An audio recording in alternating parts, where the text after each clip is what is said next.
We're still in the same spot, Nope. so I wasn't sure. Okay, Stamina does not regain unless you choose to take a break. nope. Yep, rest action. My character sheet just vanished in the doc that I. Oh man. I'll figure it out. It'll be fine. Are you just saying that because I said you weren't getting your stamina back? No, I'm not. I don't. It actually happened right before that, and the only one that's appearing on this is not up to date. What just happened? Uh-oh. Uh-oh. Uh-huh. Ooh. Are we live? All right. We are live. Nathan, I'll let you kind of figure out what you want to do with that. Oh hey, wow, Chad just redeemed a playthrough of The Evil Within. 20-hour game. I'm excited for it. I've had that one sitting around. And I'm going to be saving up and buying The Evil Within 2 for you. Ooh. Well, you never know. I could find it at a thrift store too. That's the one I actually want you to play, but it is good to play the first one first. Oh, okay. There is a sequence in the second one that does not work unless you at least have knowledge of the first one. That makes sense. Is it a horror game? Yes. Yeah. I would think so from the name.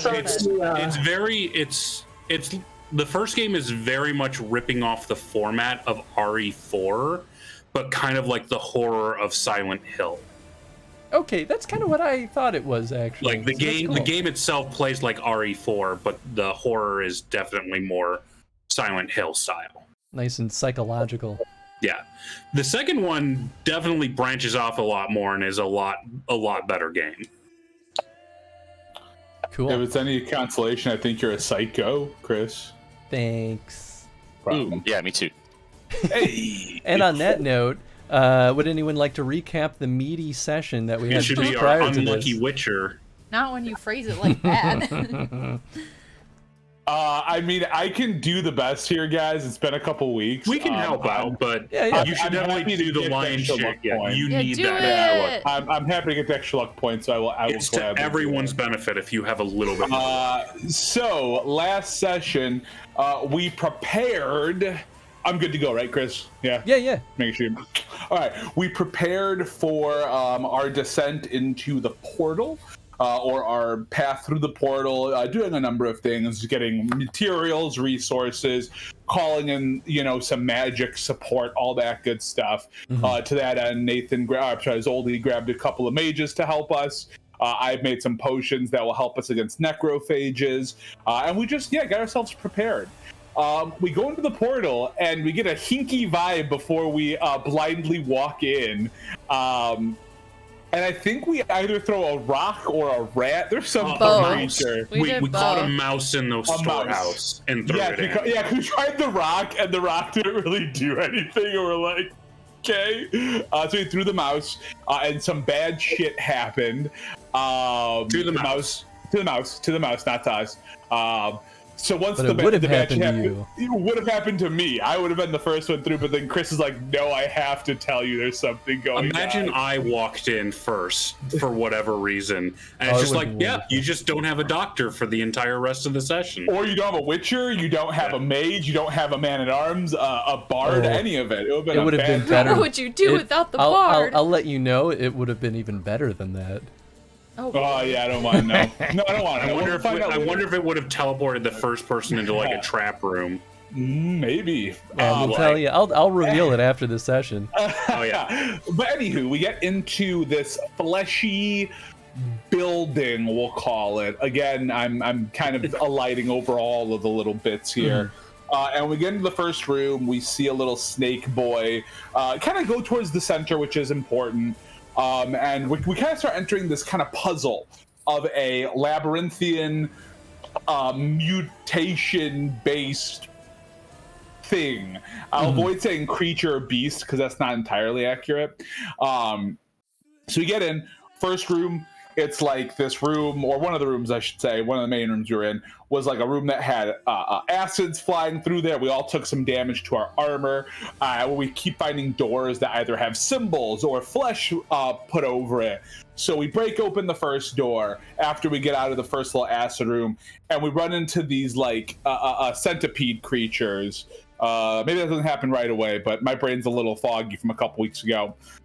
We take out these one of these 10 centipede, or the man-at-arms does, that might have been Gord at that point, and we hop into another room. And that room has like this like disgusting display of like, I don't know if it's a corpse or a skeleton exactly. It's like almost like an operating room. Yeah, like a flayed or skinned man. Yeah, flayed or skinned man. With the face still intact, though. With the face still intact. I think maybe that's when fear hit us, and that's when Gork goes running, not Gork goes running, the mages go running. Gork goes after the mages. We run into Centipede 1 in there. Panic attack in the corner. Yachik has a panic attack where Adelmar goes over to like basically say, "Hey, you all good?" And then another Centipede attacks us in there. We essentially do pretty well against both of those centipedes in both of our little groups, and we kind of continue on. We make it to a storage room where we find some weapons. I think we find armor, maybe like some gems. I don't really fully remember all the good shit we found in the storage area, but that's where we find some, like, I don't know if we find a key in there or not. But yeah, it was we got a key in the operating room. Yeah. I forget what designs on it, like a star or something. Yeah, like that. there's a few designs. Yeah. And we found a second key in the storage room, which I think is like a square for something that we haven't found even at this point in our campaign. Or it's square or cross, something like that. It's a square with a cross in the center. Okay, a little bit of both. Yeah. So anyway, we get to that room. We grab some good shit from there. I'm probably gonna miss some rooms here, guys. I'm thinking back to like 2.5 weeks ago here. And we say, okay, we get all the shit. We try to like open up some of the doors, but again, there's flesh in the way. There's some other crap in the way. So we make our way back out. And Chris is very specific that something is missing. Though that centipede creature is gone when we go back. And we're like, that's not good. Or weird, maybe it disappeared, whatever. So as we're walking back into the hallway to go back to our initial room to finally open up the star door, we run into a red version of the centipede. We kill that. We find out that there's some kind of amalgamation and that there's no more than 2 forms. And we guess that maybe fire will help us out, which we'll see more of that later in the session. Hopefully. So we get rid of the one red one. I stay back to figure out more about it while the rest of the group goes back into the acid room and opens up door number 2. While that's happening, a second one comes. I'm able to take care of that pretty all right, and join back up where we get into a room full of more acid or bile or some kind of liquid that we don't want to touch, as well as a potion of something. There's a potion on a shelf. Basically a bomb. Yes. Yeah, bomb. That's what it is. Yeah, we see basically like a bomb, like dragon something. And there's a little conversation about how do we get across, right? Do we jump around? How do we get everything we need to? If I'm not mistaken, Gort does the heavy lifting, is able to grab the potion of the bomb or whatever, the dragon's breath, and make it to the other side.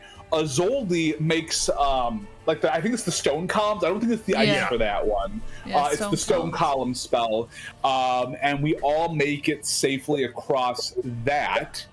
And I join up after that with them. Well, did you talk about how you got attacked by the other centipede? Yeah. Well, I really shortened it. I just said I got attacked by the one, killed it pretty quick, got going through the acid room. After that room, I think we get to another room with a long hallway, and it has some of those more of those centipede guys. And the centipedes, by the way, are made up of like hands and bodies. And because Yachek at one point asks, are there expressions on the faces? And it's just this horror show of like essentially human centipede stuffs going on. Human arms as the legs and multiple human faces. 3 faces, That's disgusting, and so we put our theory to the test about fire. Azoldi blasts a bolt down the hallway. A lightning bolt, A lightning bolt, essentially killing everything from Moisia, and it doesn't look like they came back, so we're not 100% sure if that did the trick. But as we get through that room, we get out the door, and then we get into a room where there's magic, an illusion, who knows? None of us can pass the test for whatever's in that room, so we're just like, hey, this is a seemingly normal room. Well, the room itself is like a freezer. Cold that's the freezer room. That's right. Yeah, it's the freezer room. A freezer. But we couldn't find anything weird about it, right? We get in there, we fail our magic checks, and we're like, just a room. Yeah. I don't think we find anything in there. Point of question to sus. Chris. Does Izoldi at least recognize there's something magical going on in the room, just can't parse what it is? Or is it one of those things like a perception check, everyone failed, so meta we know something's going on, but in game it's like, it's just a freezer. Yeah, I would say. I thought in session we were all like, it's just a freezer. Yeah, I think in session we I don't think know. if It's you 'cause don't everything's pass- magic here. If you don't pass the check, I don't think you realize that magic I is don't there. think I knew. I So don't we think have we meta did. knowledge that there's something going on there, Exactly, but our yeah. characters don't think it's anything other than a freezer. As a party, we're like, it's a freezer, but something hinky's going on. So we're like, well, let's not spend a ton of time in here, because why would we? So we leave the freeze room and we go into almost like a caged animal area, which has a couple of doors. One door leads into a fleshy area, which is where we're about to go. Another door leads essentially back to, I think it was the storage room. But before we get to that, we find another key with a diamond, a triangle, some kind of shaped key A triangle. in there. A triangle, it is a thank triangle. you. Okay. And there are 2 harpies in that cage, which I only thought there was 1, and a bunch of other monsters there. So instead of letting the mages do the little magic hand thing, I go into attack, not paying attention to any of the other monsters in there. Acid gets shot at our werewolf friend. Holy crap, his name just Dagar. fell out of my brain. Dagar. Yes, thank you. Dagar. And Dagar's also very close to becoming a werewolf, which is also important. He gets hit with a little bit of acid, but for the most part, we take care of the stuff. We grab the key. I try and set fire to the fleshy door, or the fleshed over door that led back to the storage room. I couldn't break through, but what was important is we heard a moaning, almost like I don't know if it was like a painful wail, but there was some kind of reaction to us setting fire to that area, but it was too much for us to get through. That and the entire labyrinth shook when you did it. The entire labyrinth shook when I did that. I have That's my a own good theory that this is sign. one big creature. We're also thinking that like it may just be a building that has flesh in it, but we know that everything here is essentially made with mutagenic magic, and it's just not right. Like all my Witcher training in this building is telling me none of this is right. None of this is okay. She's making a homunculus with the Philosopher's Stone. But we're essentially starting to see some real fucky shit going on. That isn't sitting well with anybody. I was old. I'm not crazy. It's not really sitting well with you either, right? Oh, it's a magical abomination. There you go. So none of us like place this. is bad. Yeah, Something's wrong. I have an Bad news educated bears. dislike for this.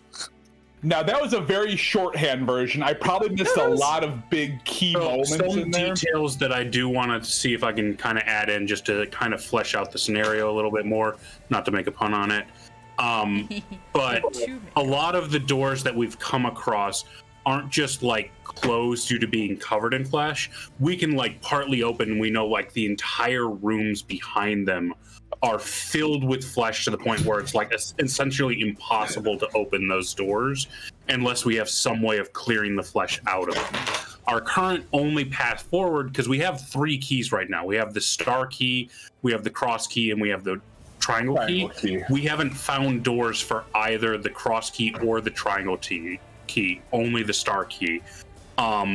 And the only way forward we currently know we can proceed with is, you called it a room that was really fleshy, but more specifically, it's filled with essentially giant organs. I believe is what they were described as, like essentially hanging in the middle, if I'm not large mistaken. like livers and things like that we'll have to like almost climb over to get to the other side. Cool. Yes. burn Or burn. throw Or burn. acid. We have that. We have the dragon's bomb breath thing. Yep. We have a lot of tools we can utilize when we get in that room. Yeah. Anything else, Daddy GM, that I'm missing here? The bomb you have is wait. called Dragon's Dream. So I knew it was dragon something. Thank you.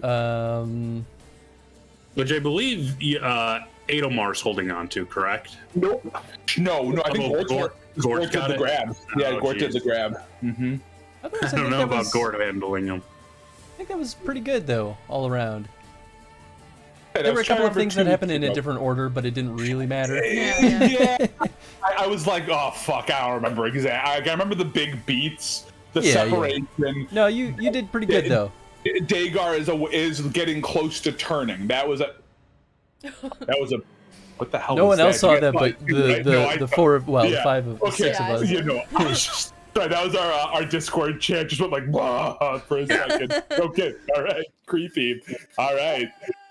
And yeah, this is all about the Emerald Eye Lady. In case anyone's like, "Wait, who's the bad that we're looking at for here?" Yeah, the Emerald Eye Lady. Well, as far as we knew, we could As far hunt as her we down know. and be plot twist material. True. And true. they're- and they're- It could be a Zoldy. This is all just a trap. I was gonna joke and say the real villain has been Reginald the whole time. Yeah, The Mad Doctor. the Mad Doctor. Mad Doctor. I still like Zoldy because Zoldy was like, I'm not gonna do this fight, guys, just to turn that.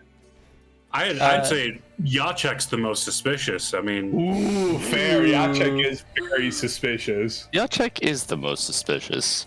We should take out Yachek. what's this bard doing in the middle of the monster horror? Now I'm a little concerned. I'm asking that Zoldy's myself that twitching this every out. day. Yeah, No, you said it. You said it. We got off the bard. Yachek is also questioning his involvement in this and being Yeah, like, right. Why He's am I like, here? Why am I here? you're starting to question if you're misremembering things like, how did I get here? Like, was it me? Anyway, Sweet. very good recap. Were those memories? Adelmar, please get Dreams. +1 luck point for the session. I'm up to 6. Yeehaw, I think that's cowboys. still the lowest in the group. Absolutely, by a lot. Technically more than your NPCs who get 0. Oh, sucks Yeah. for them. That's Unless they get That's- complicated enough to deserve a character sheet. That was still my favorite, though. When I Nathan think was just Dagar like, is quite complicated. Thank you fair. for Yeah, Nathan's just assumes Nathan everyone's got left 10 and been like, points. what do you mean you only have 5 left? I'm like, no, It's like, that's- did you use 5 of them? I don't understand. Yeah, I don't remember you using your luck earlier. How are you already down to 5? It's like, that's where I start. That's where I start. That's the ceiling. I have a very low ceiling. Oh, I just I'm assumed like, everybody built a good character. You don't have to luck points yet. excuse you, I have a base 21 on my attacks. All right. Okay, well, we've got a lot And- to go through today, so I'm Yes. going to cut you all Sure. short, and we're going to jump right in. So, GM says focus up. yep. Nope. We begin today's session with the party at the opening of the center room from the floor that you're on. As previously described, there are it is multiple a floors. massive room before you, filled with large, gigantic intestine-like organs in a spiral that goes up toward a center point. It is so tall and so deep that you cannot currently see what resides at the center. And each of the organs tower over any individual that stands next to it. So imagine you're standing next to one of these intestines. It is taller than you, that individual organ. And then it continues to kind of pile upward. You hear the rush of fluid and the smell of you smell the sweat of exposed meat perforating the room. And yeah, you can't quite see what lies in the center of the room. What would y'all like to do? Burn it all. That's an option. Opposed to that. That is an option. Have we, Chris, at this point rolled an awareness check on this You have room? Because I don't You want might to have waste. you might have in the last session, but I would say please go ahead and roll awareness for anyone interested, and Yep. you will get Cool. information that's relevant to this session. Sweet, love it. Yes. Ooh. Well, hopefully someone does better than I didn't. I didn't fumble, but it's What not happens great. if I roll 2 10s? You keep rolling. Another Keep 10? going. Yeah, Wow. check. I've got a 31 right now. What the fuck? Okay. I crit on my first roll too. I didn't double 38. crit. Jesus Christ. Damn. 38, baby. Okay, 38. Chad, what did you get? 31. 31. God, Tony. I don't want to say mine. I got a 21. That's so good. Okay. Gort. Fine. 20 range is still good. Yeah. Gort. I got a 15, so Nice. Tony. Yeah. Azoldi. Can I roll magic training instead? Yeah, sure. Basically, put on my magic lens and take a look around. Yeah, go ahead. Magic. Ah! Ooh, 18. Cool. So the I only didn't person roll that well. failed is Gort. Gort's like, that's some meat. That's meat. Cool. So the folks who got what was it, like 20 and lower, give or take, you all find a path that kind of seems like these organs are kind of entangled around. If you end up taking that path, it will actually make it easier to kind of climb up and see what's in the center of the room. The folks that exceeded 20, you also see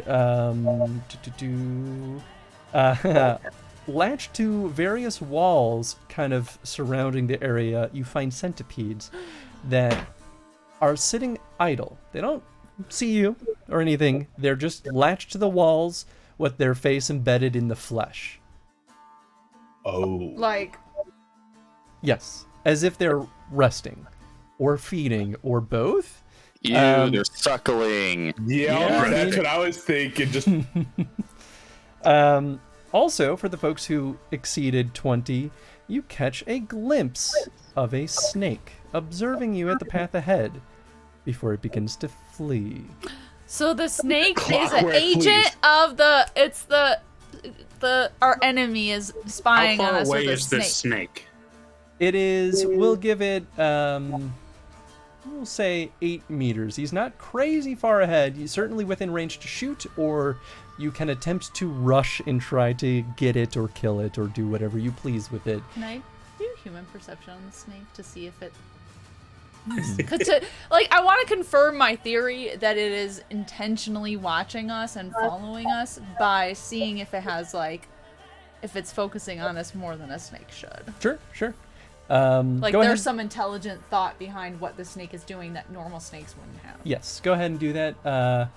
Ooh, this is an interesting one. Azoldi, while you're rolling that, Azoldi, with your magic training, you can tell with an 18 that this is kind of the heart of what's going on with the flesh. The very center of this room is where you can choose to unravel what the hell this thing is. Okay.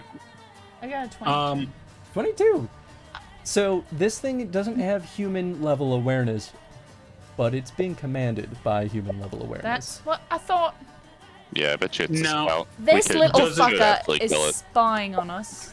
Shoot him So- With my awareness, can I tell if I were to take a shot at it, would it be in danger of alerting the centipedes? It depends on how much noise you make. There's no way to necessarily know how well the centipedes hear, but it certainly is a risk. Distance-wise, how far away are the centipedes? Centipedes are pretty far away. This room is Okay. big, and they're high up on the walls. In fact, you only barely see them.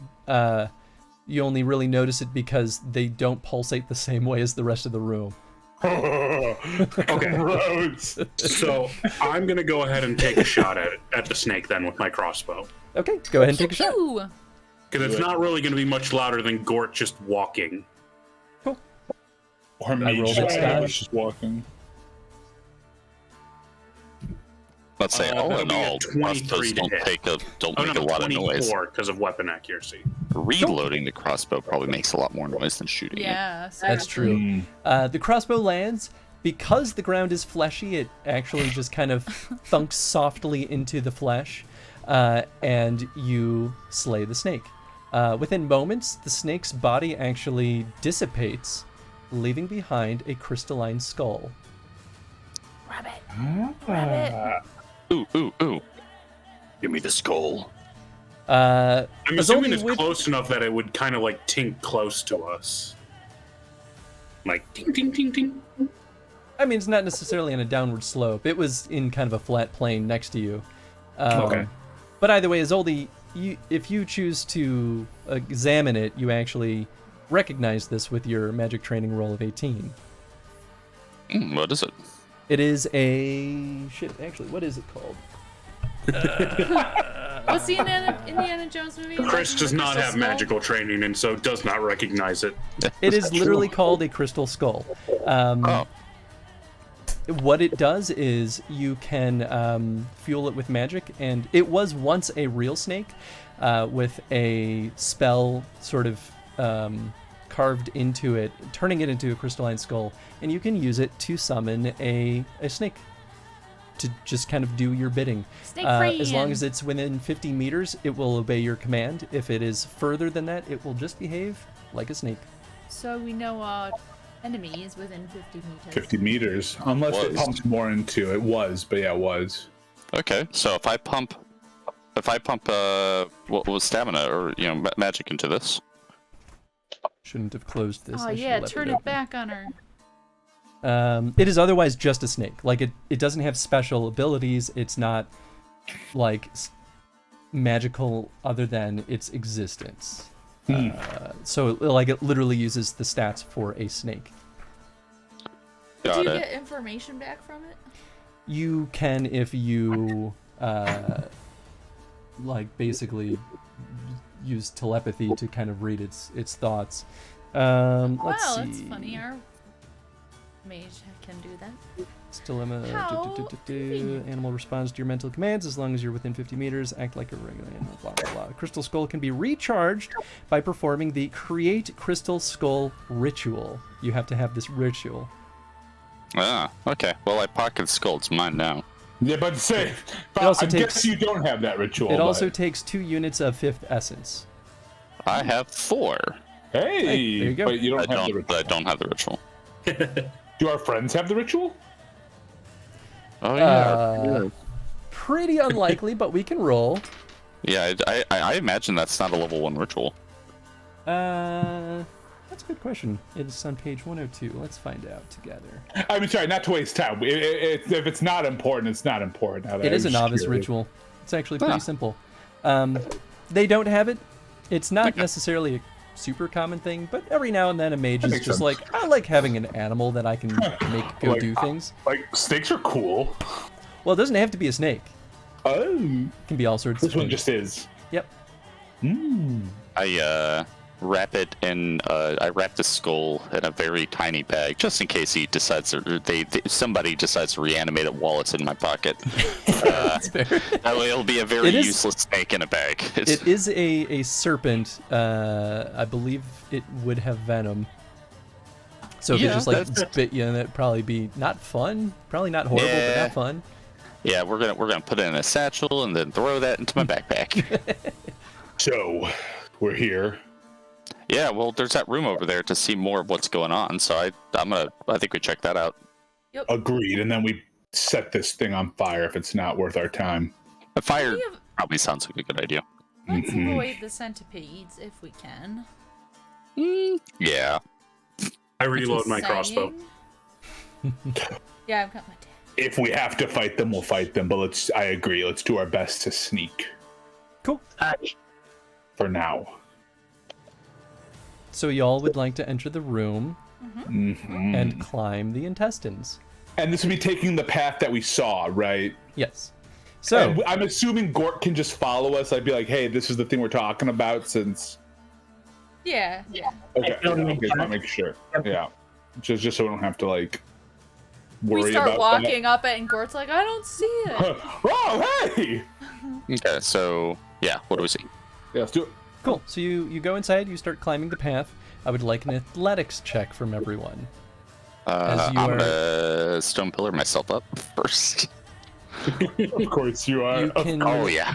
definitely do that for the first stretch. But beyond that, you would have to stone pillar through the meters worth of intestinal flesh. I'm rolling kind of Great. poopy today. Not fumbling, not but just gonna not go well. exciting rolls right now. Let's see. You know, fumbling's what we really want to avoid. Can somebody throw a rope down for 11. me that's not made of intestines, please? I mean, I've got an 18, so I've also got. an I'm 18. assuming I make it, and I can definitely throw. I have rope to throw down. Yeah, hopefully an 18's good enough. As you're taking the path that was previously discovered, your DC is currently 12. Oh, thank God. Yeah. I failed it. I got 11. No. Yeah. Jack. Can me throwing down the rope help people? It can, absolutely. But because Yachek did not wait for that, you suffer consequences. Can I catch Slide Yachek? off. Roll me a d10 to see if you were lucky enough to have waited. I got a 2 on that. That's not very lucky, so we're going to say you went ahead.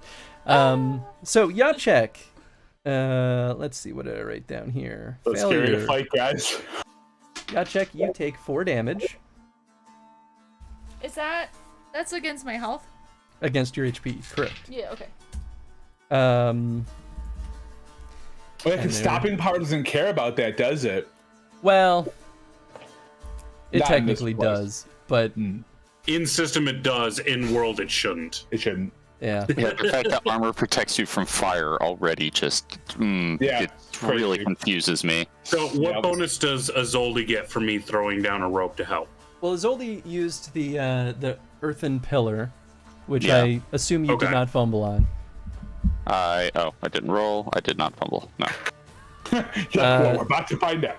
Both you and Yachek are extremely lucky because the centipedes fumbled on their awareness check. Ooh. Oh, thank God. But Thank now we gotta God. try to keep climbing back up. We'll say with Gort's help with the rope, or I guess it was maybe Reginald's rope. Yeah. Yeah, right, You're right. able to get back up. I'll look for one more check, and you can choose to have one person go ahead and then drop the rope to let everyone else through. Yes, please. I start off with a base 11 athletics. I've got a 14. Do you want me to hand you the rope then and have you?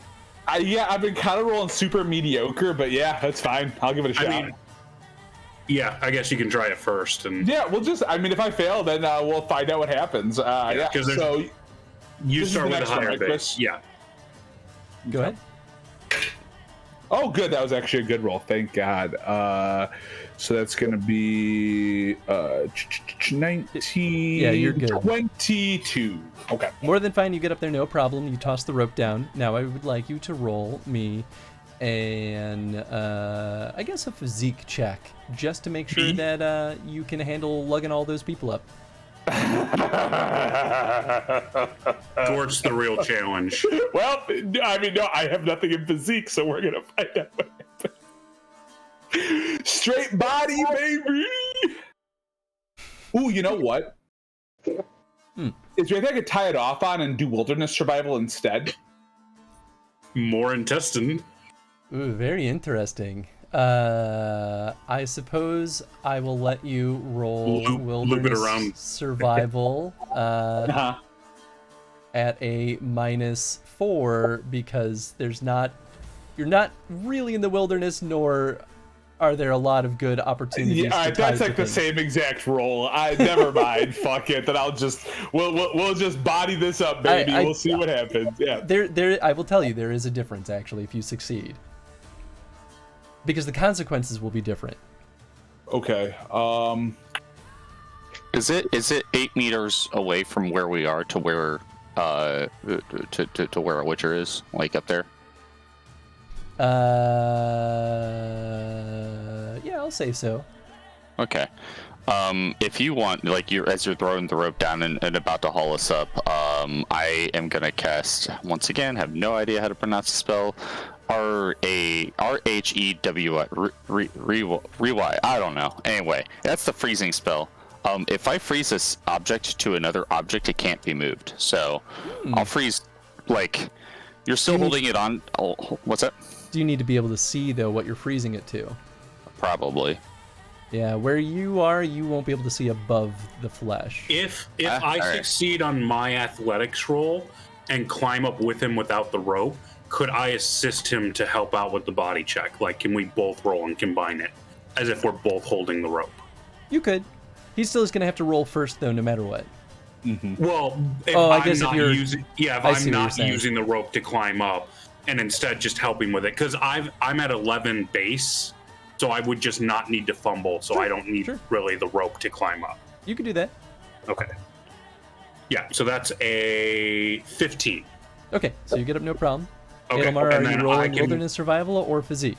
You know what? I came up with the wilderness survival, so fuck it. Let's do it. I got a little more I'll help with intelligence that. anyway. I get a 14 to my wilderness survival. How can I help with his roll on that? You could just roll at -4. -4. Okay. So I'll wait then. I have to wait, right? Because whatever he gets. Well, you both can We're roll. both rolling. Yeah, yeah. Oh, duh, I always forget. Sorry, I forgot how helping works in this game. Yeah. I got a 17. And I got a 16. Yeah, you both did great. Okay, so despite the difficulty finding reasonable places to latch this onto, what you do end up finding, kind of embedded a little bit, like, it's not inside the fleshy bits, but it's kind of pulling fleshy bits down, is what looks to be like giant ribs. You're able to loop the rope, you push the flesh down and tuck the rope through it and tie it off on the rib, and then you'll be totally fine. I love it. Now, Here for question, Chris. Can I do some sort of roll to see if I can identify features of these organs to see what its base might be? What Like its if it looks base- like human, Like what kind of ribs they are. yeah, like what kind of ribs they are, what type of intestines they are, things like that. I'm assuming I'm gonna yeah. fail the identification just because of the negatives involved, but What are you rolling for this? I mean, I could do either healing hands or monster lore or I feel something like, like that. human knee. Yeah, I mean, I've got Monster Lore I've got a diagnose skill as a that doctor. would tell you more what's wrong. Yeah. This is giant meat. And the answer That's you'll wrong. the answer you'll get is everything. Everything is what's wrong Yeah. with this. Nothing's right. This is Yeah. not natural. I'd say monster lore makes the most sense in this context. Okay. Any minuses or just a straight monster lore with a high DC? It's a high DC, yeah. Okay. Sounds good. To truly know, I'm gonna give you DC That's 20 cocked. to get You know what? some info. Can I join him in that? Is that okay? Yeah, go for it. Fuck it, why First not? one was cocked, second one was crit. So Ooh, you beat 26? me out. 26. 26. I got a 21. So we'll give you both this. A lot of these organs and these like bones and stuff, they look pretty human. Yo. Weirdly, Mm. Just I'm saying. enlarged. just very very large. Yeah. Not right. Well, I say she's Not got right. farmers. So the rest of the party climbs up the rope. They get up there no problem, thanks to everyone's Nice. help. And you see at the center what appears to be Oh, horror. the upper half of a human torso, or what was once human. He is slumped forward, long dark hair covering his face. Upon deeper inspection, it appears that the many intestine-like organs are coming out from this person. This torso is normal size, though, right? It is normal sized, with maybe some strange boils and pustules here and there. Can I? Human perception. This guy. Do you want to approach first, or do you want to do it from a distance? I'm gonna approach.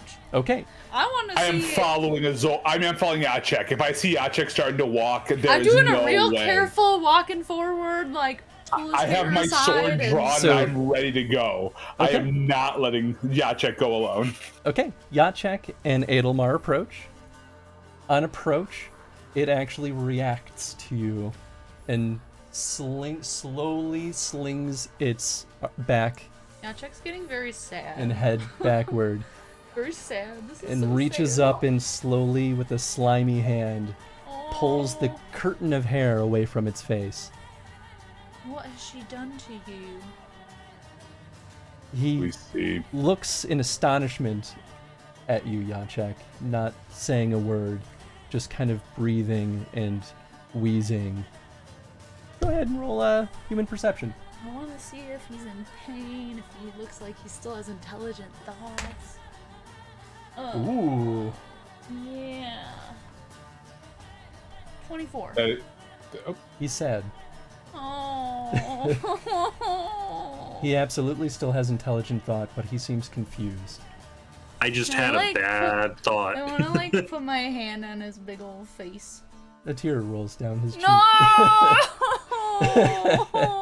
You know, And you feel the various organs in the room slightly quiver. Oh, we can't burn him, guys. Assume that Gort, all the flesh had been burning. Oh, sorry. Yes. do you approach? The rest of the party did, so I'm with them for the most part. Okay.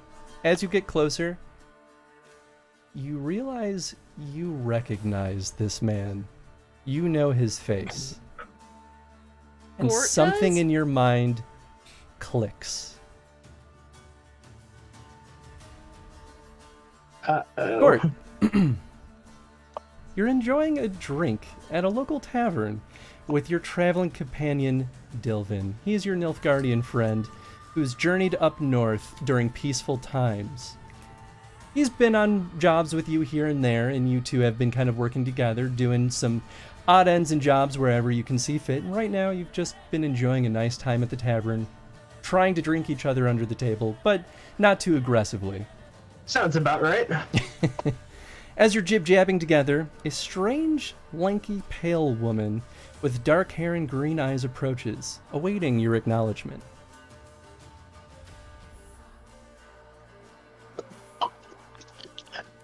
What do you want? Can't you see we're busy? She smirks.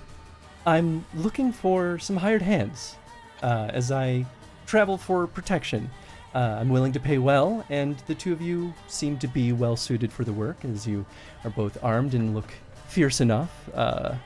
Would you be interested in some work? I give a look over to Delvin and kind of a eyebrow raise, like, what do you think? How much do you think she'll pay us? We should probably ask first. I mean, we've been off the job for a week, so it's probably worth it, right?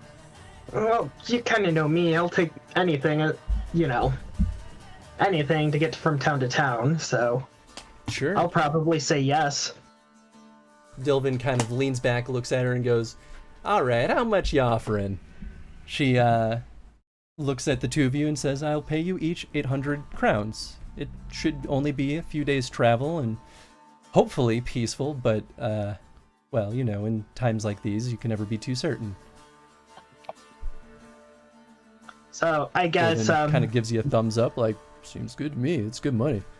yeah, I was gonna say we do a very childish like group huddle, and it's just like Yeah. 800 apiece. You got a deal. Wonderful. Roll me a resist magic check, if you would, please.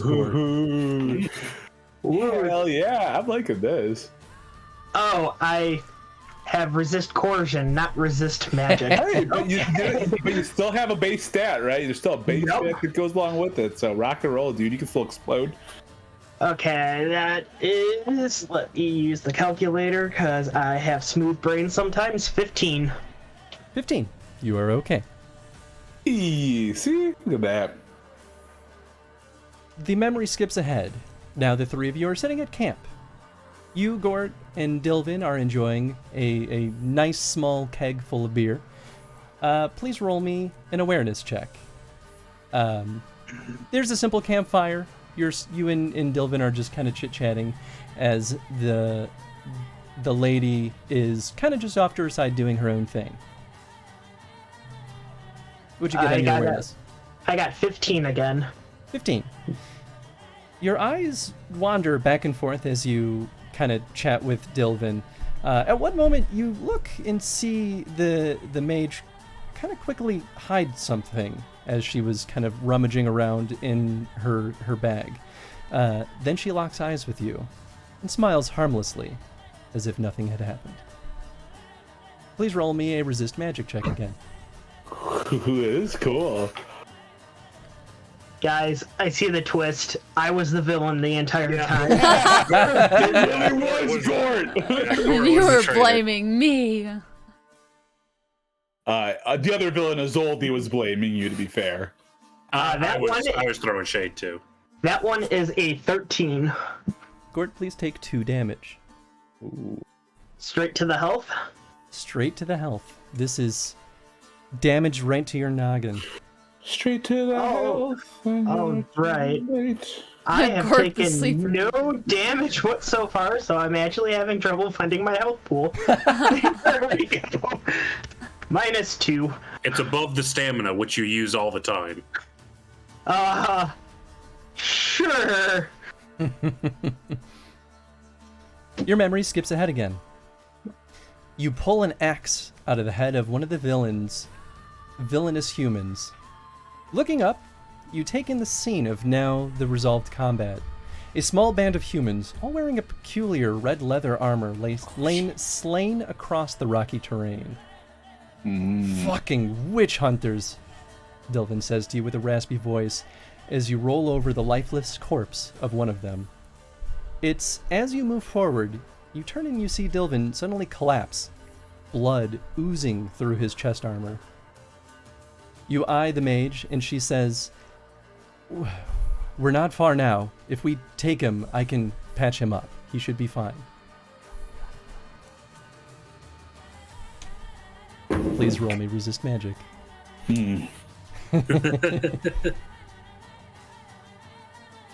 Gort, the sleeper agent. Nice, Dean. That would be an 11. All right, please take 4 damage. For additional, correct? Correct.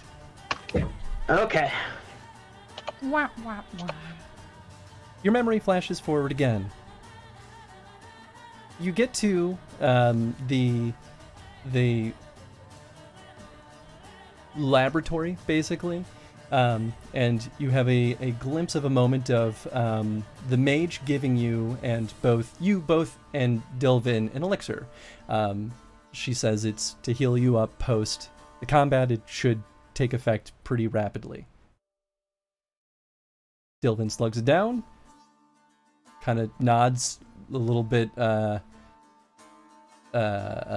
lazily, mostly because he's still in pain, and it's just like, yeah, this seems good. I like that idea.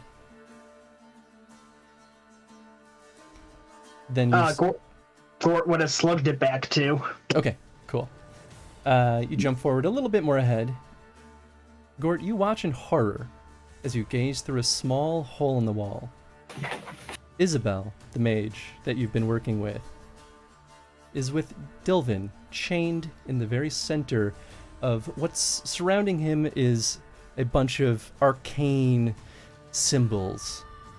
She pulls a jar out of her sack, and what appears to be inside of it is a pulsating mass of flesh that's tightly bound shut.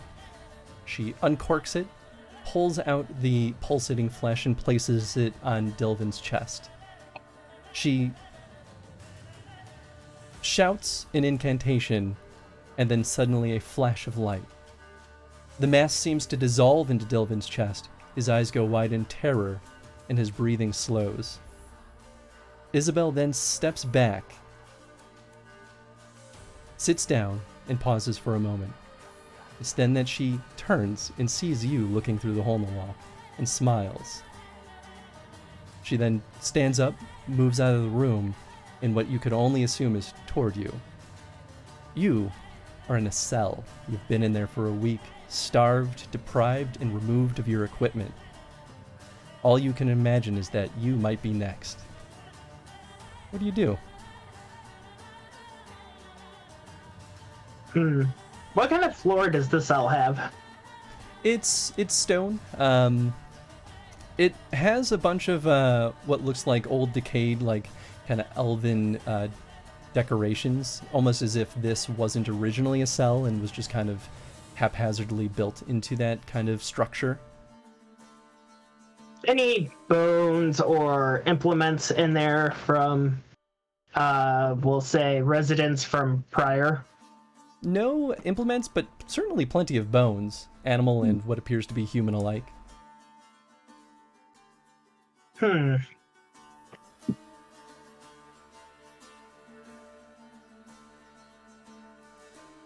right, so I am going to take two sharp bones, or like try to make one of them sharp. Sure. And then I'm going to carefully place it in my body so it looks like I stabbed myself while concealing the other one. Nice. Please go ahead and roll me a crafting roll. That is something I'm a bit better at. Okay. 17. 17, beautiful. We'll say that you effectively make a bone dagger just from the way you break it and the way you kind of hone it in the short amount of time. You then hide it on your body, you said? So, the grand scheme is to, like, carefully, like, almost stab myself, but not really avoiding major organs, so that way when someone comes to look at me, they're like, oh god, he killed himself. I can then take the really sharp dagger from, like, behind my back and then stab him and make a getaway. Okay. Cool. Go ahead and roll me, is it deceive as a skill? Deceit. Deceit. Go ahead and roll me deceit. And that is under empathy, right? Yep. It's a will skill. Is. No, it's Oh, empathy. you're right. Empathy. Okay, my bad. Which is a will skill. I wish it were a will skill too. So that is going to be 5 plus 0. I'm going to sink 2 luck points into this. So that's actually going to be 7 plus the die roll. That would be an 11. Wow, very interesting. She opens the cell, sees your body collapse there, and shame. I really could have used him living. Perhaps I could still put him. She kind of feels your head and realizes it's still warm and goes, "It might not be too late." She kind of hurries off quickly. Before she hurries off, like when she's feeling my head, I'm going to grab her and stab her. Okay. Go ahead and roll me stealth. I assume this is like a stealth strike, right? Yeah. Cool. She's assuming I'm a corpse, and that's going to allow me to get the jump on her, so... Actually, I guess you already Sharpened bones. succeeded. You succeeded at the deceit, so actually I'll just give you the attack. Ambush nice. gives you +5? Dang, Plus 11 5 or- succeeded. She didn't do so well. Hell yeah. Yeah, they get to defend themselves, but you gain +5 against all the targets who are unaware. Yeah, so go ahead and roll. And So sharpened this is- bones is a melee So is weapon. this a straight-up melee weapon? Yeah, Melee yeah, attack now? Yeah. Oh boy, I'm glad I kind of pumped stuff into that one. Okay, so just double checking myself. That is reflex. So 18 plus 5 plus the die roll. That'll be a 31. 31, beautiful. Ooh. Let's see. 31. Jesus.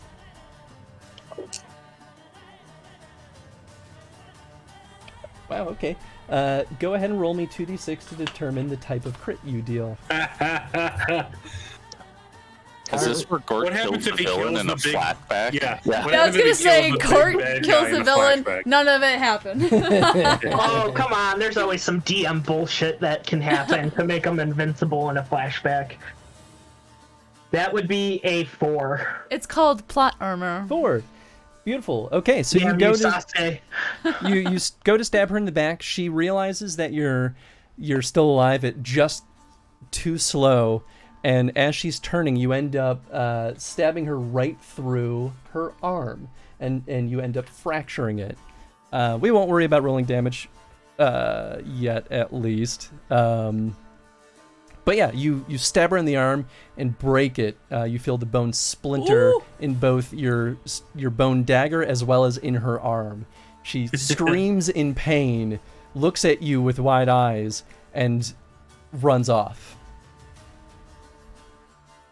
And then I'm gonna use this opportunity to run out of my cell and find my stuff. Cool. We'll say GTFO. you find your stuff relatively nearby. What next? Is he in that cell in the room we were in with all the cells? That's a Chris little smiley smile. So that's a yes. Now being fully equipped, I'm gonna kind of collect myself a little bit and just be like, okay, run now or find Delvin. Run now or find Delvin. He's as good as gone. I gotta find a way out of here. Cool. You run off. You actually end up finding what appears to be we'll call it like a garbage chute kind of tunnel that just seems to go out. As well as a bunch of other doors and some stairwells. Right, I'll probably dive through the garbage chute. Cool. You dive through the garbage chute, and it takes you down to a small circular room with the door open. You actually see a lit portal through one of the doors. Circular, correct? Yes. Okay, because I'm like, if he's planning the Star Wars trap on me, start finding stuff to prop the walls open. Yeah, probably charge towards the glowing portal. Cool. You jump through the portal, and you find yourself in what appears to be a large sewer system. It's at this point that you take in the toxic air that's down there, and you start to black out. All right. Please roll me a resist magic check. I'm gonna be scarred from this campaign. I'm just gonna be like, resist magic, everything. Does it make sense for my character? No, doesn't matter. All right, I have done this like 4 times now.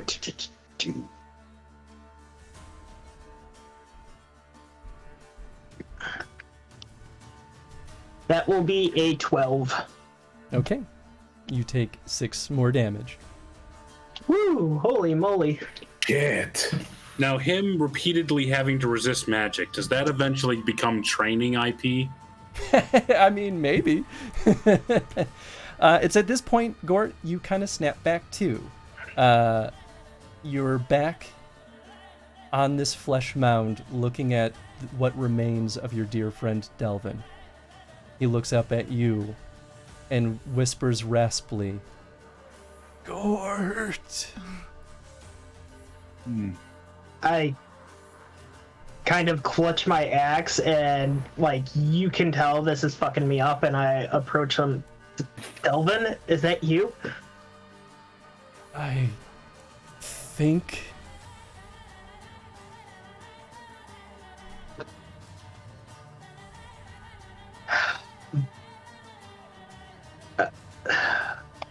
Can I do a diagnose? Right. King's in bad shape. You can go ahead and roll. I'll let you ask a question depending on how well you roll. I was gonna say, Doc, Witcher, Mage, is there anything that we can do? I don't know if this is human anymore. I got a 21 on my diagnose. Sure. I will let you ask at least one question. Depends Does on how it spicy seem the like question we is. can save him? No. Well, to what Adelmar said, Yachik's like, of course he's still human. He spoke and he clearly has feelings still. He might not be the same as he was before, but he's still a human. He's still himself, but magic is what's keeping him alive in the form that he is in. This is a mercy. Yes. I think we need. Before?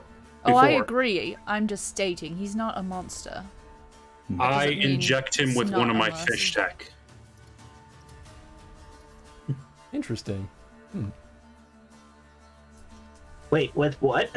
Biz tech with some of the what is that? Cocaine, speed, whatever it's considered. Not to be confused with fish tech, which is just high technology fish. Yeah. Technology made by fish. Fish tech. Fist tech you would snort, but we could say you like kind of put it up to him. Extravenously. I mean, there's a lot of open spots you can just like slap him at this point. Like we literally crawled up his organs. Like you could just puppet him at that point and be like,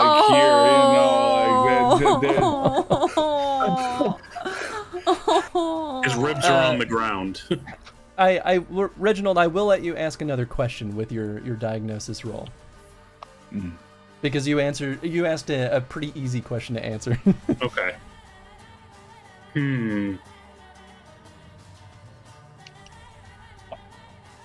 Does it look like we could actually, like, put him out of his misery?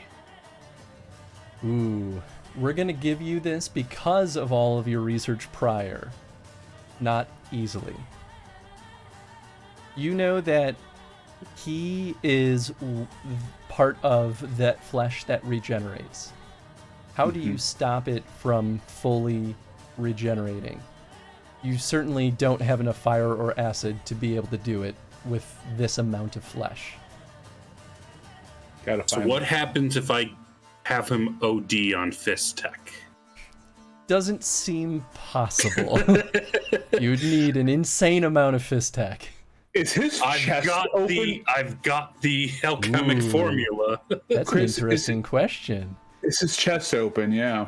His chest is not open, but it does appear to be strange. We've gotten pretty close to him at this point, right? Nothing goofy's happened. It sounds like we put a hand on his face, a whole bunch, and he's not like reacting poorly, right? Correct.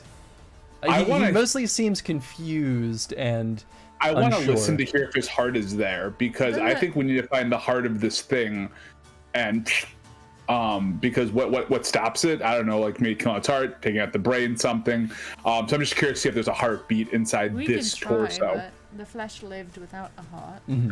I am wondering. Oh, I lost my train of thought. Oh, so are the centipedes growing out of him? They're not growing out of him, but it does seem like they're at least feasting on the flesh. They're somewhat connected in that regard, but not necessarily directly. He's not producing the centipedes. Right, they're not made out of his body. Exactly. So those are. But was there a heartbeat? If I put my ear up to his chest, is there a heart beating there? Go ahead and roll me your Witcher training. Sure. A question I had. I mean, if I were the doctor, I would want to know, like, what is the end case scenario? Like, what if we don't kill him? What happens? 25. You hear a heartbeat, but not quite right. Like, it's the same. It's almost like there's multiple heartbeats, and I think with that level of roll, it doesn't seem like stopping the heart will necessarily stop it from. I was wondering if there was like a separate area where the heart was at, or there was some kind of core, you know? You can. I'll give you this with your Witcher training. You do think that there is something that could be done, though. You know, based on Isolde's previous rolls in the last session, this is all mutagenic magic. You could, in theory, find a way to remove a mutagen that allows it to continue growing. Like separate it? Yeah, I was gonna say a difficult alchemy check. Yeah. For the we have dragon's dream. there's a point between the like torso and the enlarged organs. How small is that point? Like, could we sever him from the larger body? You could. It's not necessarily like a humongous thing. You'd have to basically cut through what would be a human torso. But the thing is that it's not like there's a clear division. Those organs are him, as well as the upper half. So I just kind of want to do a little bit of a recap too. The heartbeat is coming from somewhere, but it does have one. and we do not have enough acid or fire to, for lack of a better term, humanely kill him. And That is a reasonable deduction. And I'm guessing just severing the head would not be enough either. Thinking back to the upper part of the torso that you saw in one of the earlier labs, you realize that could have maybe been a prior version of his body. Right. And we also know, though, right, the last thing we learned was that with some kind of alchemy check with something, they might be able to remove or figure out a way to take the mutagen out. That could be the thing that really, I think that's the key, right? Because that's something that Adelmar is thinking. Is that something that I'm going to say it out loud? You've never pulled a mutagen out of a living creature before, but it's technically possible. Possible, right? And that's what I'll throw out there. Because I've got a 15 in crafting, and I could dump 8 luck points into it, but that would only get me to 23. If we're talking like a DC 30 plus, now we're relying on a pretty low odd percentage, even dumping in all my. While we're thinking over this, can I do an awareness check? I don't know if we've done it on this room yet. We kind of walked up, saw the body, and then like everything kind of started happening. I just kind of want to get a lay of what this room looks like, top to bottom. Sure. I'll give it to you because you all rolled awareness, and you rolled awareness incredibly well last time. From the center of the room, it appears that it's mostly symmetrical, like in both regards. Other than there's not more. The other doors are the ones that you saw earlier, so they're in every third of the space. So you do see the other 2 doors that you tried to open earlier that were blocked by the flesh. Those were on the southeast and southwest sides. Otherwise, it is an octagonal room. I believe it's octagonal. Yes, octagonal room. The ceiling is tall. There do appear to be like cylindrical pillars that are kind of the structural integrity of the space, as well as a pretty tall ceiling that kind of arcs upward. Do we see any of those centipedes on the ceilings at all in here? You count 4 of them. Okay.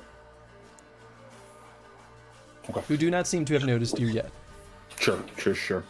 Well, yeah. So what this all boils down to, I kind of like look at the group. I'm like, we either spend the time and effort trying to pull off an alchemical dream to save this person, or we go to the heart of the problem, which I don't think removing the mutation will save him. More take him out of his misery, I think, is how his old is getting. It's more of essentially just letting him die and removing the regenerating flesh effect. Yes, what I'm saying is we either attempt an alchemical miracle to put him out of his misery, while of course sitting here like, I don't know, fish in a barrel, or we move on and we try to deal with the mage. I'm sorry, Gort, I don't know if we're going to be able to help him right now. I think we need to move forward. Did the fist tech have any effect? Not to any kind of serious degree. It just seemed to add to his confusion. Yeah. Maybe he seems slightly less in pain, but that's about it.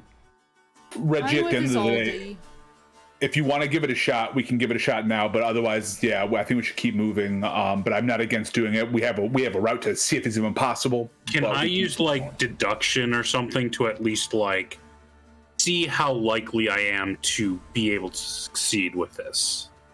Yeah, go ahead. Just to kind of give me like a range of what I'm looking at for it. And then I would say this is when Gort also takes out the dragon stream and goes, what about this as an option too? I don't know. Bring the room down. Well, I think we find, what's her name again? Isabella. I think we find Isabel first and then take care of all of this at the end. I got a 24 on my we deduction. can blow it up when we're leaving, but we still need may to not be find enough her. to do it here yet. Yeah, I agree. I get what you're getting at though, Gord. I think it's a good thought. I just don't think it's enough. We can use it later, but like let's get rid of her first, because the sooner she's gone, the less this keeps happening. I don't know. Okay, so with your deduction, Reginald, it's pretty reasonable to assume that most of the weapons and tools you have on you will be tough to just straight up kill this, what was once a man. You do have a couple of things, though, that could be actually used to your benefit that might help you. One is that he still has somewhat of a human consciousness. You might be able to convince it to help you. And especially... I was gonna say, make me do that. you know this, Jacek, just by looking at his eyes, he wants to die. Yeah. He's almost pleading for it. Right. I'm picturing... what... Do I have a sense of how difficult it would be to remove the mutation? Right now, it would be quite difficult. We would say roughly like DC 22 realm. So not impossible, just difficult, especially for a difficult skill. However, if you have support, it can be made easier.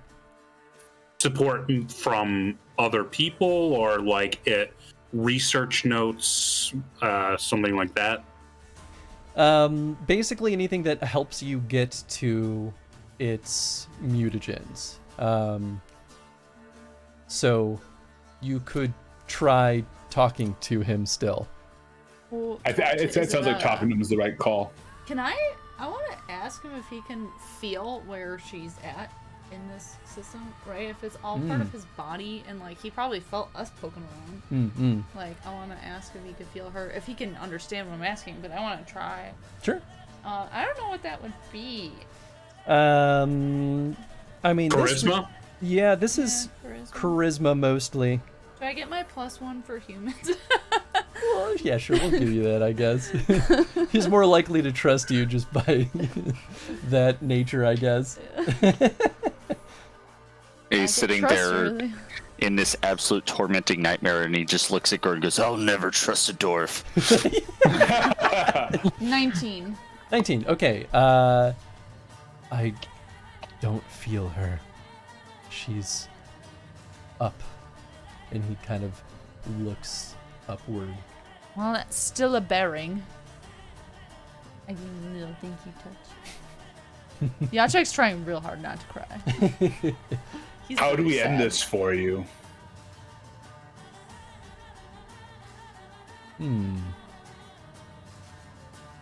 Would you like to roll? I asked, so yeah. I mean, I'm not going to be good at it, but sure. I would take charisma or persuasion. God, neither of those will rock. 'Cause I'm not intimidating him either. That's not really what the point is. No. Suppose you could try to, but No, I got a base 1, so this is gonna be a good time. Let's do it. Explode, explode. You could always explode 3 times in a row. Yeah, right. Got a 5. you got a 5? I have Total? a 1 in empathy, dude. I got nothing. I mean, they said to talk to him, so I was like, all right. I mean, to some degree, it would make sense that the guy who's suffering from mutagenic mass stuff may not react well to a fellow mutant. I guess it's fair. Hello, fellow mutant. Here's the weird thing, and this is why I'm not going to actually say you directly fail, is because he actually fumbled to resist anything, which is not what I expected. He looks at you and has a moment of like almost recognition and sees you as a witcher. I mean, I'm not hiding it, so yeah. Right. Well, he doesn't. He's having a hard time taking in his world. Anything. Right. That's fair. What did you specifically ask him? I said, how can we, help end this, end you, whatever. He said he was in pain, right? We got it from all our context clues. He looks at you and says, remove the thing that makes me grow. And he has he's remembering and kind of flinching in the horrors of remembering what happened to him. And he kind of clutches at his chest. Where is it, buddy? Starts to pull open a slit in his chest. Yep, inside you see a pulsating mass that seems to be embedded in his flesh that's strangely dark, almost cancerous looking, that's just kind of woven into his veins. So we remove that, and then you can pass on. I'm guessing this is the alchemical roll because I could just cut it out, but that doesn't seem like the right thing. You could just cut it out. I mean, I could just with my sword, but I feel like our doctor would have better skill. Well, it start with at least. Would it be like a small blade skill? Can I? Yeah, I'm happy to. Oh, if someone else wants to do it, yeah, I've rolled a few times. No, so. I was gonna say, well, they do that. Well, they're literally carving a mass out of this giant mutated person's chest cavity. I think Jacek would like to sing a soothing song and try to keep his eye contact to kind of be like, I don't know, make it a little less awful and horrific. Go ahead. So he picks like a really sweet, lovely song. Please roll me performance. So yeah. And somehow 15 gold just showers from the ceiling.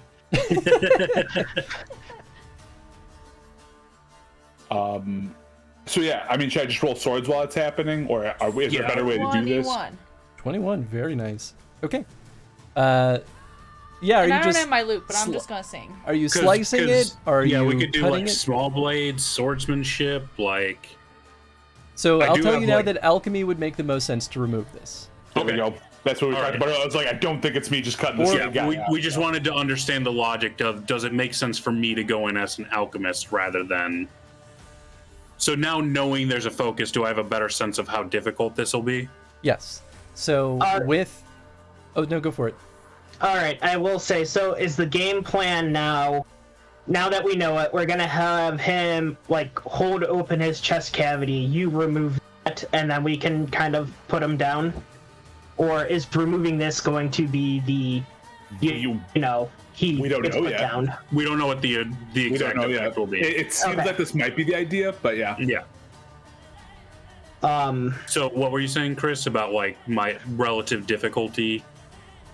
So from Jacek's help on 2 separate rolls actually, and from Edelmar, the DC for this is now an 18 alchemy check. A lot fucking better. Okay, so I start with a base 15. I'm gonna dump all 8 of my luck points into this because I feel like this is. It's a 17. I forgot one more thing. I actually wrote down how all your rolls are affecting this. Okay, so I start at base 15. I feel like this is going to be really important roll. So I'm adding my 8 luck points. That brings me to 23 base. Okay. So not a fumble. That'll be a 32 on my alchemy check. Okay. It takes you a moment as you're actually slicing through this almost tumorous meat bit. You realize that its blood is also acidic, and your tools start corroding as you're cutting through it. You work quickly, and you do remove the mass. It looks up at Gort sadly, almost like acknowledging that he is about to die, and kind of gives you a slight smile. I'm sorry, buddy. I should have came back for you. And he slumps forward dead. You're here now. As he dies, passes away, the rumbling, the fluid you've been feeling moving through this entire labyrinth all ceases, and the dungeon turns eerily quiet. I dump the pulsating flesh into an acid solution. Yeah. Cool. We'll say it dissolves and disappears. I look back up where the centipedes were. Yeah, we gotta go up. The centipedes haven't reacted yet, but they're starting to stir. Let's move. I was in the whole time, and I'm like, "Ooh, I've got it." Yeah, right. And yeah, Yeah, let's go. I can help lead the charge again. I know I usually go on the front here, so I'm happy to. Is there a clear like path forward? Yeah, I was gonna ask, is Chris? there a clear way up or roll So, awareness for a way up? As he died and the pulsating stopped, you actually see that a lot of the meat that's kind of perforated this labyrinth is starting to shrivel. Melt. And a lot of the passageways that were previously blocked are now open. Do we see a path up? I'm gonna take his advice and go up. He Uh, didn't know where, but there he is said up. there is the way north that you came from, and then there is a southeast and southwest door, to which you've been in both of those rooms previously. Which way is there the is no snake direct going path up from where initially? you are. Okay. But the storage room had another door that was covered in flesh that should be cleared now. Yes. So whichever door, can we deduce which door was the one to the storage room? That was Yes. when I was back in the cage area, wasn't it? Where all the monsters were. There was. Yes, that's correct. Yeah. So if you go But back north and then turn right, it will take you back to the storage room that had the previous other doorway that was blocked by flesh. So there's two meat doors that have now been opened up in that direction. She's above us, though, right? Correct. That's what we said. Correct. So we have to get up there. Correct. Y'all, I hate to make this a pressing matter and hate to break up the heartfelt moment, but I look over at Dagard, who's like, and I'm like working through him with his breathing exercises. He's like, he's like in full werewolf form at this point. And don't worry, I've actually been taking this into account this whole time. He actually kind of didn't climb up that last stretch. He's breathing. He looks at you and goes, "I'm in control. I'm in control. You got this, buddy. You're a champ. I'm in control." Do you actually want to roll something to help him? Oh. Can I roll monster? let me help. Can I roll Witcher training? What are you looking to do with that? Heal him. Work through like calming effects on werewolves, right? Because I know what this is. I should know how to pacify a werewolf, or at least help someone who's freaking out. I'm sure I've seen people turn before I've had to kill them. Interesting. Does Fist Tech count as a calming device? I don't think you want a werewolf coked out right Let's now. not do that. I'm just more talking about like I should hopefully know the signs and maybe things that we can utilize to help Dagar. I'm only thinking of the one thing I can do for him. Oh, but if Azoldi has something perfect. better, that's You said the magic word. Go ahead and roll. okay. Azoldi, you magic are word. welcome to roll anything you would like as well. I don't know. If I'm just trying to calm him down, it feels like a charisma or persuasion or. And I got a 19 if that's beneficial or not. So. Okay. I would say, yeah, charisma or persuasion. I would take either of those in this instance. Okay, let's do persuasion then. Cool. That'll come to a 21. Beautiful. Okay. We'll say you're helping him keep focus. He's listening to your voice. It especially since it's you, he's focusing on you and not letting go of that. Edelmar, you know that there is a sign that actually might help if things get out of control. He's fine right now, but using the one that would to calm the horses, right? That they do in the book. Fuck, what is it? Axie? Axie, I think, is the one that will calm them. Yeah. Yes, it's literally a mind control sign.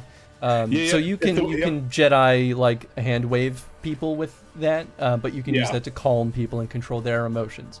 And I'll let Azoldi know about that. That like, hey, if worse comes to worse, I can do that to calm them more. If you can't get through. Oh, that's great actually. Oh yeah. Yeah. All right. So needless to say, maybe exploring every room is maybe not the safest decision. We need to go. We don't know. Yeah, we don't know which direction goes up though.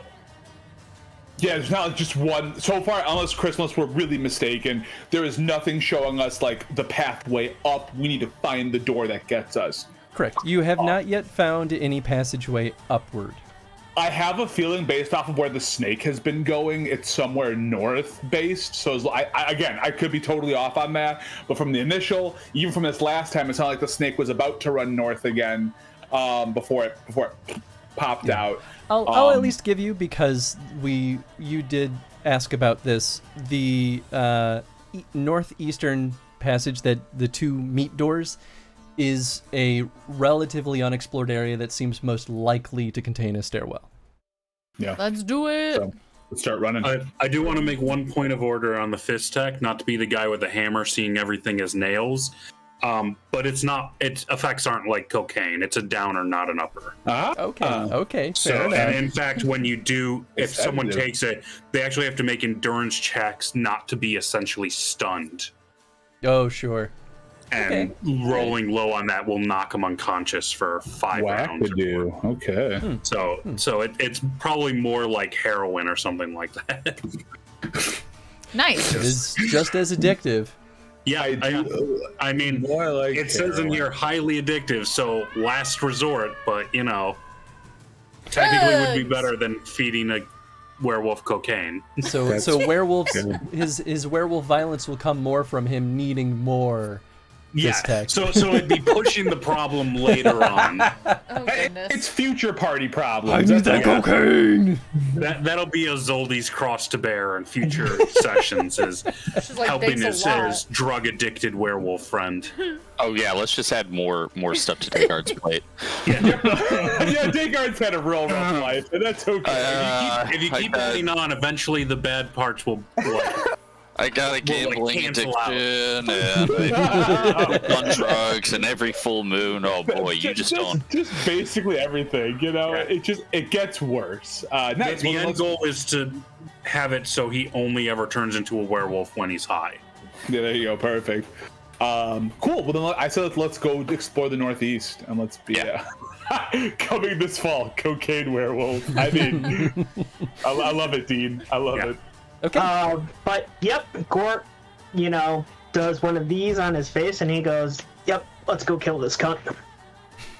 Yeah. Cool. You guys go up the path north. You pass the remaining caged monsters and make a swift right, which is eastward. That doorway is now open. You open it with little problem. You kind of have to shove through a little bit of the remaining tendrils of flesh, but they tear without much issue. It's another long hallway. You go down that said long hallway, open another door, and you are back to the familiar storeroom that was full of metal supplies, basically tools, armor, and the like. In that room was previously that wall covered in flesh. It is now withered away and reveals an open doorway, and inside you see a winding stairwell going upward. Okay, up we go. Cool. What's formation? Starting with the Witcher, ending with the dwarf? Generally, it's been an okay idea in case we get Sounds like cornered. a good plan. Yep. Okay. You climb up the stairwell. It actually takes a decent bit of time, just based on the sheer height of that central room that you're in. You can get a guess that you're actually going above that room. It's a steep enough climb to kind of feel appropriate. Inside, you get to the top, you open a door, and inside you see what appears to be a macabre display. Oops, let me flip that around. A macabre display of human corpses, mutagenic components, and a long chair in the center meant to strap people to. There's a neatly organized line of corpses, all in various states of decay, kind of lined up against the wall. The rest of the room feels very occult in nature. You see even a lot of occultish ritual engravings on the ground, as well as very scattered about like things like Fifth Essence and other magical fueling materials. I feel like we have a. Nope, sorry. If I start smashing all the equipment, is there a good chance that something's gonna blow up on me? You can ask me my alchemical opinion, and I can tell you which stuff's safe to smash. I'm about to say, I feel like we have a few roles coming up here. There's probably someone that wants student awareness. I feel like there might be some magic, some Witcher training, all the good stuff. I think we'll all have something different to do. I was gonna say, is there another door in here leading somewhere else? Yes, I'm sorry, I forgot to mention that. There are, in fact, 3 doors. One are large double doors directly in front of you. Upon further inspection, it appears to require a rather large, intricate display of keys. 4, in fact, all with various symbols. Great. 3 of which you already have seen. Just north and south of that door on diagonals are 2 other doors that appear to be otherwise unlocked. Actually, I take that back. The south door is locked with the square with a cross. So we have that key. I will take an awareness check and a Witcher training check. Or an education check. I'll do some Witcher training. Cool. I'll do education. Cool. I'll do Nice. awareness. I could do, yeah. Okay. Crit, baby. Man, 20. I'm having a very okay day today. Nice. 28 on the education. No, 20. 20. Just 29. Beautiful. Still good. awareness. And then I got a 21 on Witcher training. Can I Beautiful. do an alchemy check just on the equipment? Sure. Go ahead. Okay. Then you can tell me what's safe to smash. I I just want to sabotage this bitch. I'm pissed. That's a 24 on the alchemy. Beautiful. Okay, starting with Witcher training, you said 21. Yes, sir. You have seen this type of equipment before. Mm-hmm. There's something that's a bit horrifying as you realize as you're poking around. You've seen chairs like this get used. You've seen some of these alchemical components. This is stuff that you've seen as part of the Trial of Grasses, which is a bit of a horrifying realization because that does not leave the Witcher schools easily. Education actually gets you some similar stuff. You mostly get the more spoken word of what it's like to create Witchers, and you kind of recognize the parallels there. You don't necessarily know what alchemical components go into creating a Witcher, but you do recognize the setup. This is mutagenic magic at its core, mixed with a bunch of elixirs and the like. By the corpses, you could tell that there were a lot of failed experiments. Awareness checks. I got 29. 29. Was there another awareness check? Jesus. Okay. No, there's the alchemy. With the 29, you find a bunch of Witcher-like items. In particular, you find a bunch of haphazardly carved Witcher's medallions that appear to be a rough carving of a wolf. To all folks who understand anything about this, though, it appears to be made by someone who didn't really know what they were doing. Imitation. Mm-hmm. Someone's trying to pass them off. You could even say, for Azoli, I'll give this to you. This might be what a mage might think is necessary to make a Witcher. Yeah. It sounds like they're trying to create trying to figure out and crack the code. What about the alchemical? Oh, sorry. I just know there's the alchemical roll too. I'm gonna look over at Yachek, who's just throwing bottles on the ground. I actually really appreciate this. The best way to get back at this mage is to absolutely fucking kill her. Agreed. Yeah, This room let's should go do down, it. but let's kill her. Yeah. So there are 2 doors you said to the south and to the east and west. North and Diagonals. south leaning, yeah. Okay. I vote we check one of those. There's one with a key. Well, let's see if we can find the last key and get through those double doors. What did I get for my alchemy? Alchemy. Yeah, let's Oh, make sure we. alchemy, get that. Yeah, I don't want to explode shit. What were you looking for specifically? Otherwise, I'll give you general stuff. I don't think I was really looking for specific Just anything. would be just if anything was destroyed. What is the pieces of most concern in terms of Sure. their danger, if there's any present danger to us on this setup, things like that. Nothing is a particular danger. They're all a bunch of raw alchemical components. There is one thing that strikes your eye that you haven't seen a lot of, actually, which is a flower. A blue, I think it's blue. It's either blue or violet flower that the rumor is that it only ever grows where elder blood has been spilled. Does it have a name? My elf friend. Do I recognize it does, my but elf honestly, friend? I don't remember. Wait, Christopher, do I recognize Do my I know elf friend? what type of substance it is? Sorry, say that again. Do I recognize my elf friend in any of these corpses? Your elf friend is not in any of the corpses. Good. Sorry, what was that other question? Do I know what type of substance it might be? and like It's its actually uses. not something that you would ever associate with alchemical components. It seems wholly unique. Okay. Edelmar, you know that that's necessary to make witchers. Like straight that's the up. only one that's here. It's one of the components that's been disappearing from the world. That is partly why it's been harder and harder to make witchers, other than just the fact that there aren't many people that remember how to. Sure, no, but it's just the only one in this room. Yes. I'm gonna grab that. Sure. I'm taking it. I'm mad. Let's go. We can destroy this room later. This room later. We'll Agreed. come back and burn everything. I throw one We'll last take it all jar at the down. wall. Good. Yeah. I also take my sword and just kind of knock some jars down as we're going towards the door. Or I take my extra long. Part of me really digits. understands, and a part of me also has the idea of like, oh, those are still good components. We can still use those. I would probably say to Edomar, like, I don't understand the significance of the flowers. They're not typically used for alchemy. It's used for us. I'll hold on to this. I'm also going to take one of the half-carved medallions. I'm just curious more about it. Yeah. But yeah, let's. Do you think- oh, sorry. Do you think other Witchers might be involved? I don't know. I don't know what's going on here.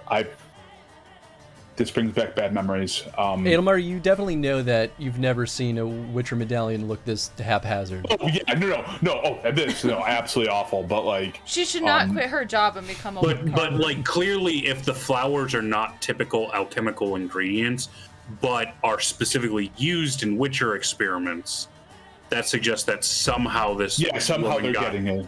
I don't know where. got a hold of information that she shouldn't have. Yes, it's bad. And it's possible it could have come from my school, any school.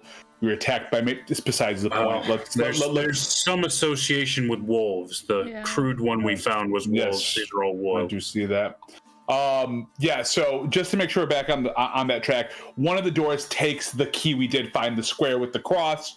The other one does not. And then there's just open, right? Correct. Yeah, and then there's the big one that needs all four. That needs all four keys. Well, Let's do I the feel one that with the square. the lock. Yeah, the I think lock his old was one. right on that. Usually goes somewhere more Okay. important. So you go the southwest door. We don't need the rupee chest in the other room. Or do we? You insert the key, you turn it, it unlocks, no problem. You go inside, it's another hallway, which takes you to another door. Inside, you see what used to be filled with meat from below. It had grown up and kind of reached this part, but now as it's withered away, you actually see a small shaft in the floor on the south end of the wall. You said shaft? Sorry, I misheard that. Gort, you recognize that shaft. That's the one you jumped down in your memories. Garbage chute. All right, so we have our escape route. Yeah, really. There is a door directly to the west of here. It is unlocked. Let's take it. Awareness of anything in this room? It's otherwise mostly empty. You can roll me a deduction if you would like to know what this room was for. Okay, I'll do Discarding the that. bodies. I mean, I'll join you. Why not? Yeah, seriously. I mean, Oh, damn. I got a 20, which is not going to be as good as I whatever. got a 25. There you go. Beautiful. Both of you succeed with flying colors. This was a garbage chute to dump corpses. In fact, Somebody called it. with the, what was that, a 25 that someone got? 25. Yeah. With that, you can even further deduce that in dropping these corpses down that chute, it takes you back to that first room you went into right next to the portal. Yep. Oh. Excellent escape Further route. deduce that that pile of corpses is probably what drew the drowners to this place in the very beginning. Because they were going for the They were looking for corpses, and there was They a healthy smelled pile. That fleshy flesh. Sorry, I shouldn't be talking. Fucking- about you. Oh no. I'm just adding spice. I'd like look around, and like the fact that this was blocked off from the flesh from Gort's friend. I can only hope that her poor experimentation hampered her just from being able to even access her equipment. Well, this could be our quick way out if things go poorly. Let's find that last key. Let's go to the west door. Yep. Okay. You move westward to another room, and inside is a small-ish room, relatively, it's medium-sized room, we'll give it, that's filled with cells. Most of them appear to be empty. However, you do hear whimpering in various cells. Run over there. My elf friend. You see a bunch of elves, but not your friend. Wait, can I speak in elder speech and ask where I have to remember? Elwayne is in elder speech. I'll roll for elder speech. Yeah, go for it. And in the meantime, I'm going to do a healing hands check just to see if there's any urgent wounds that need to be taken care of. Sure, absolutely, go ahead. So I got We'll say you do find a way to open the cells without too much trouble. Yeah, like some external I'll just give you mechanism. that, yeah. So I rolled 19. I'm assuming that's enough to speak in elder Yes, speech. absolutely. But I'm gonna run over and be like, your leader, whatever his name was, told us that you were kidnapped, but I don't see Elwayne with you. Do you know what happened to her? She was taken By the witch? 2 days ago. Where Which did is they... pretty soon from when they would have been brought here. Do you know where she took her? To the right To the right. of this, which would be the way you just came. Okay. She was still alive. We haven't heard from her since. Has she Please taken... find her. Has she taken any more of you? There were plenty of peasants that seemed to have been here right as we were here initially, but they were gone well before we were even here for a full day. I like look around for this crew, somebody to like unlock this thing or break the cage open. Yeah, we'll say someone finds a mechanism that unlocks the doors. And does them. Yep. And I it's at rolled this a- point that 23 Well, on the fastest healing. way out of here Cool. is down a chute in the other room. It's not pleasant though. That leads Is to the the portal still sewers. open? yeah, the portal's still open. Oh, okay. Yeah, you left it on. So, and Cool. that will go back to the university, right? It goes back to the university, correct. That So is where it goes right actually, now. your fastest way out is a bloody body chute over there. Not pleasant, but quick. And through the portal, and you'll be in Oxenford. Oxenford, yeah. They look at you with concern. Will the humans... They look at their Scoia'tael Might be a problem. decorations. It might be a problem, to be honest. You could wait at the entrance, and if things go wrong, you can always take your chances, or you can wait on us to finish the job. I look at the two mages. Can you please escort these people out of here and let Oxenfurt know the situation? No, They that look at each works. other. They look at you, Izoldi. Are you sure? Yeah, it's fine. We'll I just get them out of here. Yeah, Okay. escort them out of the city as best you can. Okay. Yeah, I guess we'll test the chute first because they're a little bit more beaten up. Okay.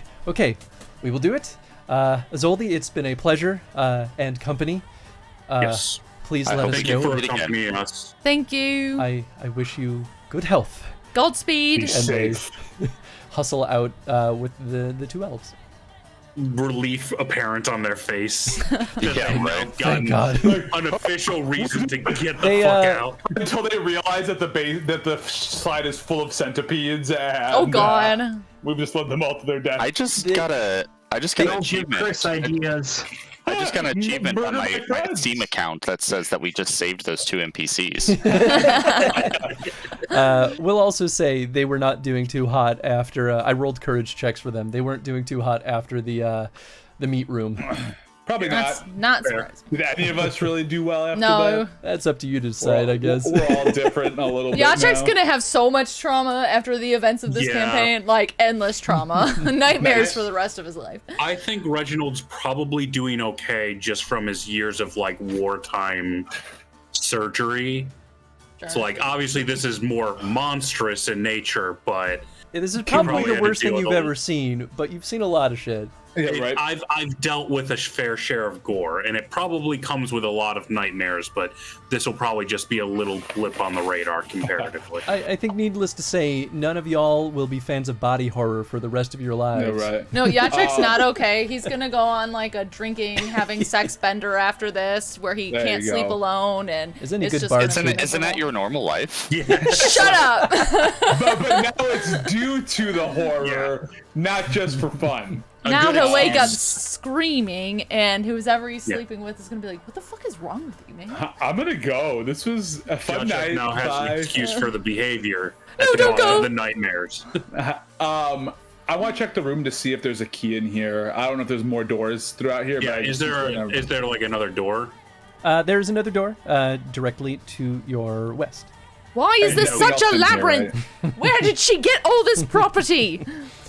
I assume you go down that door? Yeah. Yeah. Cool. There were no keys.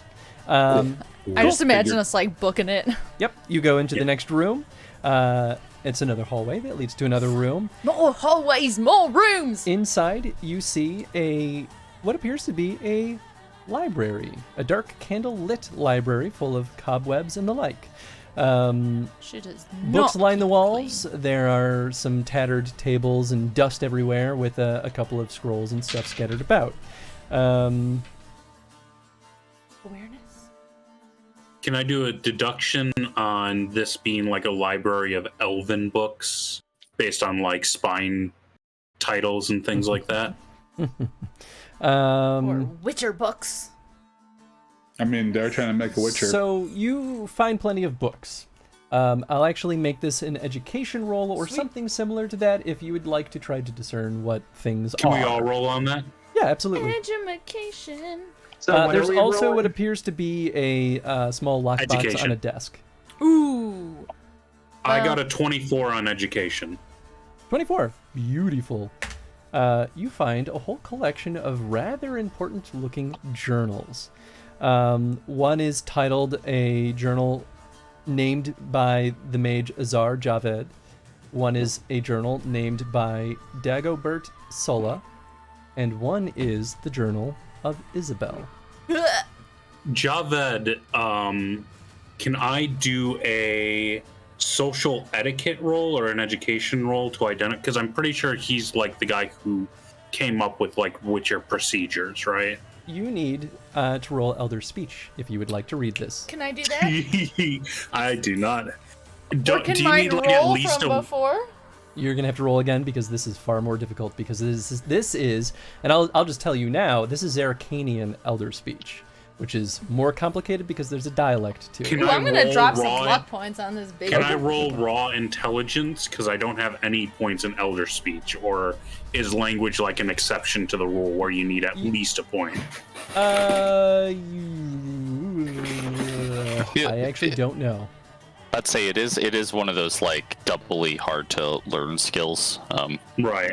But I'm just I wondering have- because it is technically an intelligence skill. If Yeah. it's like I can kind of brute force read it on intelligence alone. Oh, yeah, we got Yachek here to do the roll anyway, so. I also have Elder Speech, but Oh. like I have 1 point in it total for 11. But yeah, You don't Well, need there- Elder Speech to read the Dagobert or Isabel's journals, I for got what it's worth. 23. okay. 23 will do I'm- it. Yours. Yaved's the oldest though, right? No, actually. It's not the oldest seeming. I probably would go to the oldest seeming one. Okay, that is Dagobert. Okay, so that doesn't need Elder Speech. That's Correct. Nordling. That is, yeah. So am I making just a straight Nordling check, or am I doing like an education? You already rolled your education, so I'll give you that one. Okay. Cool. So starting with Azar Javed, his journals entail something that actually sounds reminiscent of something that was previously talked about in this campaign. You're digging through it, and a lot of it is notes about how information and how they stole the Witcher's formulas and alchemical equipments from the School of the Wolf. They actually led an Wait, the assault. elves did?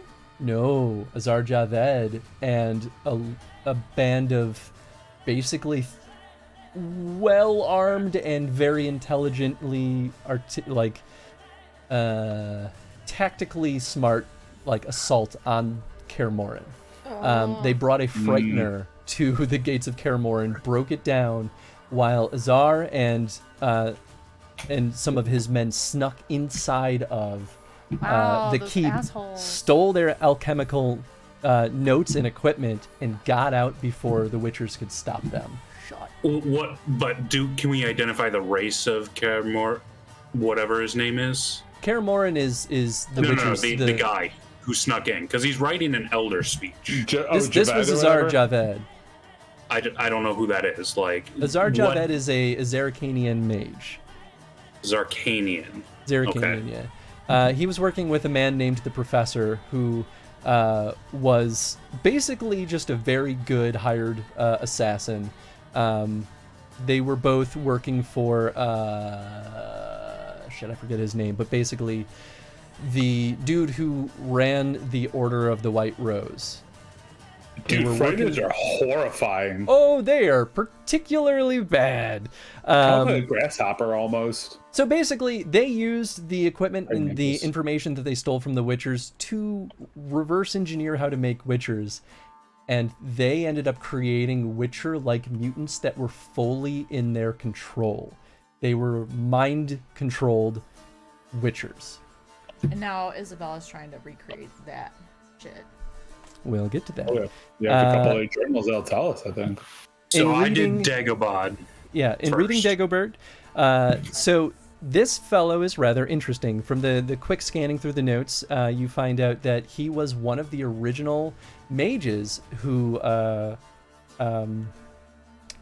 what was it? He basically was someone who supervised the original trial, one of the early trials of the Grasses. I don't know if it was the original or if it was... one of the mages involved in essentially creating the process of creating Witchers. Exactly. He later on went to create the very first Frightener. Oh, great. Real. I think I saw what a his legacy. name pop up. I just looked at what Such a Frightener was. He legacy. said Dagobert, and yeah, holy shit. Hey. He was the creator of the Frightener using mutagenic magic to basically hodgepodge together a gigantic monster that got him outcast from Mage Society because they were all like, Yeah, no that's shit, bro." bad, let's not do that. So he's essentially Herpo the Foul from Harry Potter, almost. And I'm assuming this journal's basically the notes on both Witcher and Frightener processes, or at least generally talking about them.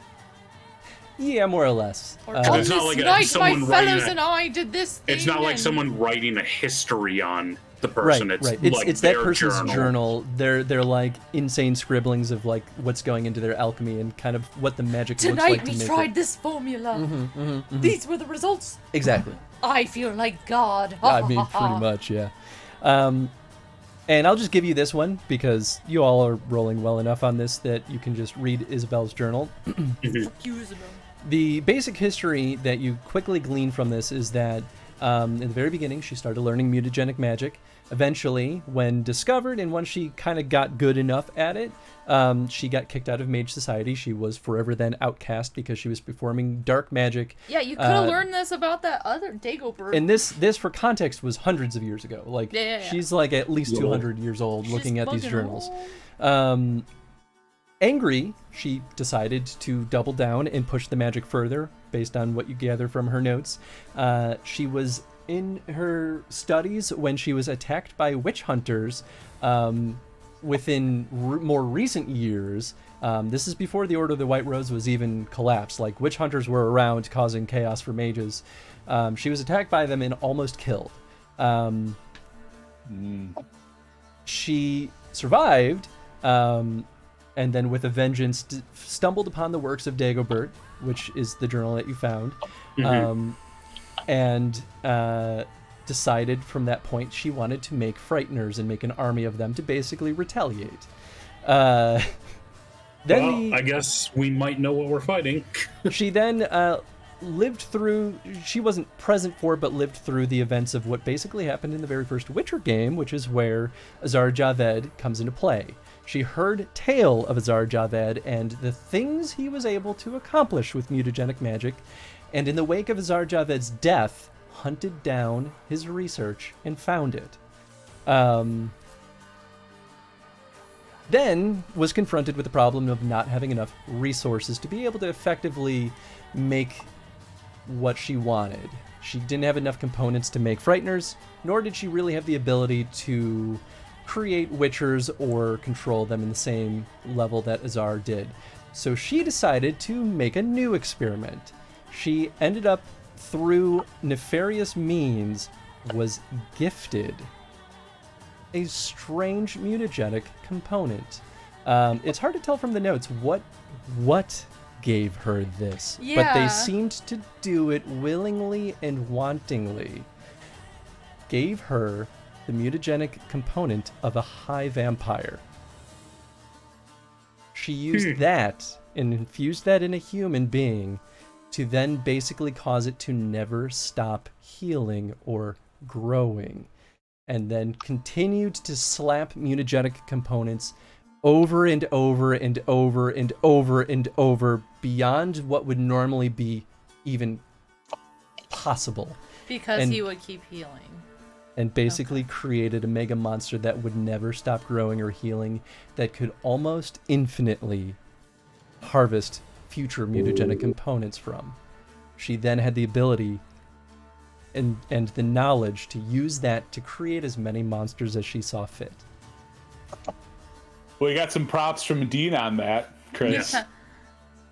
At the very end of the journal, there's the note of needing to travel back to her original labs, and then you find the note of when she first encountered Gort. Wait, Gort, you're Does it have a here. date or no? The date is months ago, not crazy long ago. But then it Gort, kinda this goes is with this what's is happened. about when you lost your memory. Yeah, that's just heckin' crazy. Yeah, I guess I should have prefaced this is what happened when you lost your memory. And that recall was it coming back and you fighting the magic that sealed it away. So Devlin this, became this thing. this was actually 17 years ago, because just Okay. in my history where I lost 5 months of memory, it was in my 20s. Gort is roughly 37 right now. Honestly, that still works. All this Okay. shit would have taken a long time to kind of figure out. So that just means that she was working at this a lot longer than I previously stated. Okay. That's fair. That we can just Trying to make means sure that- canon that was just- set up. So. No, that just means your poor friend Delvin has been here for a long time. So Delvin was that high vampire mutant thing. Yes. So cool. Is Cool. anyone in the group going to stop me if I burn these journals right now? I will. No. Yeah, give them to me. I put them in a bag. I'm putting these into the I'm library. not handing it over to you Me? Why not? because I don't trust these with anyone. I don't understand alchemy, and they're not going to me. They're going where they belong, and to what's the library? Where they belong is ashes. There are no good ideas in these books. Incorrect. The ideas that are there are to counter this from happening again. I was gonna say, if somebody else These have been starts- tools used to perpetuate it, not tools used to fight them. Well, we're also learning more about how she did it and how we can stop her from this. So future people, if they run into something similar, because people will still try to figure this out. I'm kind of with Isolde in that it's a tool to stop it. Yeah, it needs to be locked away in a library where it can only be accessed in case somebody needs to figure out how to stop somebody who has done something like this in the future. Accessed by who, though? I know, people in power are highest of the- shit. But I'm still with Isolde. I don't know if I trust any of this. All it takes is falling into one person's hands. Regardless of what we do with it right now, we need proof of all of this. For even if we end this, right? This gives us the proof for Chappelle at least. I don't know if I trust him either, but we need proof still. We can destroy something after, because I also don't know how to handle all this yet. So I also want to I find out. have the book, and I'm not going to burn it right now based on this conversation, but I am certainly not handing it to anyone else. You don't have to. I'm not looking for anything right now. I'm assuming someone else read the Isabel one. Yeah. So I want to know who this thing was that gave her the mutagen. That's my concern. Right. That's And someone by who- destroying the evidence, That we're is not the gonna only find book. out. Yeah. Yeah, that's the also- true villain, actually. I think the other books, anything that talks about how the Witchers are made, though, those belong with Witchers. Those do not belong with mages. I will hold on to anything that are Witcher-based. We can find something for that. I mean, it is I still would an trust art it more people. with the I agree Witchers with than that. with the mages. How about When have I ever done anything for you to not trust It's me? not you, Isolde. Not about just one. It's not you. This how has about we secret put a positions. pin Yep. in this conversation? Exactly. We have other things to worry about, but we still need Isabel's journal for proof. This is our proof. Let's hang on to all of it for now, put it in the bag, pin in this conversation, moving forward, kill Isabel, and then we'll talk about it. Okay? Spoken like a true dwarf, Yachuk. Let's go. Thank you. Are there any other I doors appreciate out of this that. room? There was one northeast, and I'll also refresh that there is a unopened box. That yeah. was I was gonna sitting say, the box. Can I go fuck with box? You can. It is locked, however. Can I slam the box on the floor? You absolutely We could can. also do pick lock to try at I'm like least. beyond giving a fuck. Yachuk is so beyond giving fucks. He fucking Yeah. slams the box on the door. I'll just give this to you because I think it's delightful. Yachek slams the box on the ground. It breaks open because it's wood, and inside reveals a dense stone key with a Eat diamond. shit, Isabel! Eat shit! Amazing. We can just go back. We don't have to explore any more of this. We can Yeah. go back Moving to the door. on. Yeah, Okay, we, so you we go have back all the way the you came? keys. Yes. Okay. Party goes back the way they came, back to the very first occult room on the upper floor. And you approach the door with the many keyholes. You insert them, unlock it, and open the door. Go through. I don't like the hand Dagger rub is you just out. did. We're gonna change the music on the Oh, stream. nice. Nice. I can't really hear the music, but I'm sure it's Wait, good. is this a good bio break moment before the big crazy? This is a fantastic bio break moment. That would be I'm wonderful. so happy you thought I can of take that. the doggy out. Cool. I can eat my quesadilla that came Eat in. your That's like quesadilla! food real quick. Yep. There you go. All right, cool. I'll throw up the BRB screen, and we will be right back. Woo! 9:15, y'all. Fuck me. Yes. Hey, Matt! How you doing, buddy? Thank you so much for the host. Boy! Matt, how you doing, my dude? Also, one minor change I like is the game doesn't pause when you pick up an item. Oh, yeah!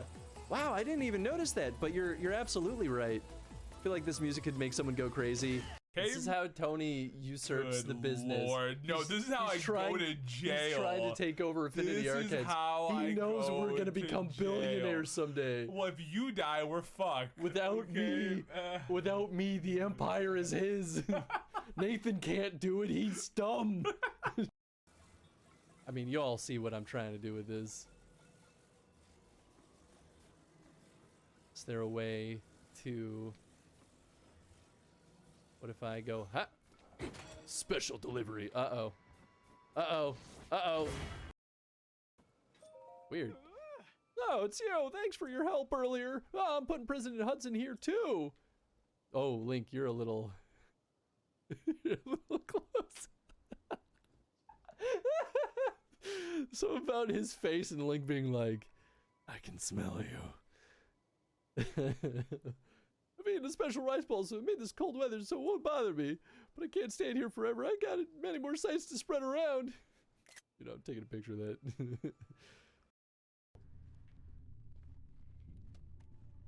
This might be now or never. Oh, no! Poo-poo. Pee-pee poo-poo. Pee-pee. Poo-poo pee-pee. Poo-poo. Poo-pee-pee.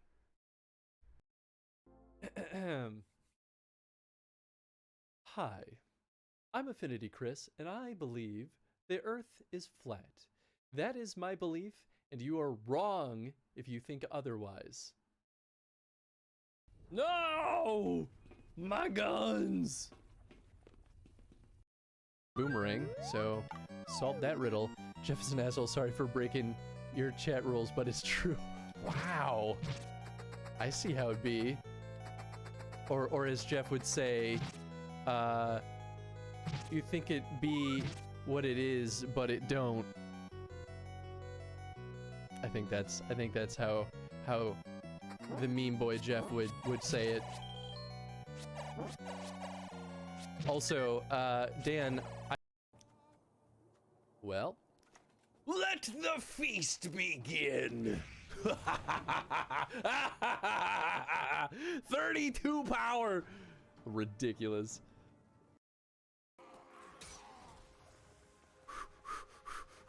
Go, go, go, go, go, go, go. No! Damn it!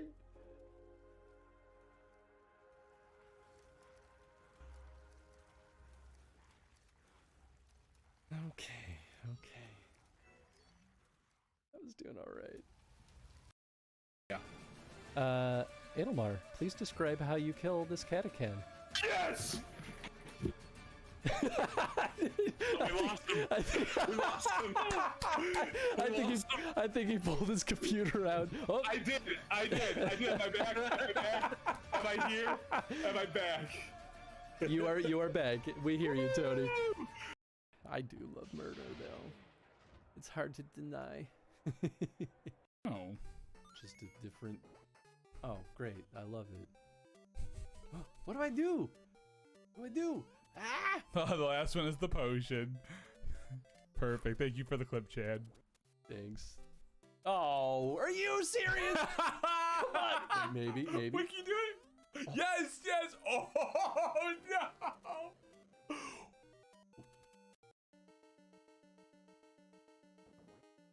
no. What? My fighting bird. Let me get some nice, juicy, fresh wine. Hey, ooh, that is some old, dank wine. Like, especially as a fellow dev, it's like, I don't want to make anyone feel bad about their hard work that they've put into a game, you know? Like, game development is a really difficult thing to get right, and just difficult to do in general. So it's like, no one deserves to be put down for you know, trying their hardest to make something fun. Oh god. Everything's fine. Everything's fine. Swear, if I get 6th place because of that,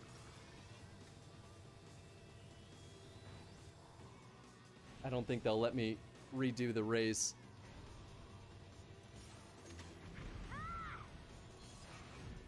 And the drivers cross the finish line to complete the second round. This Grand Prix is shaping up to be a real talent fighter. I can't believe I got the nuke right before the finish line. That was the best bout of luck I think I've ever had. Saved by the nuke. So amazing. Come on, girl. Teresa. She's being like passive aggressive about it. Sure would suck if Albion was destroyed because some hero didn't want to wear some stupid gauntlets. You don't understand. Khloe Kardashian was in here this morning. She had the biggest abortion I've ever seen.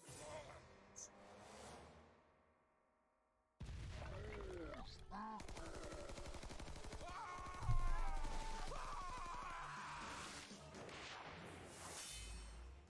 shit, when are we gonna catch a break? What the fuck is this game?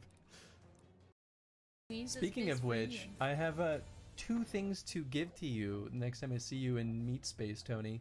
I hope one of them is sweet, sweet love. Yes, it absolutely is. Yes, I know we're live and I don't even care. Listen, the internet knows our relationship. They've talked Oh, about the yeah. fan fiction. Ah!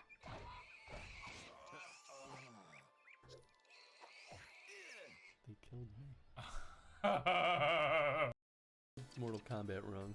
Mortal Kombat! Dun, dun, dun, dun, dun, dun, dun, dun, dun, dun, dun, dun, dun, dun, dun, dun, dun, dun. I forget how it goes. Yeah, I remember all that. This sounds a little more like Cowboy Bob. It's been a while. Is this Navi? Hello. I see fire. This is in Navi, those right? eyes. Where's Nintendo with the cease and assist? Listen. They've a strong sense of duty. I have a strong duty. You'll always see I'll through, stop. no I actually want to take matter this game seriously. I hear it's a good game, so. what. There's something I'd very much like to show you. I feel like people do weird things with this opening intro. I just need to hear it from What? you I don't know, there's something weird about it. I don't like this character's voice. till the very end. With She that, just sounds like generic get you on your way. anime game voice acting. Yeah. I don't know. I mean, she seems fine to me. I'm just thinking about the creeps out there. So what if I want to jerk off to a fairy? Great, that would be like that. Boy, that's the one we need to clip right there. Oh, I want to jerk off to a fairy. What's the problem? I'm full of it. That's right, full You're of full it. of something. Yeah, please, someone take that full of it. Take that. I guess I'll prepare. Well, I guess I should investigate still. Even though bad stuff keeps happening. Terrible news! Blueberry pie, yeah, baby. Okay, I don't think I got good guy points for that. I got an apple pie. Up to you. Besides, Tony can eat shit. I wipe my own ass. Yeah, that's a complicated thing to do, to be fair. You gotta have the hand-eye coordination to reach where you can't see. But the fact that I qualified on the extreme map, or the extreme difficulty, makes me feel more confident. What did I say? What did I say? I called it! I am the whisperer of the dice! Is there anything here? I This is really just hope sorrow. the last one's the potion. That'd be really funny if the last one was a potion. It would not be funny. It would in fact be terrible. I think one of these has a potion though. Is it? Oh, maybe not. No, I guess I'm crazy. Oh, did I despawn the star? Oh my god. Hey, we had a potion. Well, I have a cleaver.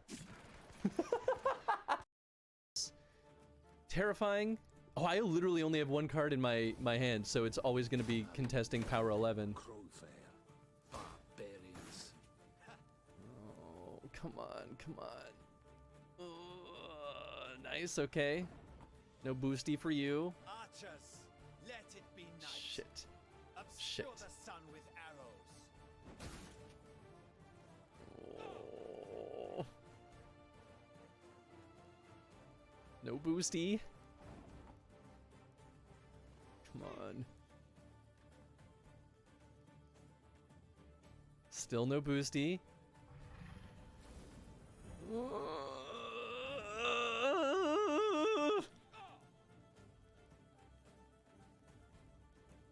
It is just potions, I think. I think you're right. Oh my god. No! Damn it!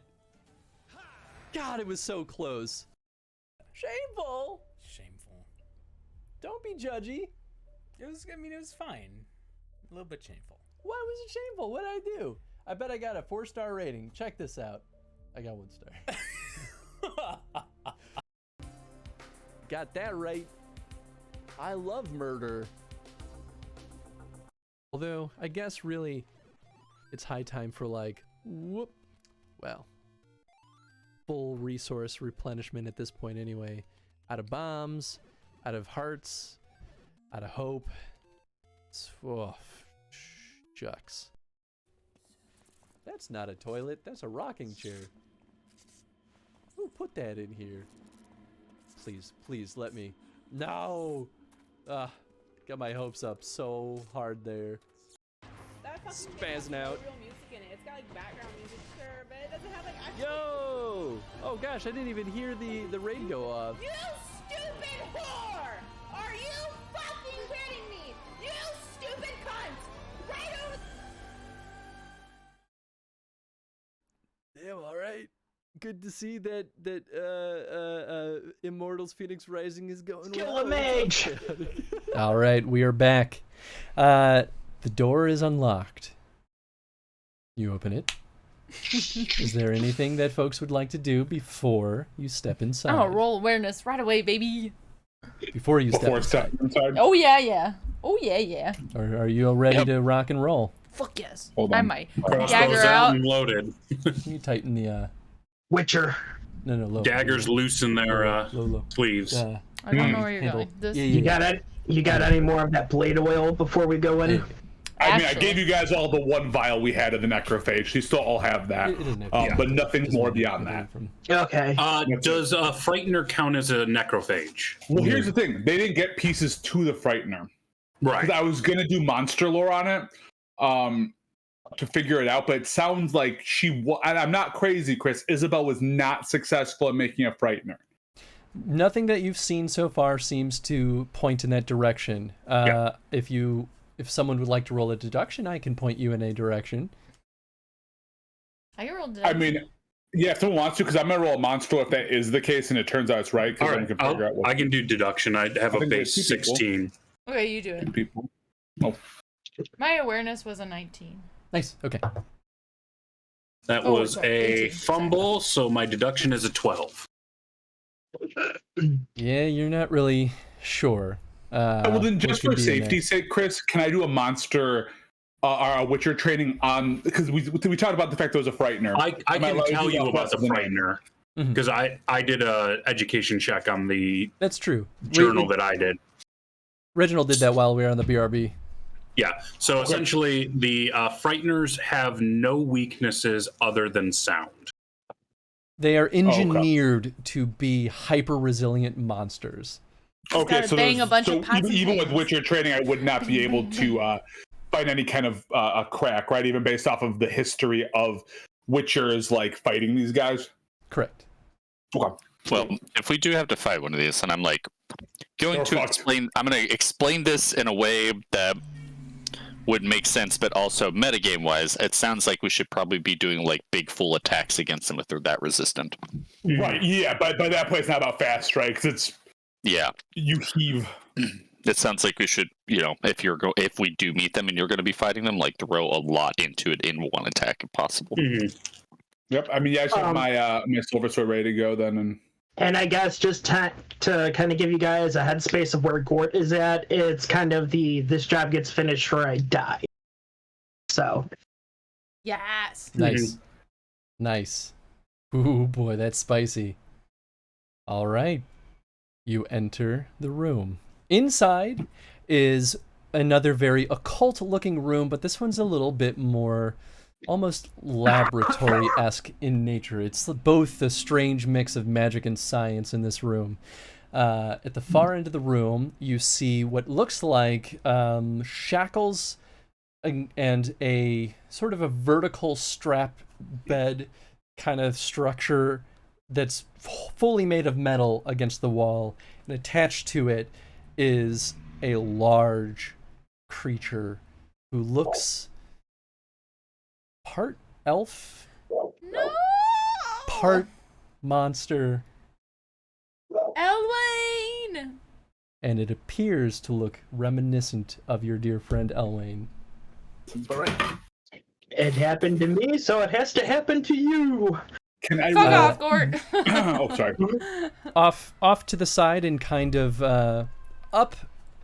We'll say up and off to the side as that structure's kind of central in the room, but she's in front of it. You see the cloaked, pale, lanky mage who stares back at you. She turns her head and sees you with her piercing green eyes through the dim lit room. I'm gonna cut those eyes out. I fire a crossbow bolt. Go ahead and roll the strike. Yeah, I got range. I'm gonna use it. While that's happening, Chris, can I roll a monster, which you're training on the creature? I kind of want to get that question kind of thing out of the way. Absolutely. Great. I'm gonna put. Sorry. 23 to hit. 23, pretty darn I good. dropped 2 luck points into that. Let's see, what is your... 1. Oh, 24. Sorry. I keep forgetting the weapon accuracy. 24. Also quite good. Okay. You strike. Go ahead and roll. What is it? D10 for location? Oh, yeah. D10 for location. And then, Chris, I got a 25 on my Witcher training. That's a 10 for the location. Wow. Pretty good. Cool. So you... Oh, no, that's bad. You hit her in the leg. Yeah. It's the worst time to crit. The worst time to hit the 10 crit. Go ahead and roll your damage, though, nonetheless. This is the appropriate time to switch to a pencil. Been using a pen this whole game. Yeah, probably. 14 damage, halved to 7. If it's getting halved, cool. I should say. Cool. Yeah, so 14 damage. Yeah. Hell's HP. Here we go. And I spend the stamina to reload on the same attack. Ooh. Okay. The wombo combo. The bolt lands in her leg, and she looks up at you and shakes and says, "It's too bad. I thought we might be able to work something out." And at that, wings erupt from her backside, and she flies upward and lands on a perch that lights up with a blue, magical-looking barrier. Shit, fuck. At this, the creature at the far end of the room looks up. And this is where we'll turn on the boss music. Yay, boss music! Also, I'm gonna definitely try to talk to my friend. It's probably stupid, but I'm gonna do it. That's fair. Okay, boss music is rolling. The creature opens its eyes, and it has one very striking thing about it. Those are Witcher eyes. Oh, fuck. I got a 25, by the way, on my Witcher training. Beautiful. With your Witcher training, you can tell that this is the combination of an elf, a Witcher, and a monster known as a Bolvor.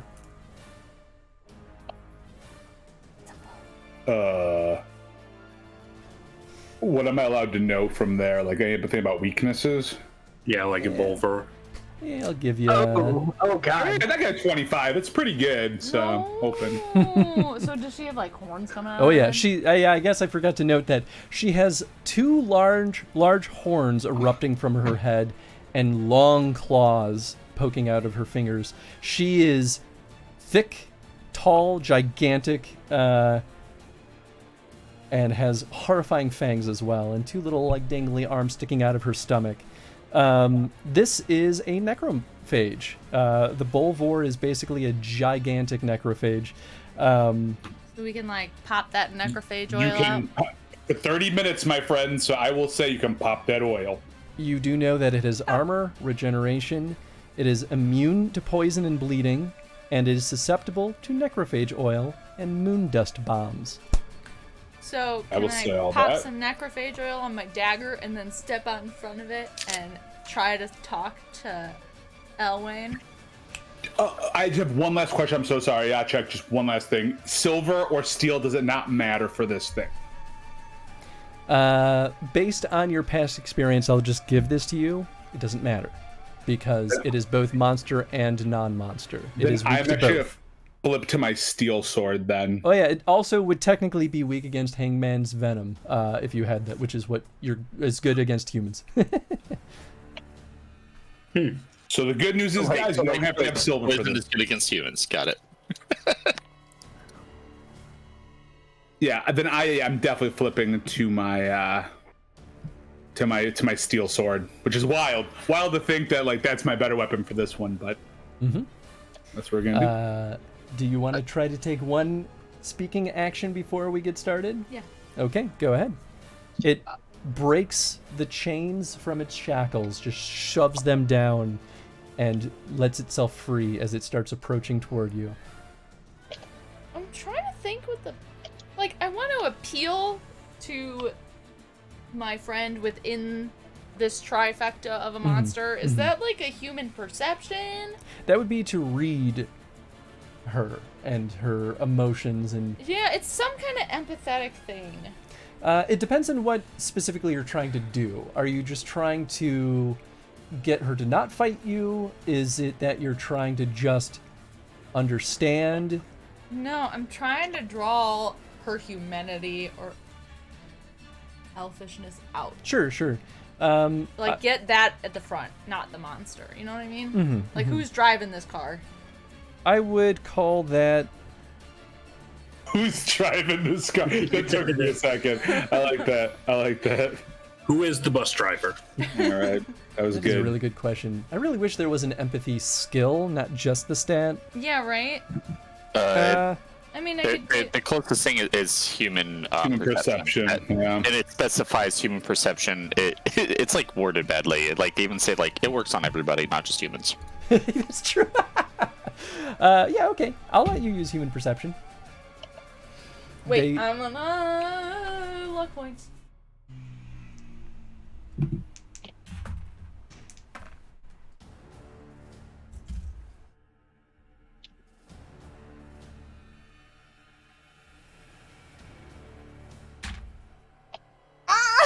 No. Okay. 15. Because wait. Yeah, I had a base of 18, and then I fumbled. What do you say? Elwayne, I know you're still in there. Please, it's the Yachek. Recognize me.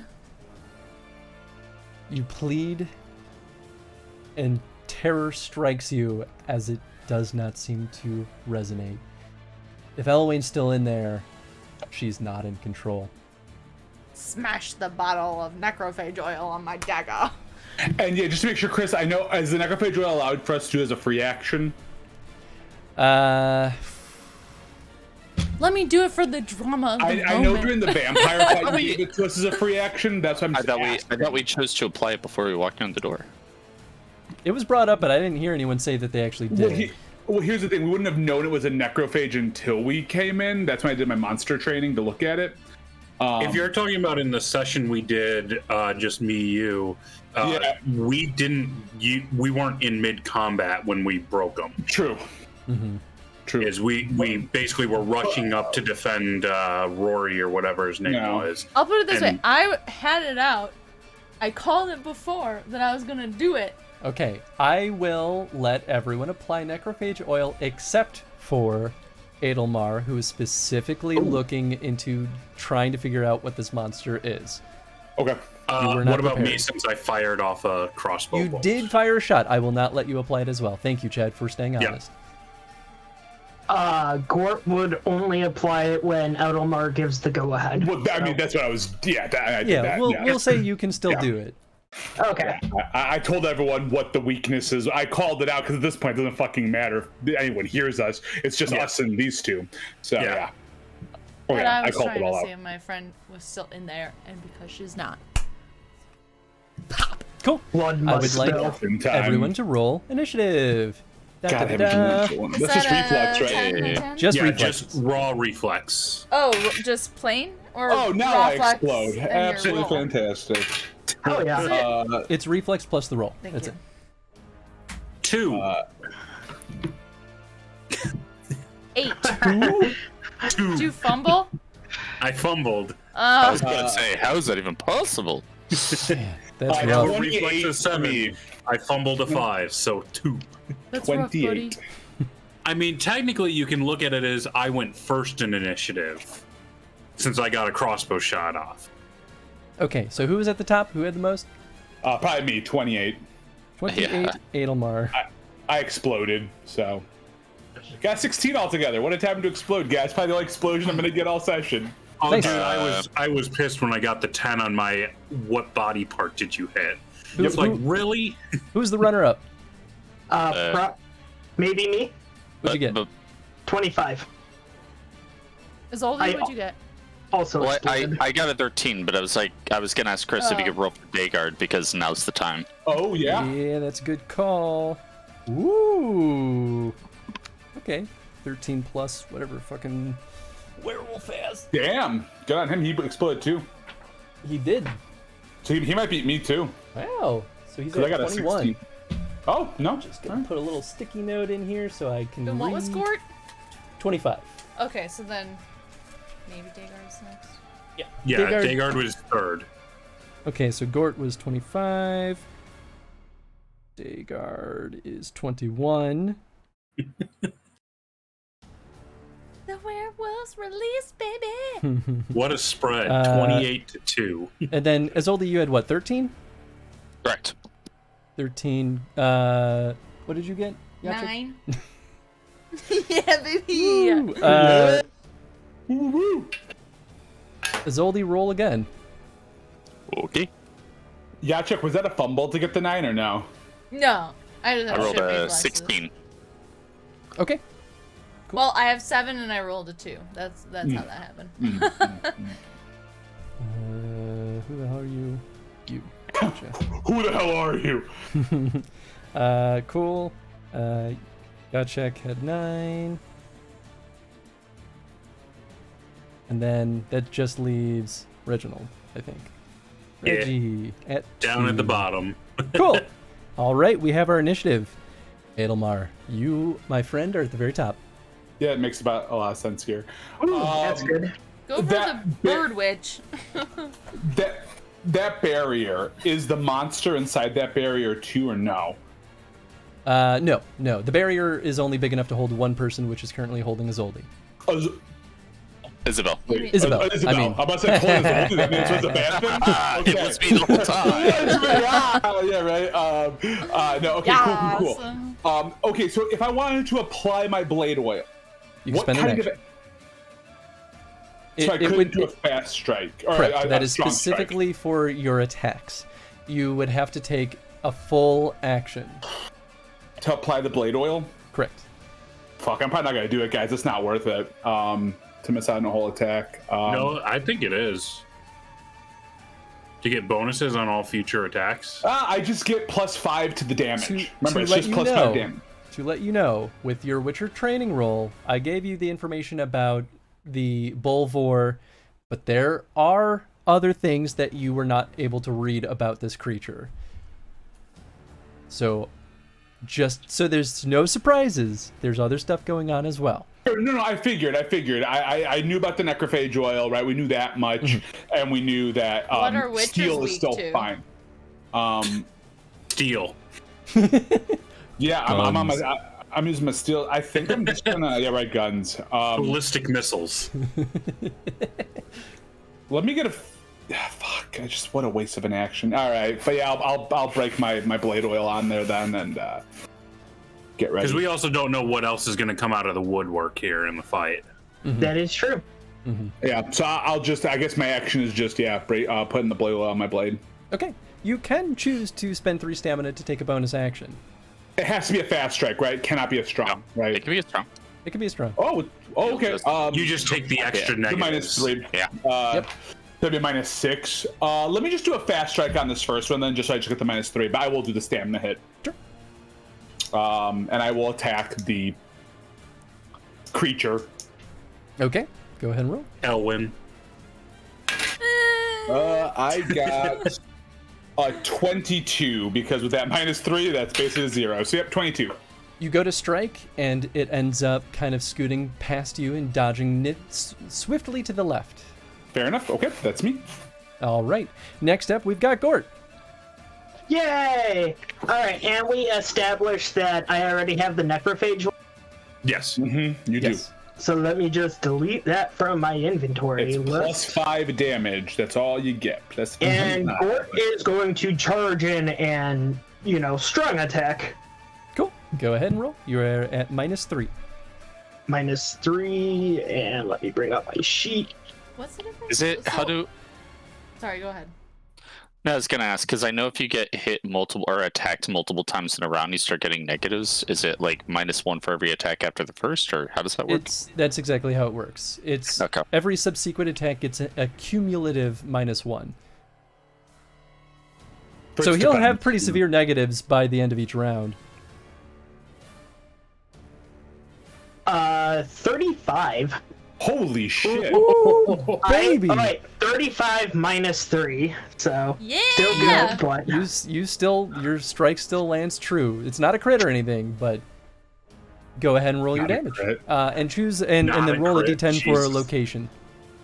okay. So D10 for location first. That's going to be a 1. Ooh, For location? That's head. that's head. You somehow, the Holy shortest member of the shit. group, somehow gets this guy or her as she's towering over you. You land a strike right in the head. I think Gort bounces off my shoulders as I miss with my swing. He's able to like run up me and just like. Yep, I do some weird little. I put the hand up. Okay, what's your All damage? Ooh, not too many 6s. Okay, that is 10, 15, 19 damage. 19 damage, okay.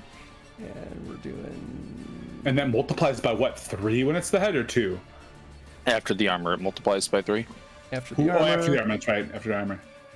And it does have armor. It does have armor. Okay, so all this would happen after the armor. Just making sure I'm doing my math right. Okay, so that's that. And that's... Sorry. I chose something that has math. Hey, It doesn't help that you hit it in the head. Okay, so that's that. Then we've got that. Then we've got that. Ooh, I have armor piercing on mine. That's right. Plus that. Okay, honestly, pretty fucking good hit. Well, Gord is pissed, so. Nice. Use that anger. Peeking at the sheet. I see You what want you're another doing. attack? Yeah, it's up to you, Gord. You can spend 2 or 3 stamina to take another attack. Take the momentum. Yeah, I'm gonna spend that 3 stamina to take another attack. All right. Gord, You're Gord, at minus Gord, 2 or Gord. minus 3. I mean, what type of attack are you making? Wait, real It's- quick. Did you do a quick attack or a heavy attack with your first attack? I did a That was a heavy strong- attack for yeah. the first attack. Oh, okay. Strong, baby. Oh shit! So- That actually Oh means shit! that That things makes are him better. more. Yeah, that makes it even better. Yeah. I think then that times 2 actually takes place before anything else. Okay, so now I gotta redo some math. Redo math. Redo math. Okay. Pretty darn good. Pretty darn good. Meanwhile, Tenzin is passed out on the floor. Oh, Yeah, double it's- damage Kills the against boss the in opponent. 1 hit. There you go. With a lot of armor. I mean, this is the time to do it. Cool. You Okay. pissed me off. That's a spectacular hit. Sweepy dog. Gord, killing it. Okay, Yes, so literally. I am spending 3 stamina to do another heavy attack. It's already a minus 3 from the prior time, and then another 3, so minus 6 overall. Mm-hmm. Yes. Okay, so Bud. Good. not as good as the last one, but minus 6, sorry. That's going to be 21. 21 just barely misses. No. Man, I got 22 last time, but it was this game, man. Every time, like, God damn it. You know what? After that hell of a first attack, Dude, yeah. no. Adelmar gives Gord a fist bump in the middle of the. We'll be friends after I'm coated in this thing's blood. Ah. Cool. Next up, it's going to be Dagard's turn. Oh, Dagard shit. just kind of like cracks his neck, extends his claws, roars, and then rushes in and goes for a... Goes for Gord. I was gonna say goes for the Just for Adelmar. Yeah. Oh my god, how amazing would that be? Sorry, Nathan, gotta put your friend down. No. No! That's 2 friends being put down in this fight. Yep. Ugh. 3 if you count this Yeah, whole. I was if gonna you say count the 3. session. Okay, so he's actually going for a charge attack. He's just fully ramming into this creature. Knock it out. Knock the wind out. Just If he- sweating internally to see what's going to happen when we get back to the city. Oh my god. Okay, cool. So he'll deal damage, and he will try to knock the creature prone, is how this works. Oh, it still counts as a strong attack. Okay. Yeah. I've never read up on charge before. It's pretty cool. Yeah, It's charge one of those is moves that I'm wild. like, y'all should use this more. Charge. Ooh, that's not a good roll. Let's see. For who? Because you're rolling both. So that's 8 plus 16. Okay, so he's at 16 total. Okay, cool. Yeah, and unfortunately, he goes for the charge, and the creature just kind of like grabs him and kind of just pushes him off to the side. Does a sidestep. Yeah. Ugh. It otherwise looked very impressive, though, because it was two hulking monsters rushing toward each other. Cool. So the creature's at -3. So next attack would be -4 to their defense, I think. Yes. 1, 2, 3, 4. Yeah. Minus 1, 2. It'll be -3 on your turn, Azoldi. Because it adds 1 after the first. So far that was the third attack total, which was at -2 for his defense. Yeah, gotcha. That was the fourth attack because Gort did 2. It's number per of targets. person. Per person. Yeah. Per person. Gaudy. Cool. The creature takes a look at the party and kind of kicks back its foot and charges with its horns facing forward as it charges with a bull rush attack. Who's it charging? Just Straight ahead. Yeah, this is a charge. Okay. We're going to choose randomly because he's just kind of charging at the crowd. Let's see here. Well, you have a D6 and Should there's we 3 all of us roll right like in a front, luck right? check to see if we're in range or something? Y'all are kind Although- of standing by the door, so you're all Yeah, technically in Well, range. three of us rush. Gort, myself, and Dagar. So you could probably just do a D6, Chris, and Yeah, that's what I'm gonna do. throw at 3 of us. 2, 3. All right. I don't get on. Ooh, I feel so bad. 1, 2, 3. That's me or Jacek. That's Azoldi. Oh, Not good. It was Yeah, I keep almost forgetting Yachak, but I miscounted. I keep forgetting Azoldi is a glass cannon too. I mean, I have not to be great that guy. Again, Chris, not to be that guy, but like technically, aren't the 3 of us like in front for that bull rush? So wouldn't we get hit first? He's 'Cause we have to, charging like, full engage? face fair. forward, though. Fair. Like I just he's thought that we were in front. defensive. Okay. Well, especially if you consider Adelmar, you've already moved against it, so you're not in the direct line at this point. Gort also moved that's and is fair. not in, and Dagard just got thrown off to the side. Actually, it makes Okay, perfect sense that's for fair. Azoldi to be next in line. Yep, that's fair. Cool. Azoldi, it is charging at you. Please choose how you would like to defend. I Exactly what we will dodge because I don't want to try to block whatever the heck is about to happen to me. Stand firm. Dude, absolutely not. Absolutely not. Azoldi, Yeah, I'd buffer than a airbender werewolf. this. Okay, yeah, we'll dodge, and I'm gonna spend. We'll do 3 luck points on it. God, that'd be like good almost all idea. my luck points. Okay. Yeah, I'm low on luck at this point. Ooh, okay, that's a got 4 9. left. So that's 28 total. Oh, nice. 28. Yeah. Ty goes to the defender. You're so lucky. You're so lucky. If you'd be like, he crit on you. He exploded and rolled horribly on it. Unbelievable. You just could have died there. She did. Great. Oh my Very good. God Cool. damn. Cool. Azoldi, it's Anything now bad your turn. happen if they... Oh, no. Never mind. Perfect. After that excellent dodge. Oh boy. I jab up Okay. Azoldi too. Good dodge, you know. Give him a little slap on the butt. Be like, good hustle, everybody.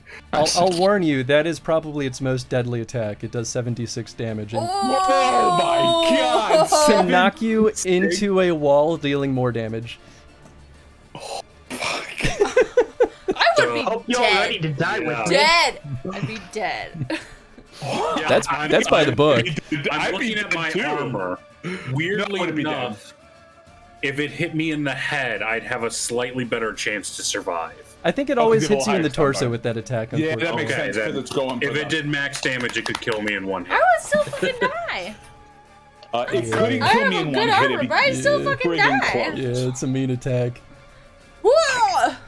Anyways, it's Zoldy's turn. That's Zoldy, Zoldy. what would you like to do? Wreck some shit.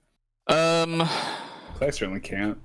Feel like I'm unlikely to hit it anyway, and I have to worry about the mage that's in front of us, so we're going to start off by spending my first action doing Dispel on the shield that's protecting her. Yes! Good Nice. call, brother. Very, very Good call. nice. Let's see. I don't think I wrote that down. Oh, no, I did. Actually, I did. Okay, cool. Yep, I have your DC. It's 800,000. Do I get to know the DC before I roll to see if I'm going to spend luck points on it or not? Or does it? It's technically contested, but she would have had to have cast this well ahead of time, so I will tell you. DC is 30. She rolled quite well.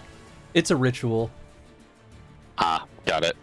Well, I mean, I basically have to hope for, oh man, how much of a stamina am I spending on it? I have to spend half of what the spell costs.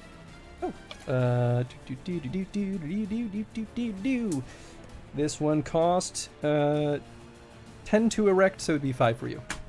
Okay. Oh, that's not too bad. I thought it was gonna be a lot more. I was like, oh boy. He's so sleepy. Man, all right. Well, yeah, I think I just have to hope for the explosion. Okay. Are you sinking luck points into it too, or is it not even worth it at that point? I don't think it's worth it because if I basically would have to throw all of my luck points on it, and if I fail, then I'm tapped. Yep, that's fair. That's fair. So I have to hope for it. Let's go, Queen. And I didn't get it, so no. Sorry, brother. Anything else on your turn? Let us. Man, that thing was terrifying. Everybody has the oil on their blade, you said? Mm-hmm. We all do now. Well, Nope. except for not for the good Reggie. doctor. Not yet, because Reggie hasn't had their turn yet. Okay, I'll just I guess cast Cadfan's Grasp on my weapon then. That's a good call. What's You the have a fire best one? attack. Oh wait, no, you didn't get to put it on yours yet, right, Ilmar? No, you did it once, but we never. Oh, the blade oil. Yes, if I put the blade oil on mine. Yep. Okay. Well, I know Chris said last time like it was like it'll last significantly less amount of time, and we're in combat. So, yeah, I'll do Cadfan's Grasp on. We'll do it on Ilmar's weapon. Unless you don't want me to. Well, no, I just roll like shit, and I just want to make sure it goes to use. But yeah, I mean, I'll take it. I'm just you're rolling. Even if you roll shit, is going to be better than my attack. You have fair, inherently plus like 7 more to your attack than I do. Yeah, no, it's fair. It's fair. Yep, I'll take it. I'll take it. Chris, just let me know like if I'm gonna lose my blade oil before the end. It's normally 30 minutes, so yeah, just let me know when my blade oil is used up. Because that might be a little faster. Your blade is on fire productively. The way we rolled it last time was that it would hold the oil half as long, but so in this 15 case minutes? it's Okay. 15 minutes, which is doubtful that this combat will last that long. Yeah, I hope fair not. enough. Probably fine. Fair enough. That'd be a lot. After I do that, I move away from the group. We'll Smart. like go off to the wall. Good call. Good call. I definitely was guys. I was definitely incorporating movement into my thoughts about what I was going to do. Okay. Let's see here. Next up is going to be Isabel's turn. And she's just gonna sip some tea, right? Like Yeah, totally. She's just gonna watch and laugh. she's actually also gonna I'm a wail on the barrier. beast, which might be scary if she's doing that. You know, when you're in a game and you're like, wait, why did this other person attack like their own teammate? Oh God, it's a berserker. thing. During my Eberron campaign, there was a fight that started off with a bunch of like if y'all were there for the party fought, and a guy, all he did was sit there and clap the entire time, like bravo, and everybody rushed him, and he did nothing. Yeah, well, It was funny. It was really funny, and then it turned out he was a dragon. But it, like, you know, that's like. but that's D&D. Cool. What she's actually going to start with is she's going to cast a spell. Yeah, I don't think I need the reference sheet for this. Okay, so that's going to be minus that. Okay. She looks at Gort. And Gord is AFK. okay. You know what? All right, then we're gonna target Adelmar. Sorry, enough. bud, but you're also a Witcher, and she has every reason to target you. Sure. She whispers an incantation, and it succeeds. So, out of the crevices of the floor beneath you, Oh, I don't and get resist magic on and this. the walls Okay. surrounding you, bugs crawl out and start swarming around you. You may choose to dodge. They are specifically aiming to crawl on you and get underneath your armor. Okay, so I can't parry this. It has to be a dodge. It has to be a dodge. Okay, Good yeah, thing you bumped your dodge. I didn't bump my dodge. I bumped my witcher training. Yeah, that's all right. I mean, I have a 6 to dodge. It's not bad. At first, I thought you were saying you may choose to die. Well, guys, bad time to fumble. We'll see what No! this does.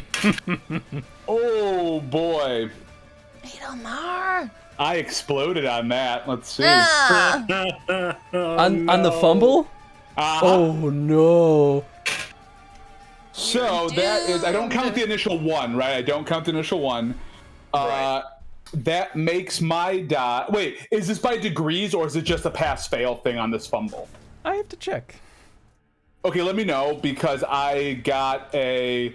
Let's see. So my dodge is a 6. My reflex is 12. That's 18. So I got a 2 technically. I got a 2. So I got minus 16. Okay, so this spell is called Javed's Swarm. They have a. Do degrees of fumbling do anything or no? Is it just like you didn't pass? So you... They engulf a single target by making an attack at base 14. It is an attack. So, yeah.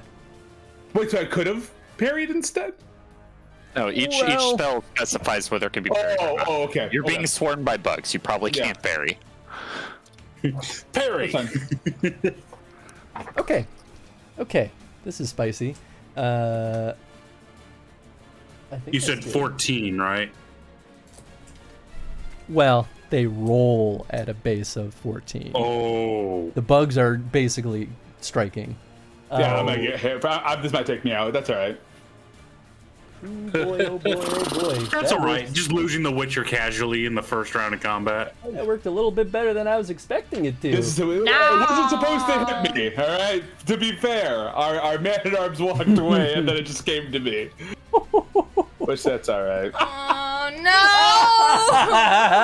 no! Okay, so this is considered a deadly crit. Oh no! Okay. It is a 4 on the table, which is good news for you. The bad news is it is a dismemberment of your arm. The bugs crawl in and literally chew through your arm. God, that's your horrible. your armor has no defense against this because they crawl inside. The arm cannot be used. You start bleeding. Okay. I rolled low, so I'm gonna say it's your offhand. That's fine. I mean, I'm basically out, so that's fine. I can't do my magic anymore either. So. Sweet. Well, you still got a swinging arm, or you could cast signs if you drop your sword. You take. This is the funny part about this is it's not actually going to be an insane amount of damage. You take 13 points of damage. Okay. You are bleeding. poisoned and bleeding. That's great. So great. So happy. Boy. 13 points, you said? Yes. That sucks, man, but it is what it is. I'm at 27. You can replace the arm with the prosthetic, however. It's all right. It's this last session. I don't know. I think if I'm bleeding out too, that means the doctor's gonna have to heal me up. But I am. I mean, you were already trying to retire, so. Yep. It's true. Cool. Last job, huh? That takes us I just lost my arm, Gort, because the attack was supposed to come for you, but you're AFK, so it went for me, and I fumbled hard. 2 days away from my retirement. arm is gone. So completely like severed from your body? Yeah, it's gone. Yeah, And bleeding out. it's his arm is still kind of dangling there because his armor's keeping it in place. Cool. It is now Yachek's turn. Boy, that spell was not supposed to be that effective. Man, I'm That really sucks. excited about Oh, this. well. Oh, so well. excited about my turn. I feel bad now. Sorry, can you It's give a just lay luck. of the I fumbled. land, the room? Fumbled the lay hard. of the- It is an octagonal room. It's not as crazy tall, but it's tall enough for at least the magical perch up perch there. to be up there. It's otherwise fairly wide. There are a lot of like tables and like alchemical and medical instrumentation kind of on the edges of the room. We'll even say there are 2 support beams in kind of the center sides of the room. Oh, ooh, ooh, ooh. I want to lure this creature / my friend to charge me and then go on the other side of the pillar, support pillar, so it knocks it down.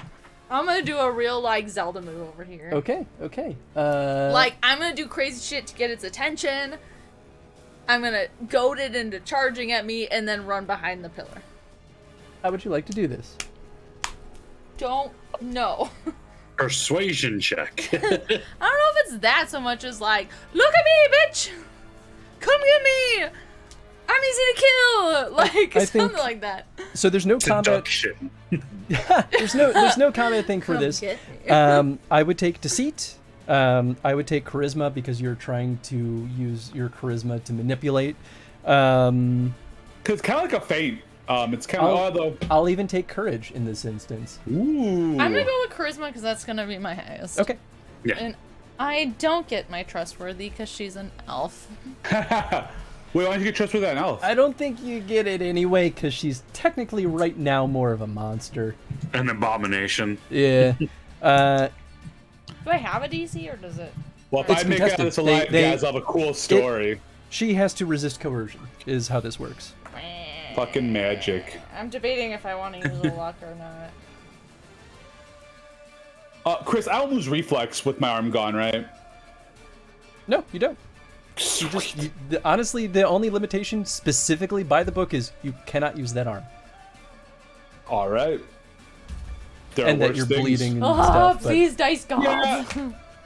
I Okay, mean, Witcher swords are by nature single-handed. I They're will at single-handed. least, if it's motivating, I'll say if you can magically get it healed in time, you may be able to Yeah, save man. it. I fumbled so ridiculously hard. You have a I mage that can deserve heal. to You lose. have a doctor. I literally got a minus 16. just- I got a 2. You I have got to a be 2. able. The criteria here is that you have to be in a condition that can be a priority. Like if That y'all are can, yeah. fleeing here, like no, you No, lose it. dude, I'm almost thinking about just hacking the arm off and be like, ah, fuck it, let's just go. Whew, that was a I hard got hit. a All right. 23. Ooh, shit. I'm not even gonna look. You definitely did it. Cool. So you use. I was like, it probably has a resist coercion. It did not roll Yeah, that chick, well. I don't so- want you to die either. What do you say? Hey, over here! I'm skinny and easy to kill. Why don't you come at me? It like turns. I'm and just looks being at loud you, and stupid. Like steam comes out of its nose. Oh god, why am I doing this? And it like kicks its foot as dust just like bellows behind it. Sprint behind the as it fucking thing. Gets ready for a charge. And it screams, "You are skinny and easy to kill." You are. Yeah! Is Yachek going to get a bonus to the next dodge since they essentially were baiting this move as opposed to having to react to Yeah, because if you look at the feint rules, you get like a +3, I think, and this kind of feels like a feint. Or is it confused or whatever. It's like a confused like thing on them. I'm glad Sounds y'all kinda are feint. negotiating this because I don't know these rules. I'm glad you know. it? Well, I Well, don't I'm know just what, looking at it. yeah, I don't know what rules apply. I'm just from a logic standpoint, usually like dodges and things like that are having you have to kind of do them on reflex, whereas this is Yeah. something you're specifically baiting and prepping for. And Yeah, I feel because like for like there a should be- so like for a feint, it like causes a +3 on what a second attack would be. So like if we can argue for like a +3 on your next dodge, I think that would be righteous. yeah, it might not help, but it could help. Oh, It it could could help. save my life. Yeah. This is clear. This is the kind of shenanigans I'm going for. No, I love it. Yeah, check. It's so good. Ugh.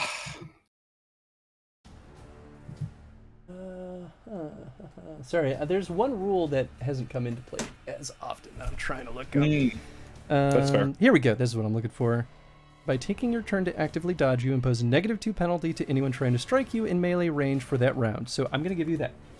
So it has a -2 to hit you. Oh, to hit. Because nice. in your provoking of it, you are planning on dodging. So I'll allow you to basically rule that as actively dodging. Yay! Yeah, check for the win. Cool. That is there anything else you're going to do? I think you can't do an extra thing actually if you're going to continue actively dodging. No, I just wanted to take out the support beam. Cool. Next up is Reginald. Did it take out the support Welcome to the party. It has to wait for its turn. Oh. Can we say I'm aware of the injury that Adelmar just got? It's pretty obvious. Yeah. Okay. He's screaming like, my fucking arm! You also saw the bugs. Yeah, I know there's both a bleed and a poison effect you said applied. The bugs are also not gone, by the way. They don't Good. go away. They're still eating you. They just hit me though, right? Correct. They can change targets though if they choose. Oh, so the bugs are just there now. Ooh. Yo, I need my arms though. I need them. They are real. They are real. They're not magical. Correct. Magically summoned, perhaps. Well, so in terms of what my intervention can do here, I know I can do a healing hands check DC 15 to stop the bleeding that's occurring. Yes. Can I do anything about the poison, or is the bleed I actually alone? don't know if poison works in this game either. I haven't been poisoned yet. Yeah, poison hasn't come up very often. Sorry, let me first answer the description is poison or venom courses through your body, doing 3 points of damage every turn, which armor does not negate. To shake off the poison, you must make a DC 15 endurance check, which takes 1 action. Nathan, I'll say if you want to dispel it, you are allowed to, Isolde. The bugs. Okay. Because they are real bugs, but they are controlled. Okay. The spell has a duration, so. Cool. Okay, sorry. We were talking about poison. Yeah, so I obviously I know with the bleed effect I can intervene with healing hands. The poison effect specifically notes the only way to undo it is the only way it notes as being able to remove it is an endurance check by the person poisoned. But as a doctor, is there any reasonable way in which I can intervene or at least lower the endurance check on it? Normally that would require some kind of medicine or elixir. In fact, there are specifically elixirs to cure poisoning. Okay. I can always shake it off too, Chad. If we can get the bleeding down. So there wouldn't be like anything in a surgeon's kit, like a basic anti-poison or something? I would say probably not, because there's so many specific potions that in this case, I think there would be a potion specifically for this. So then I'm just going to do the healing hands check to stop the bleeding. Stop the bleeding. That's good. I can do the shake off at the top of next round and then spend some stamina to do an attack. So yeah. So I'll do that. That'll be a 19, so that passes the bleed check, so he's no longer bleeding. Beautiful. That's great. Which means you don't take the bleed damage. I can at least shake off. Oh yeah, okay, yeah. Can I spend stamina to do something like do another check of some sort? Sure. The two I'm thinking of is I can either do. This one's kind of more RP. Would be, well, I guess, can I spend the stamina to apply the necrophage oil? Yeah, I'll allow Okay, so I'm gonna go ahead and just do that. That makes sense. Yeah, you like dip your crossbow as much as the RP part of me wants to be like see if there's any if I can do the other ones I was considering is like doing an alchemical check to look at the monster to see if we can pull Aelwyn out, like if there was a chance of us subduing it, if I feel like just from a Curse of Your Grants there's even a chance of me being able to somehow separate her out, or if it's basically a lost cause. I'll give you this because you already experienced this with Adelmar. Once mutagen fusions happen, it cannot be undone. So she is forever like this. And also, we just got a raid. You got What's a raid, up, Aaron I was about Blip? to say. I hope What's you're up, doing Aaron well, my Blip? friend. How was boy, you were streaming for a long time today, because I had you up way earlier. You're playing some Dragon Age. Of course, I can't do it on this screen. Trying to decide which arm is my offhand. I don't know if it always has to be the right. I mean, Tony's a lefty. But if y'all haven't been over by Aaron Blimp, please go check him out. I think he's a lot of fun. He's got a wonderful voice. I mean, I had to do it. Wait, Tony, you're a lefty? I'm a lefty. I didn't know that. I learned a thing today. I almost wonder if, regardless of what he naturally would have been, Adelmar's training would have enforced right-handed. Right, yeah. I was gonna say, why don't you roll a d10? If you get 1, you are left-handed, and if you get 2 through. Nope, I'm definitely righty. Hey, Aaron Blimp beat Dragon Age Origins. Very nice. Oh shit! Heckin' yes. GG, and I appreciate the Congrats, learn. Aaron. For folks that have never been here before, we do chrono streams. We're playing through every single Witcher game in chronological order, and we've been playing through our very own campaign with the Witcher tabletop RPG, and we're on the final conflict Finale! right now. It's the big old shebang. Oh, and it's crazy, y'all. I love it. I've lost an arm. It's did. Exciting. I didn't expect that either, but boy, did it happen. Well, when you explode from a 1 into a 10 into a 6, bad shit happens. It's come full circle because you broke that arm in the first session it's 0. The same arm I broke. It had to go. It's a bad arm anyway. It's a bad arm. It's a bad arm. I love it. I'm here for it. Cool. Speaking of you, Adelmar, we're back at the top of the initiative. It is now your turn. I slide on my sword. I'm just kidding. I will. I need to shake off the poison. Does it hit me at the top, or do I get a chance to shake it off first? It didn't mention if it was at the top. It just said your turn. Generally, we always rule that you take the damage at the top. But in the case of poison, I think it's only fair to let you have a check first. Okay. Then I am going. What's the endurance check on it? A 15, 25? What was it? 15,610. Trying to find it. Totally. DC 15. Yeah. DC 15. Let me see. I might pump a little bit of. Make an endurance check, which takes 1 action. So it. Takes your yes, action. yeah, I do know it takes an action, but I can still spend stamina to do more, right? Yeah, absolutely. Okay. As long as I can do that, that's what I care about. But I mean, but that's last round. I'm not having any luck here. I imagine spending stamina to do shit is just huffing through it. You're like, okay. Yeah. Okay. Let me I'm just taking a look at one thing here real quick. Thank God I have an endurance, but that only puts me at 13. So I will spend, God, I'm not gonna have a lot of luck points left, but who cares? I'm gonna spend through, no, I'll spend just 2, because that'll put me at a base 15, no matter how I look at it. And if you explode on a fumble, then you're screwed anyway.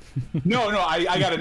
I'm way over. I got a 9, so that puts me at like a 23, 21, whatever it is. Isn't that always the kicker where you're like, this is a really important roll. I need to add in luck points so I can try and take as much. And then I get a 9. And then you nail. Like, that happened with the bridge where it was like, this bridge is glorious. Like, this could be really bad if we leave it up to chance. You know, all my luck points in it, then I crit it. And it's like, okay, I got a 35 on the bridge. Yeah, right. I got my badass moment during the during the Catacamp fight. Yeah. If I go down missing an arm, you know what? That's pretty fucking baller. And I'm a weird amalgamation of things. Not really an amalgamation, but all right, cool. So I'm not poisoned. I'm not bleeding. I'm still pretty fucked up though. My armor doesn't take any damage though, right, Chris? Or is my left arm just essentially like it's useless? The bugs 0 chew right? your arm off under your armor.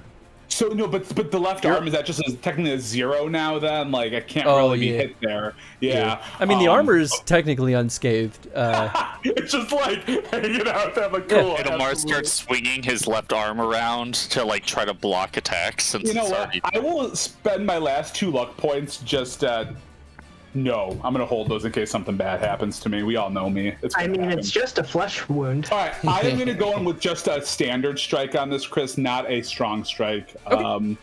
So that's gonna be -3. All right. It will attempt Yeah, to block. hopefully this hits. We're about to find out. It's a 29. 29, very nice. You do, in fact, strike. Cool, that's 5d6. Don't forget to add in the oil damage. Yes, well, Actually, you I meant said oil damage 29? happens- 29, yes. I think you're up by 8, which means a simple crit. You know what's Also- unfortunate? I can't do my crit magic unless I drop my sword. Ouch. I inadvertently Yeah, I can't use my solved ability the, anymore. the broken Witcher problem. Tony, add 2d6 because of the fire. Oh, 2d6 because of the fire. Thank you. I totally forgot Also about that. roll 2d6 for location first. 2d6 for location as well. Yep. Oh, Yes. Start aiming for the body. It's -1, and don't have to do the roll. That's true, but we can see exciting things happen. I got an 11, which I think might be 11. Disfiguring Ooh. scar. That is in the face. Boy, this thing's getting hit in the face Yeah, but I'd say it's a rapidly. face shot, so that's real good. So It is -3 to empathetic verbal combat. okay, so I'm rolling my damage, so he gave me an extra 2d6, which is only 7d6, so hey. Elwyn has a permanent -1 to seduction. Aw, man. I'll do my math here real quick. 11, 19. I don't think 20. she's going to need it. So 27 before any math is You done. don't know what Chris. Elwyn's love life will be like. And after not this. including the 5 for the necrophage, which I think is after the armor, maybe. Don't you have armor? Didn't you say you had armor piercing? And I have armor piercing as well. My steel blade has armor piercing. Armor piercing allows you to... I think I don't know the exact rules on it. I just know I have it. Gotta check. I'm so sorry. I haven't used my steel sword much. My silver doesn't. We're exploring so Armor many piercing. aspects. The weapon negates the damage resistance of any armor that they hit. Improved armor piercing also has the SP. Oh. But so you That's- don't have improved, I assume. No, you, just so standard. it doesn't ignore the armor, but it ignores resistances, which is actually important here. Good. Cool. Wow, that's interesting. Also, Tony, roll some percentile because you have the chance of setting this thing on fire. Oh, right, yeah. Yeah, baby! It could be bad if it lights on fire and Got then a charges. 44, so it probably doesn't. Got a 44. I wanna don't know if fire bring- lower is better, but yeah. What's her face down if we like? Weren't we playing lower ignites? Or I don't no? know. Usually, because that's kind of like how Rifts does it, and that's kind Yeah. of. So Like in that you're case, rolling under. in that case, you're actually under the 50%. Yeah. Okay, so I Chris, think I would set it light on fire. Yeah. And plus F for fire. Yep. So again, before anything happened, I hit it in the face, right? But I got 29 damage, not including the 5 extra for the necrophage oil. With one arm. You slice into its face. It reels back in agony as fire erupts across its body, and it screams in both a monstrous and an elven voice simultaneously. I look back at Isolde and I flop my arm around and try to give it a thumbs up with my dead hand. Oh, don't do that. Don't use that thing. No, I just turned to Isolde and give her a nod. I could drop my sword, guys, and I could just... I'd say maybe commit. Yeah. Yeah, I mean, fuck it. I dropped my sword, Chris, so I can do my crit damage with the fire. I say fuck it. Okay. I don't suffer the penalties. Okay, I'm about to say, the creature's still going, I assume. Yes. Yep, then I'm gonna do it. Fuck it. I'm gonna cast... It's not looking great, though, for what it's I'm worth. gonna cast my fire spell on it. Igni. I feel like my Igni, GM baby. plan is not I'm going a- right now. And I got, I don't know if negatives, Chris, and all that good stuff. Like, not my negatives, but its negatives. So I don't know if this is gonna hit or not, but I got... It's a dodge. Yes, it does get a dodge, so this might miss. Should be -3 still. I don't suffer penalties on it, though. If this 'Cause it's was not critical. your, if this is still your bonus action, so you do still, it's for all rolls, so you are at -3 since this is your bonus okay, action. that's fine. Okay, that is then. I don't think I'll hit that, and that's gonna be 9. It's gonna be 19. Okay, it does barely dodge out of the way.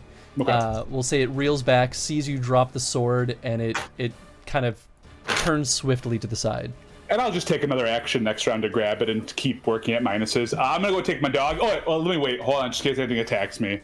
Do I have a moment to get my dog outside? I think we've got Gort and Isolde next. Great, so. then I'm gonna go do that. I lost it when someone else walked away, so I think. Yeah, and if it does roll to target you first, then it would go for Gort instead. Yep. I'm about to say, should it not roll anyway because it's supposed to go after Yachek? Yeah, go after me. I want. Well, the mage eventually. The creature will go after Dagard. Isolde. No, it goes before Isolde.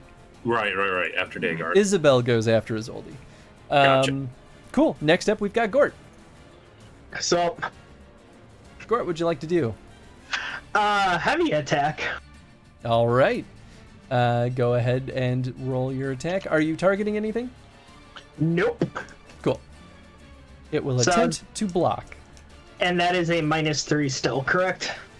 Correct. Okay. So that is 18 plus 6. 24. You barely hit. Go ahead and roll damage. All right. Do I roll anything extra because of the necrophage oil or just standard damage right now? That automatically adds a +5 damage to every hit. Okay. So I'll just roll this and let you worry about the math. And also roll a d10 for location. Okay. I am so glad I have color coordinated dice too. I got a 10 on location. Okay, so that is its leg. Yeah. Yeah, not bueno. Okay, how much damage? Like my master plan. 20 damage. 20? Yes. Is that after you times 2? Or before? Before I times 2. Okay. So it's that. So then. And that's also not including the necrophage oil, right? Correct. Yeah. Okay, that.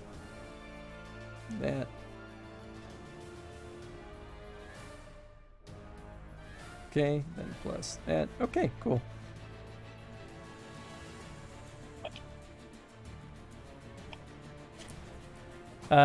Anything else you would like to do on your turn, Gort? I will spend 3 stamina to do the same thing over again. All right, go ahead and roll, and you're at -6. The joy of martial characters. I attack. I attack again. I attack again.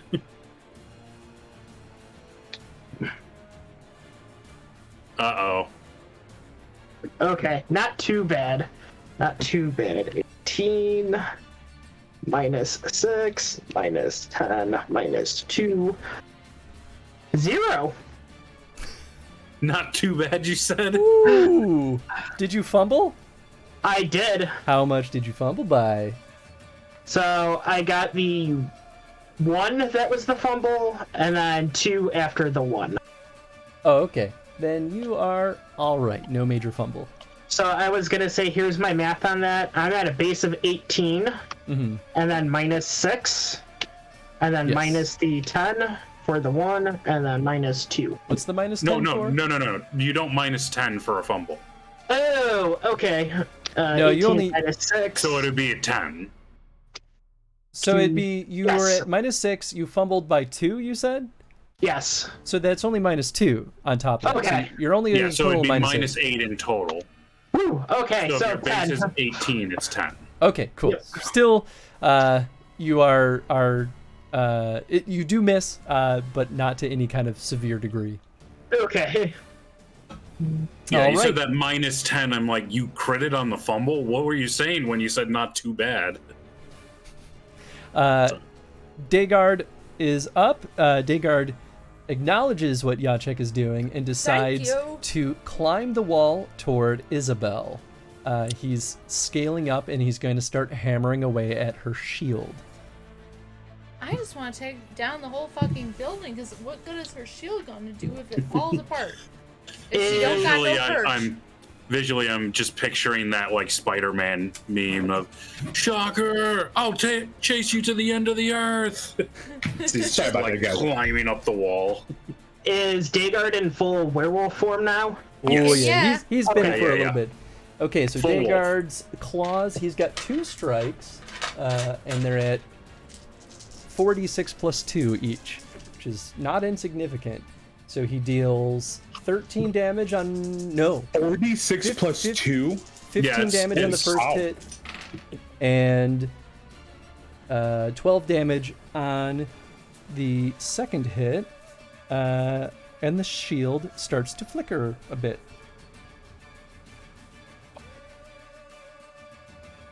Okay, cool. Wow, pretty good, actually. I don't know why I had it in my mind, because I was thinking also of like doing like some sort of check to figure out how to disable the shield. For some reason, I thought it was going to be like a total immunity thing, where it's like as long as the shield is up, she's untouchable. Chris, I also mathed a little wrong. There should have been an extra 5 damage on there. I forgot my body, but that's also okay. I did not think. I was just looking. I'm like, I didn't add that. Yep. Okay, cool. Yep. That is good to know. Which might be 15 technically, but I was just like, shit. I just didn't add. But that's also okay. Oh no, minus. Okay, cool. Next up, it is the creature's turn. It has been properly taunted. It's looking at Jacek, snorting, bloody, beaten beyond all belief, and he charges at Jacek, who's standing directly in front of one of the pillars. Do I Jacek, gotta dodge now? you do need to dodge. However, it is attacking at -2. Yes. Ooh, actually. Might be a little more too, right? With all the things going on. If it's charging, it's -3. This is a special type of charge. Like it's a monster ability charge. But it's not the same thing that it did last time to Zoldy, right? Yes, It is. This is the same one. Oh boy. The 7d6 one. 14. I would spend any of the things you can. I did. I spent the rest of my luck. Oh no. Oh boy. Oh boy. Oh boy. I didn't do well with the 2, Jed. Oh no. Did it just crit? I think it just crit. No. Can I at least say I still lure it toward the beam, even if it gets me in the megs? That's why you are right in front of the beam. Yeah. That's why you're now pinned to the beam. That's why you now are the beam. How much did you get? 14? Oh no. Oh boy. Yeah. Let's go. Final session. Oh no. All in, baby! All in! All right, this is to I mean, determine right the now, yeah, area of without the crit. an arm, a bard pinned to a pillar. Like she'll be pinned. Oh, I said, is the pillar. Excuse me, is the pillar. I think I'm trying to bring Jacek's down body the might. roof. I think Jacek's body I'm gonna might be be pulp. destroyed along with the. I'm gonna be Yeah. pulp. So this has a very interesting cascading effect. It obviously hits you. It's going to deal its damage. Okay, you'll have to help me with how the armor works. Was it a crit though, Chris, or no? Oh yeah. What type of crit? It was a Please not. difficult crit, but like Still not good. barely. Ugh. And The what part did it that you roll don't on realize location? is that it had severe negatives because of low HP. It's been wonderful working with you all. It still Cheers. still rolls. Is this a D6? Chris has to go find more D6s. It's not enough. He's like, I need 70 D6. Oh my god. This is the most dice I've rolled this whole campaign. I don't like that. Cool. So we're looking at, let's see, 6, 9, 10, Well, I think it's 11, all body, Chad, 14, because it's the rush. Oh, you're right. You're right. 16, 20. Excuse me.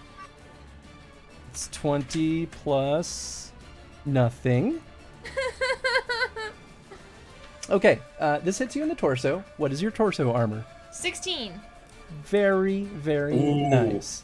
That's fantastic. That's good. Yeah, check. Yeah, good sign.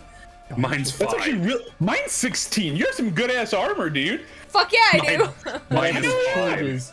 This actually changes for the better better in specifically only your case, where the crit is, because it has to hit you in the torso. It was about to break your arm into a lot of little pieces. I need my arm to play my loot!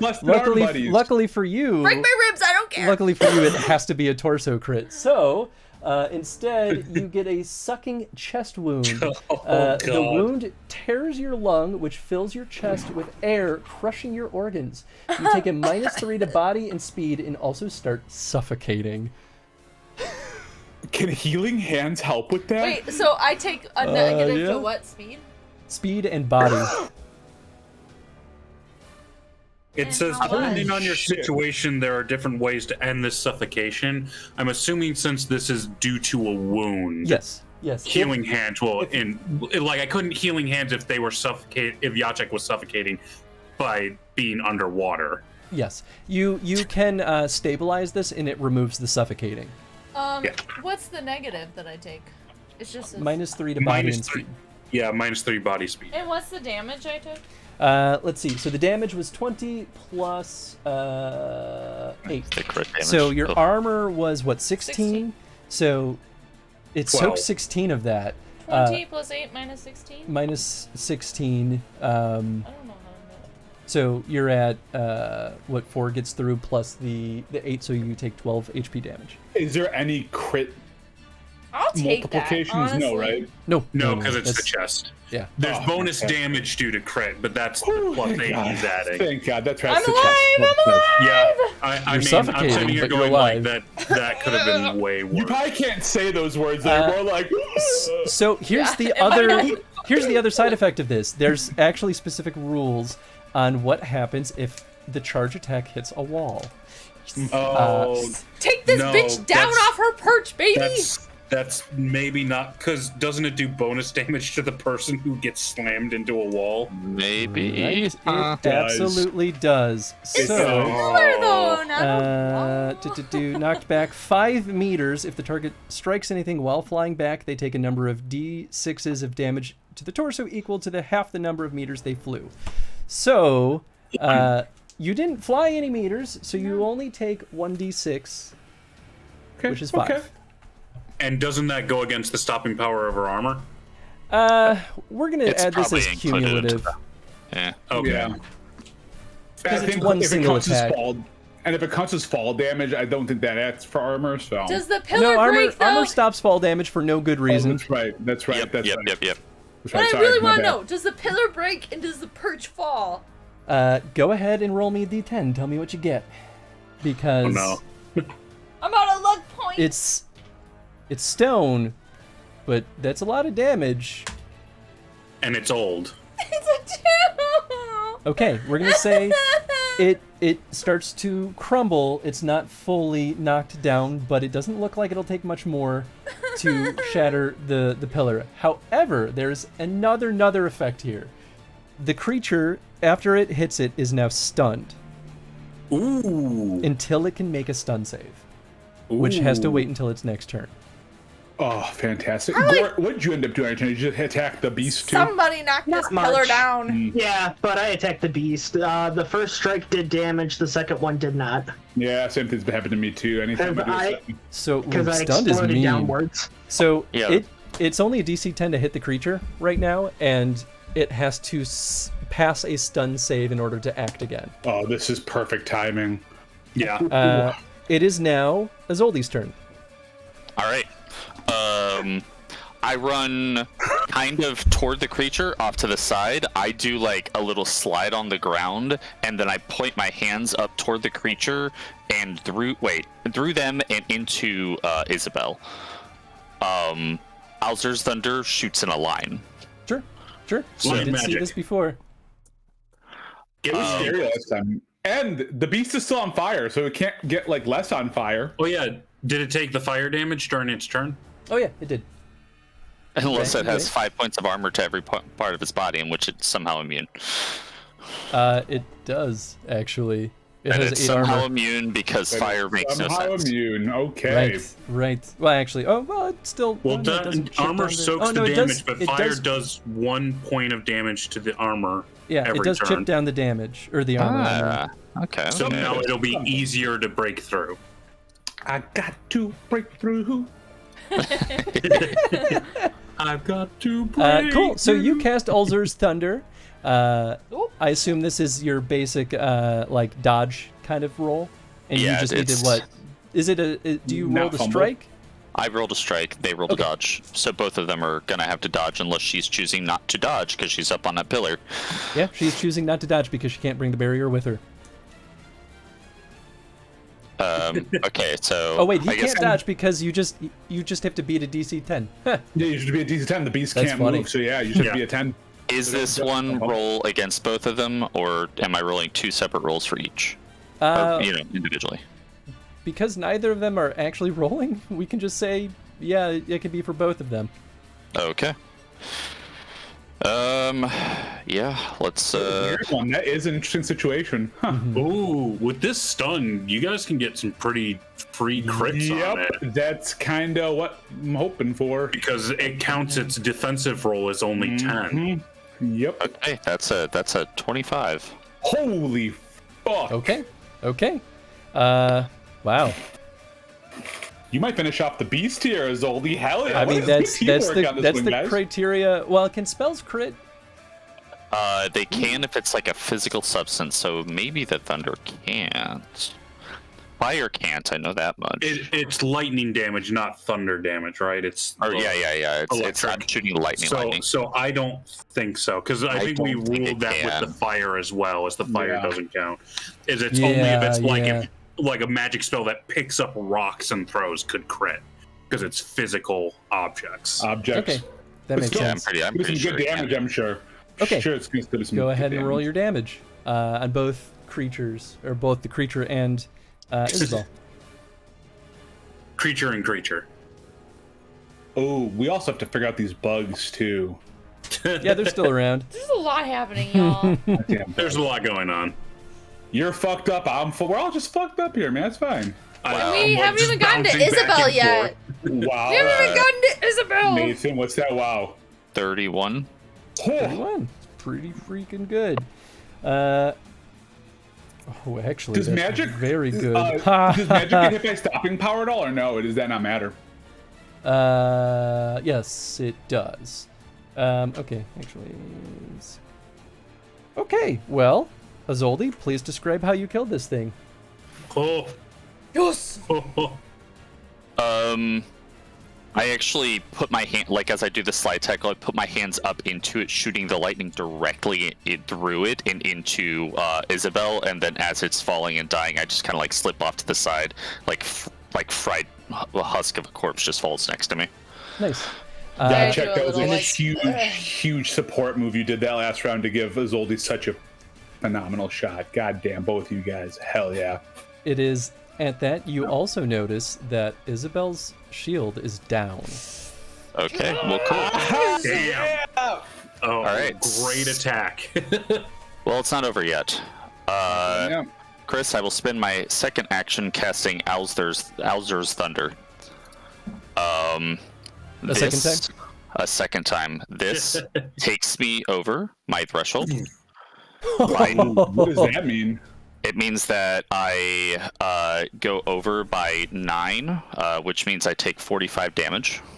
Oh my. Does that kill you? No, It she's might. got enough HP. Don't you? Well, because every time you go right. over, it's immediately a crit fail on a magic roll table. Which I don't actually remember what air does, but whatever It's air does, I'm scary. gonna get affected. All of it's scary. All of it scary. fucking awful. Yeah. All of it awful. That's why I'm so scared Is about the using air my one the magic. freezing one? Oh no, it's well maybe it's No, air. that's the Yeah. ice one. That's the ice one. No, I think air is like I get knocked no, back. Or it something. is because That I is- tried that is- using hard. You take 1 point of damage for every point you fumbled by and are thrown back 2 meters. Okay. Cool. Well, I technically, that's the part I don't understand. I didn't really I don't know how that roll works. We're just gonna make you roll a d10, and that's how much you fumble by. Okay, sounds good. All right. Because that's how fumbles normally work. So it's an auto fumble in that sense. Cool. For dramatic sake, let's go ahead and roll the attack first. I'm going to spend all 7 luck points into this. Okay, she will attempt to dodge.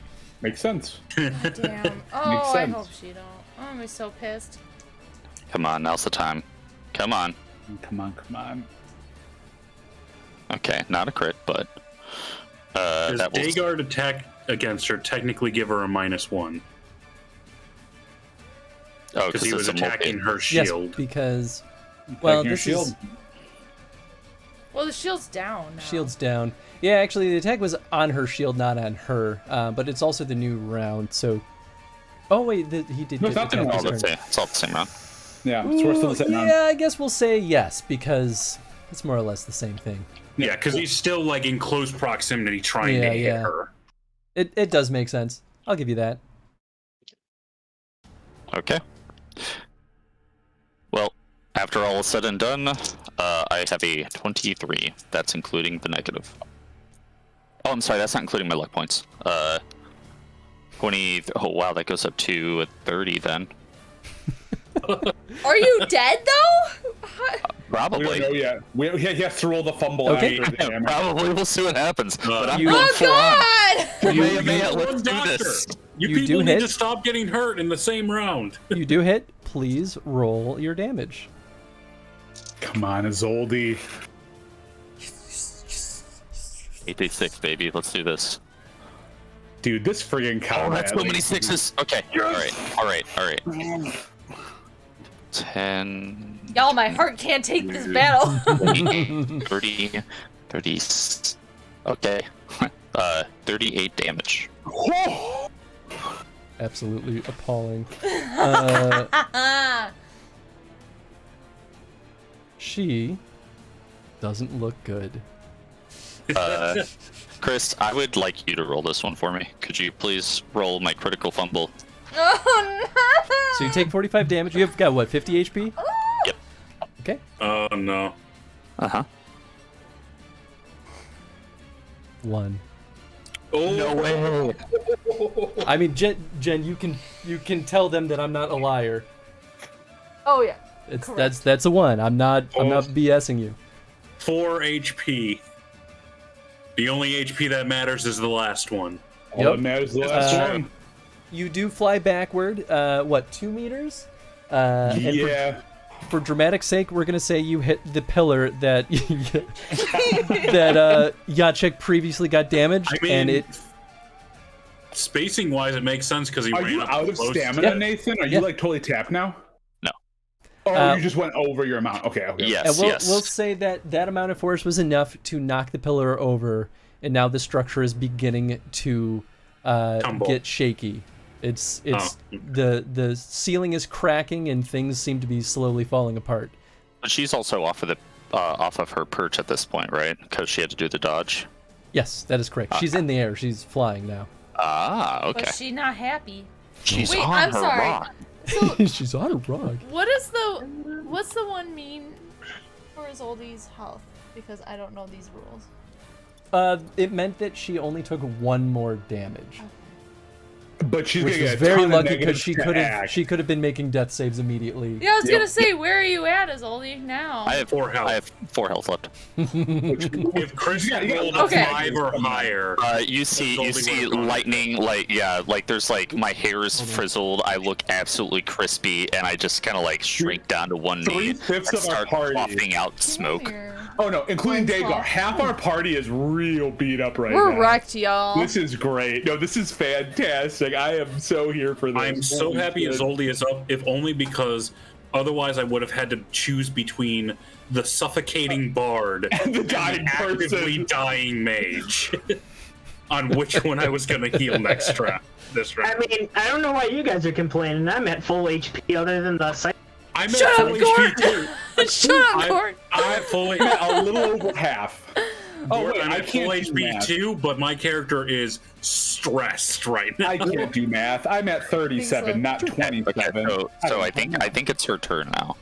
It is her turn. I'm deciding what the heck she's gonna try to do. What even?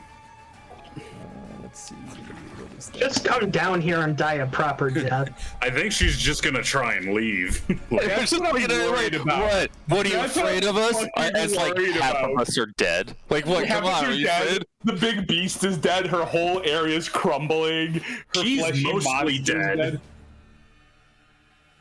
Okay, Yeah, she so I herself could is not mostly die. dead as well.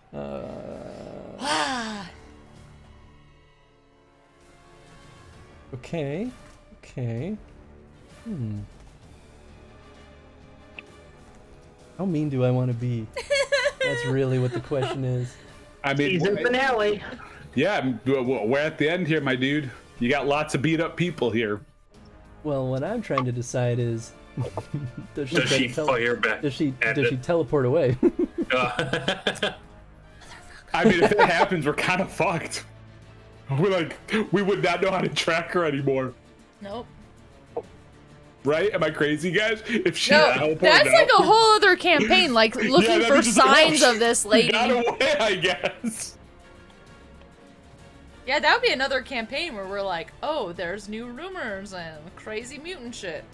I mean, to be fair, it would be very in keeping with the Witcher universe to just have a non-resolution ending. I mean, that's also really fair. I the way I would look at it in this situation is, does she feel like she has to make a last stand or not? Like, Yeah. if you're a mage that can live forever, do you decide to die here, or is it No. Like another day. Run away, man.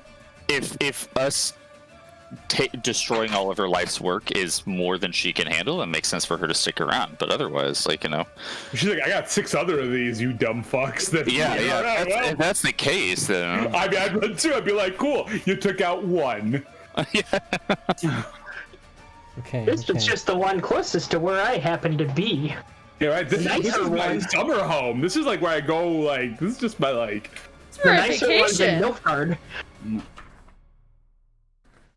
Hey, this is Crystal Lake, y'all. No one wants to be here. Okay. Or Lake okay. Geneva. That's what I meant. Lake Geneva. So the fear, you see the fear in her eyes as she realizes that she is losing this fight. And she attempts to teleport away. Counterspell. I can't do that. Counterspell. I use my Witcher version of Counterspell. Dispel can be, but it specifies the spell can cancel magic with the duration and can be used as a defensive action to block magic attacks. Yeah, but it's not defensive, so. No.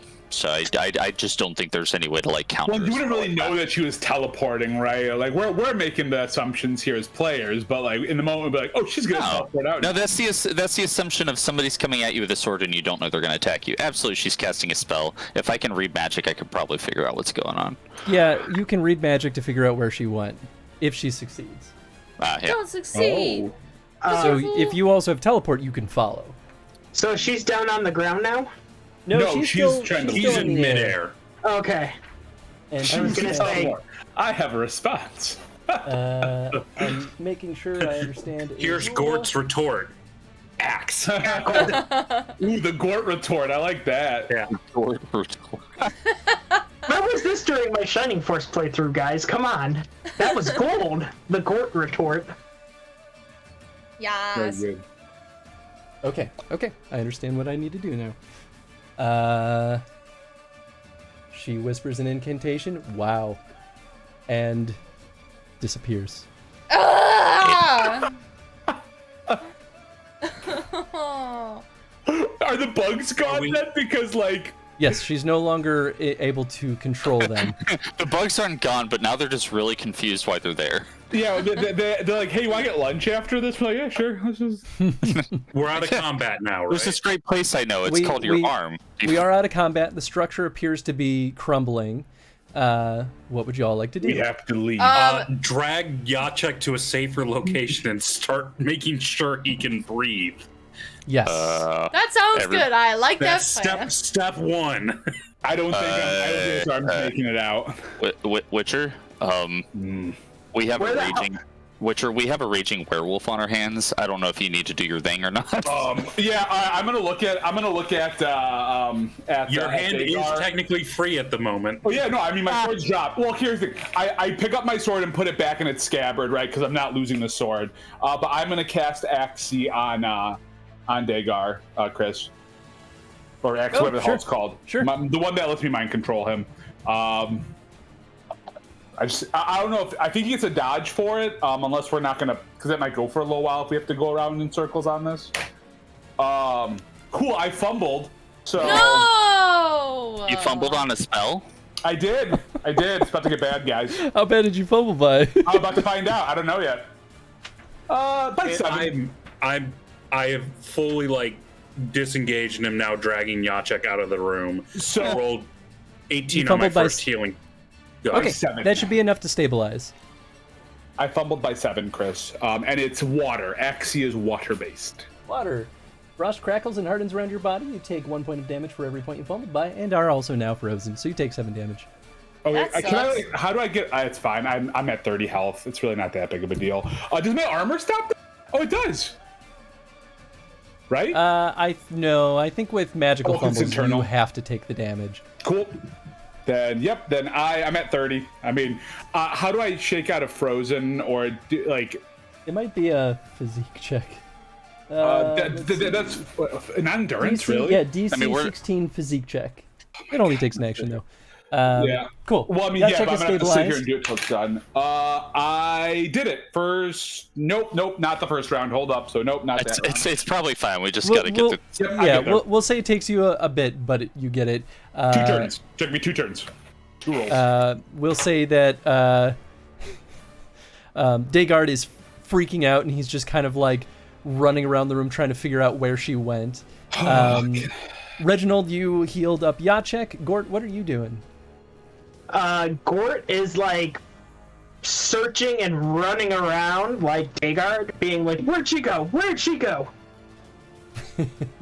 Azoldi, I don't think we've gotten to you yet. What are you doing? Place is coming down. Was there another exit out of this area? The chute.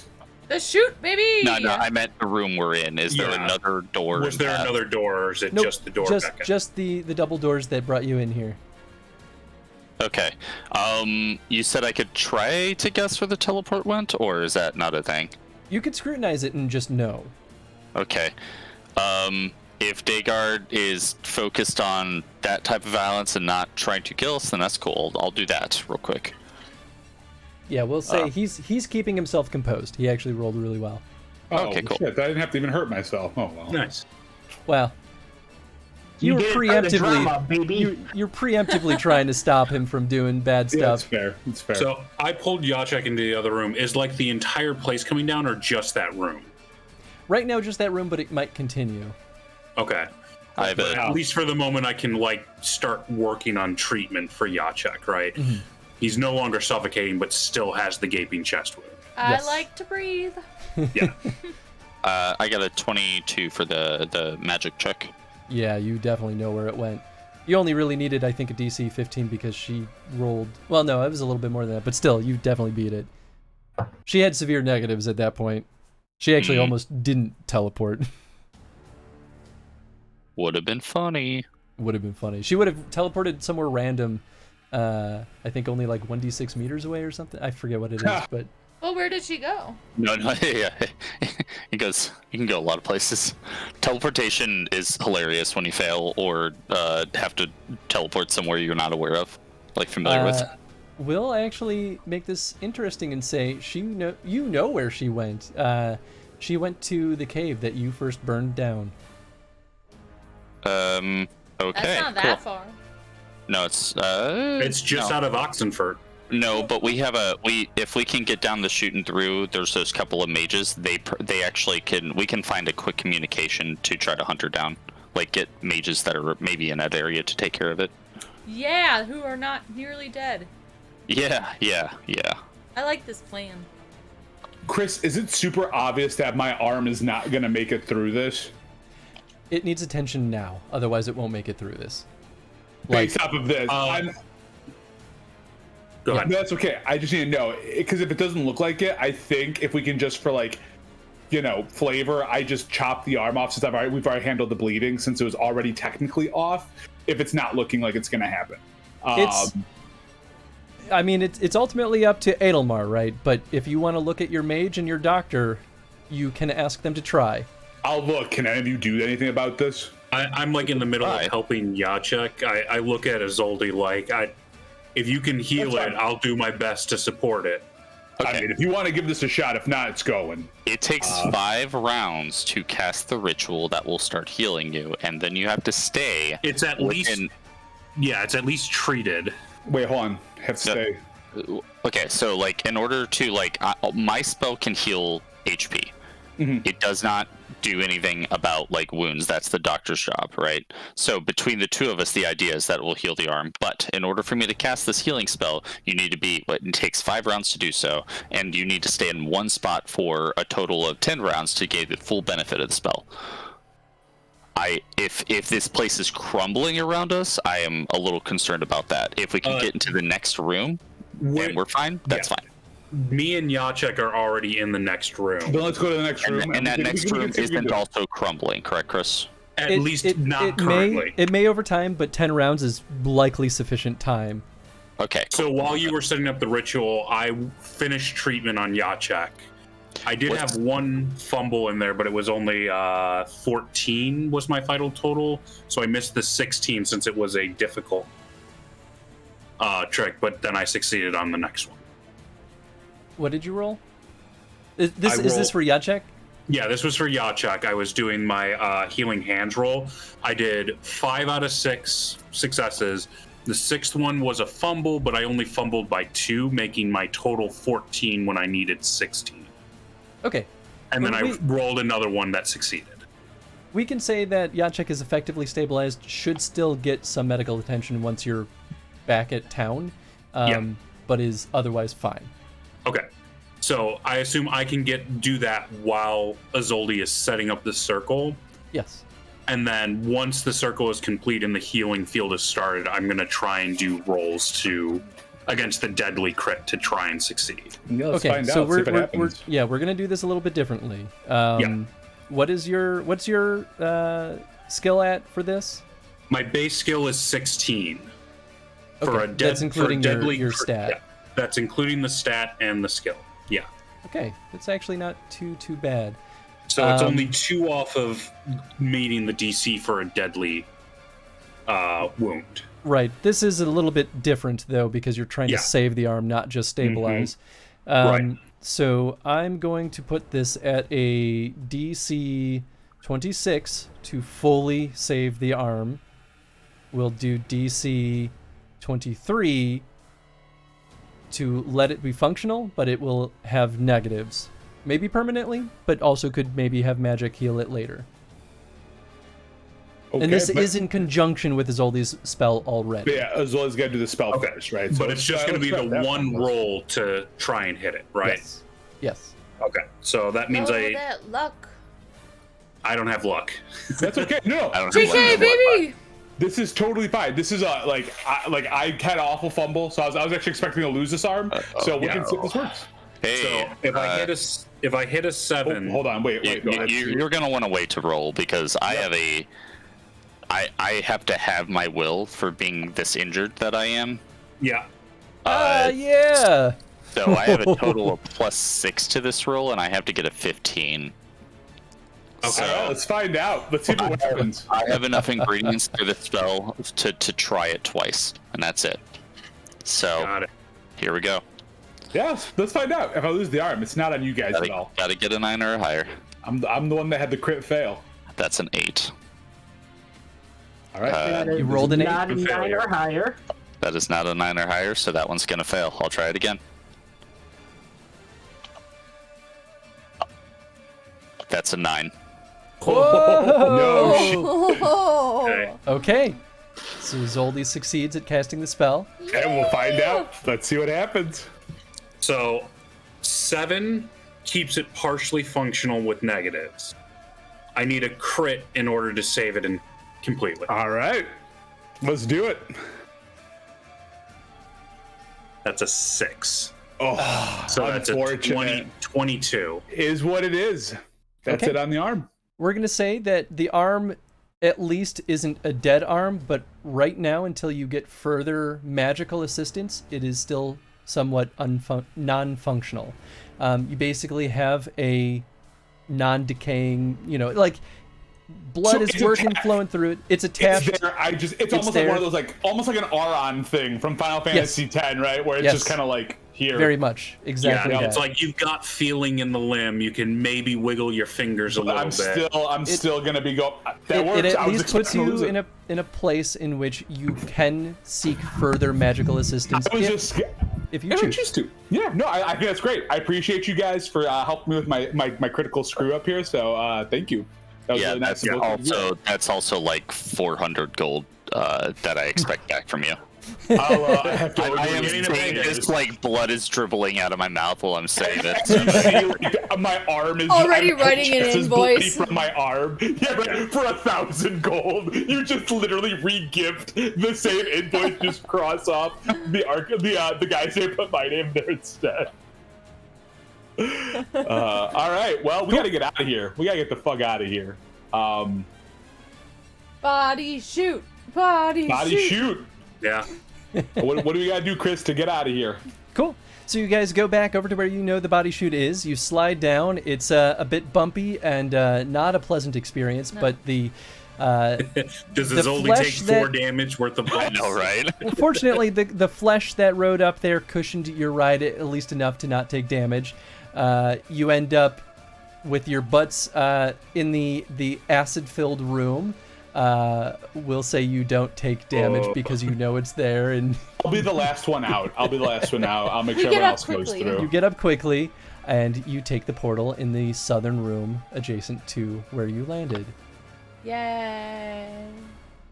You're back in Oxenfurt, in the that storage room in the academy. Currently, there is no one there, but you see, light still in the main room. Outside, you go over there, and we'll say Record is just kind of there, like arguing with someone, sees you, and goes, "Oh man, you guys look terrible." Bunch of Scoia'tael come through here. Everything okay?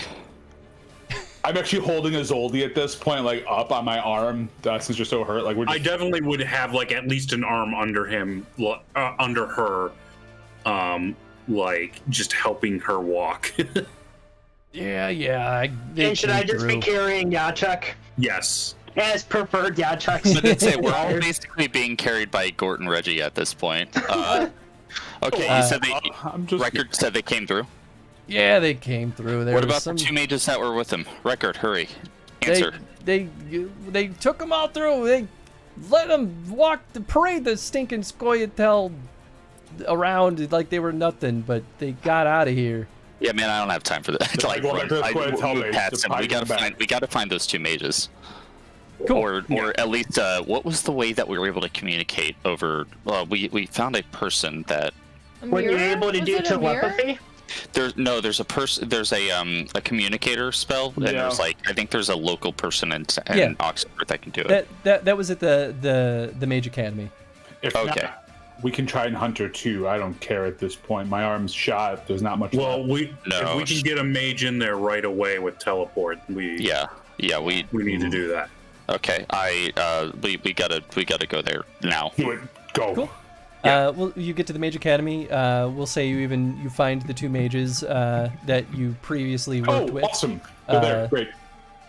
They look at you with wide eyes and see how bloodied you are, and go, "Oh my! What can we do? Tell us." I need to get listen to her now. What'd you say? I actually didn't hear you. We need to get to a communicator now. Of course. They take you there. All right. We're gonna send out a communication to Felicia. Mm-hmm. Okay. She doesn't answer. Motherfucker. I sent a communication to probably whoever's like in head of the, or not in head, but like the equivalent of the secretary for that mage hall. Elias. I think it was Elias. I have Elias written down. What about the people in the academy here? You, as you reach out to them, you see a strange face that you've never seen before, wearing red leather armor, and they enter the scope area, and they look at you and go, "Who is this?" I cut the communication. I was gonna say send them after that witch, though. Yeah. Wait. Oh, you're right. They'd be several days out. What about anyone in this they're opposed to academy mages. that we're in right now? Yeah. Yeah. Well, I mean, we can try it. What's his name? Grunk looks at you and goes, "I can teleport." Grunk, how do you feel about trying to kill an all-powerful mage by yourself? It sounds like a bad idea, but Maybe find a couple of mages I can teleport to and go with you. You need to I can give you the coordinates. I can tell you where it's at. Can you teleport more than just you? Can you just send me the mental image of it, and I can see what I could do? Yeah, I'll use telepathy. Cool. You send him the mental image. He gets a gauge of where the location is and goes, "Yes, I believe I can find that." Let me go gather Can you a few. teleport with people? You cannot teleport people, but if we have somebody that can cast portal, then it's a different story. Portal is a ritual, though, isn't it? It probably is. Oh, maybe standing Or portal maybe is. not. Ooh, you know Standing what? portal, actually, it's not. It's just a level 3 spell. Oh, okay. Then, you know what? Go ahead and roll me a persuasion, Azoldi. Oh no.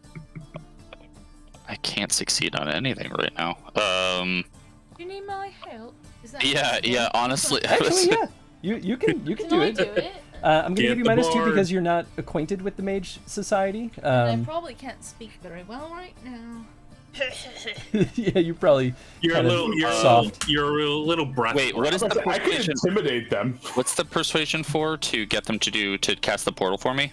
More or less. 19. I rip out her book and I place it on the table. I flip it open to the part that talks about the terrible things she does, and I say, "If you want more of this into the world, then don't cast the portal. Otherwise, get us there now." We're gonna use that. Hold on. Here's the book. He took the book. Yeah, I think Azoldi read Isabel's journal. Yeah, So he had Isabel, and then Jacek gave. Yeah, you all had different books. Yeah, I have the one for Duva whatever. I've given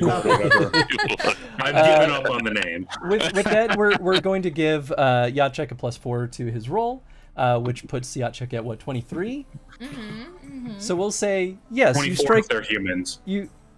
Oh, that's true. We'll say that's enough to strike fear into the hearts of the mages of Banard, and they gather a small group. They cast a portal, and they kind of look at you, hoping to join them because they don't really fully know what they're dealing with. I walk through too. Yeah. Yeah. I collapse onto the floor. Yeah. I might actually stay behind with Jacek to make sure he's And okay. Azoldi. Y'all stay. Yeah, I'm about to say. Y'all stay. What's going on with Daygard? Azoldi, if you call us even, I'll go. Actually, I'll go regardless. Fuck it. And I run through the portal. We'll say Daygard kind of stayed in the storage room because he's like, I can't let them see me. Yeah. I'm just gonna hide in here for a little bit. We'll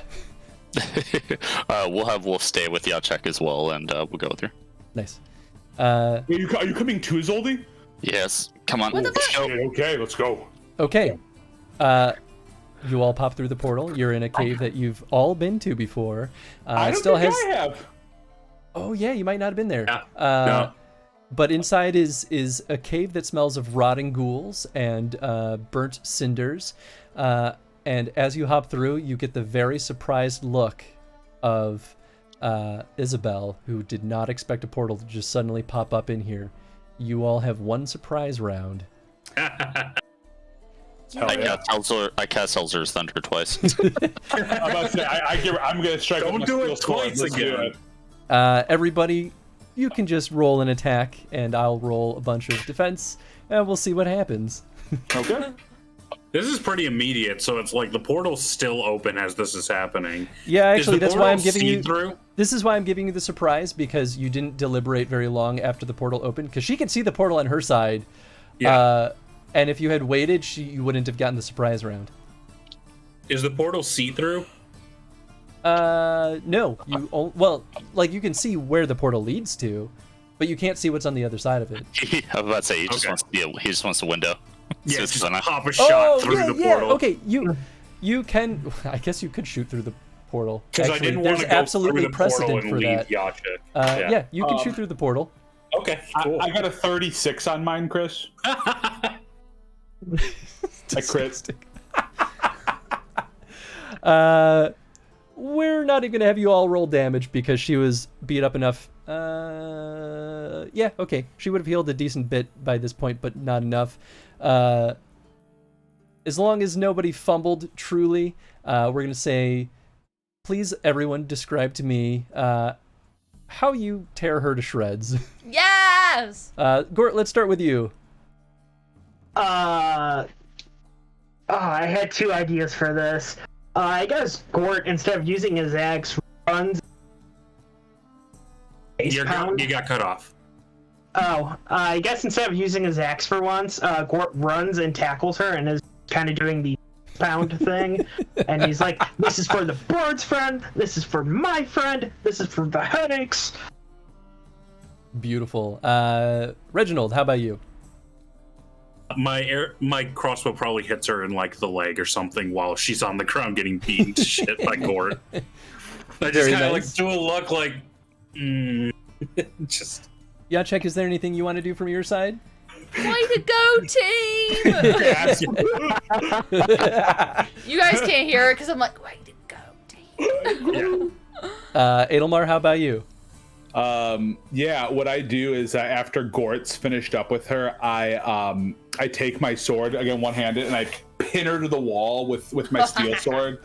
Actually, no, with my shitty silver sword, my other silver sword, my not as good one, and I stab it through her, and I pin her up for Zoldy to finish her off. All right, Zoldy. Kind of like a target, almost like a dummy. All right, Zoldy, how about you? Didn't we find Demiridium at some point? Like last session or the session before? Did anyone take it and put it in their inventory? I don't have it in my inventory. I think you. It was noted that you could have if you had looked better, because you found. Yeah. There might have been I found traces of it or something. We found the armor that the people who used Dimeridium use or whatever, and we're like, ooh, you know what? There might be some around. Specifically, you were looking for Dimeridium and found out that it was all not there, which actually was more suspect than anything. Yeah. Yeah.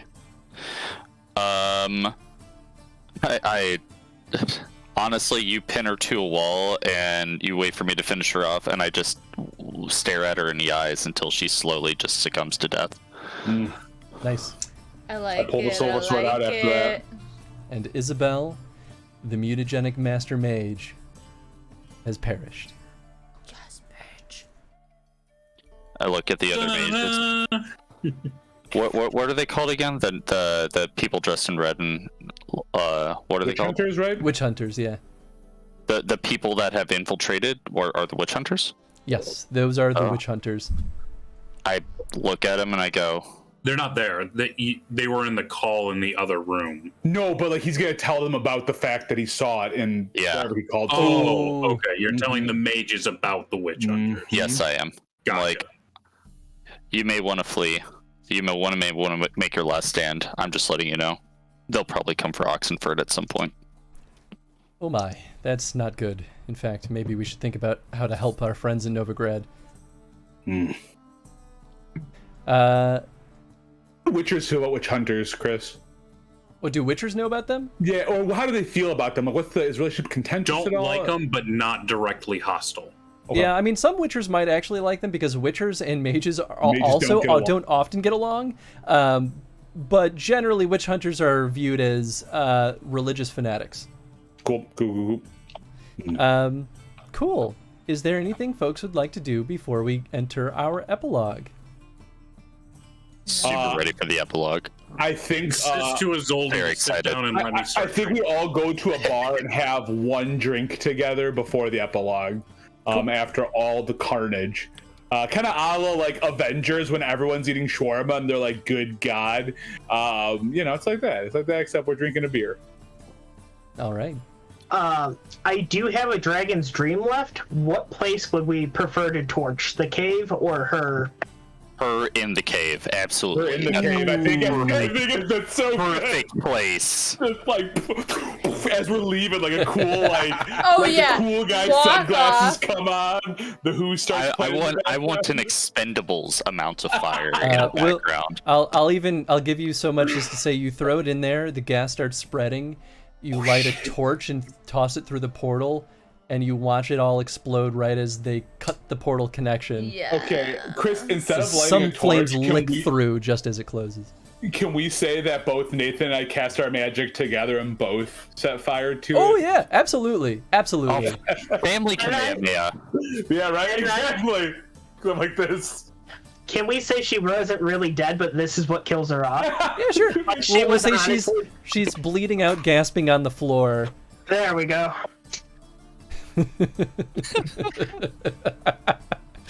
And then out of nowhere, one of the centipede creatures jumps on her and eats her, and then it explodes.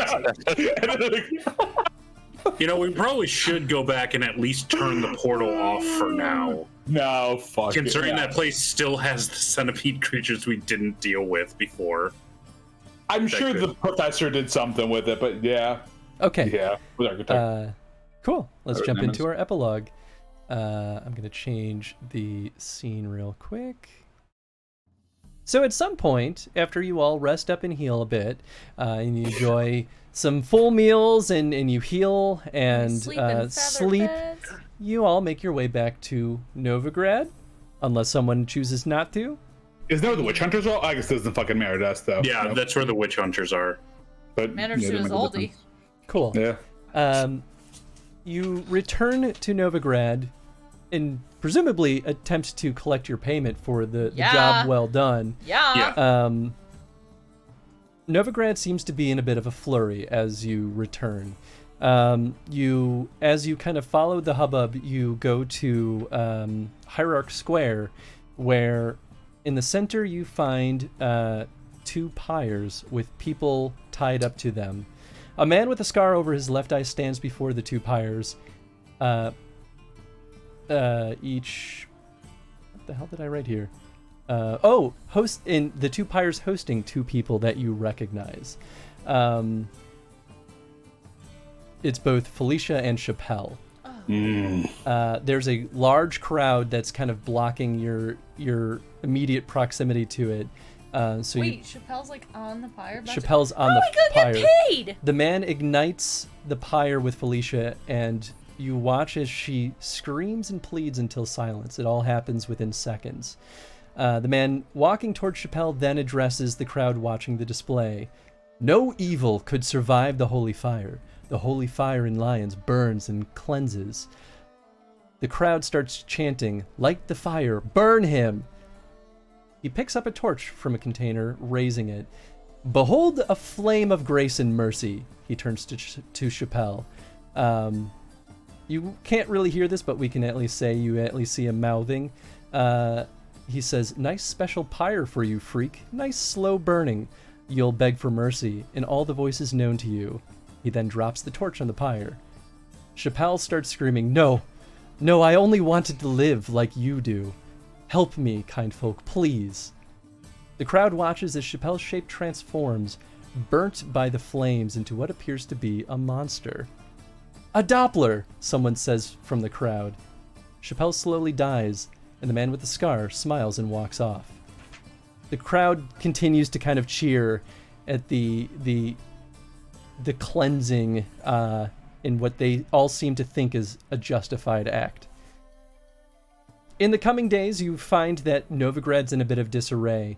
They are hunting mages actively. The entire city seems to have turned against them. The witch hunters have infiltrated the very culture of what Novigrad used to be. I will let you all decide how you would like to kind of act through the chaos. You may choose to help mages. You may choose to fight. You can just get the hell out of here so that you're not part of the fray. But we'll let you all kind of choose, and we'll kind of wrap up what happened with each of your characters based on that. Wait, did Chappelle, like, actually die? What's a Doppler? Chappelle dies.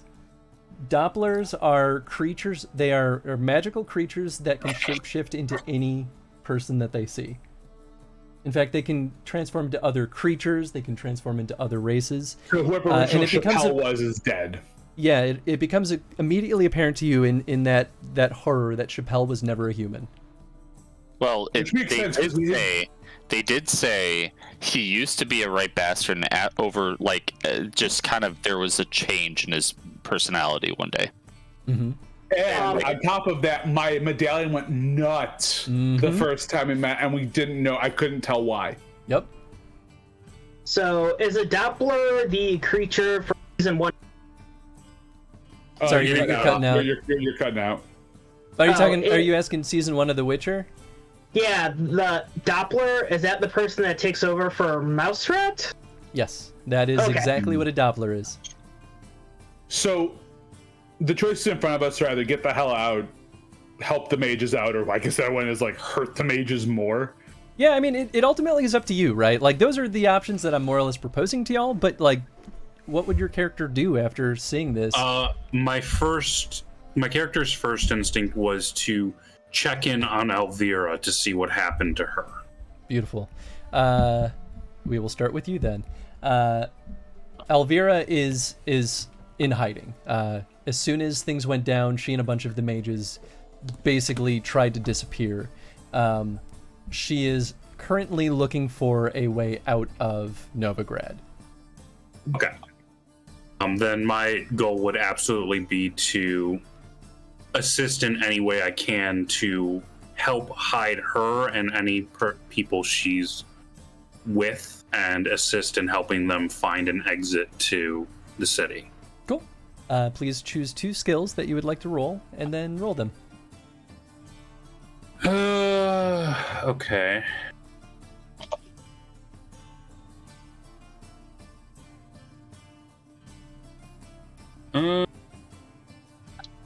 We can always circle back to you too if you want to think about it. Yeah, because I'm not sure which ones would necessarily apply, because it's kind of dictated about like what the plan is for Elvira and them.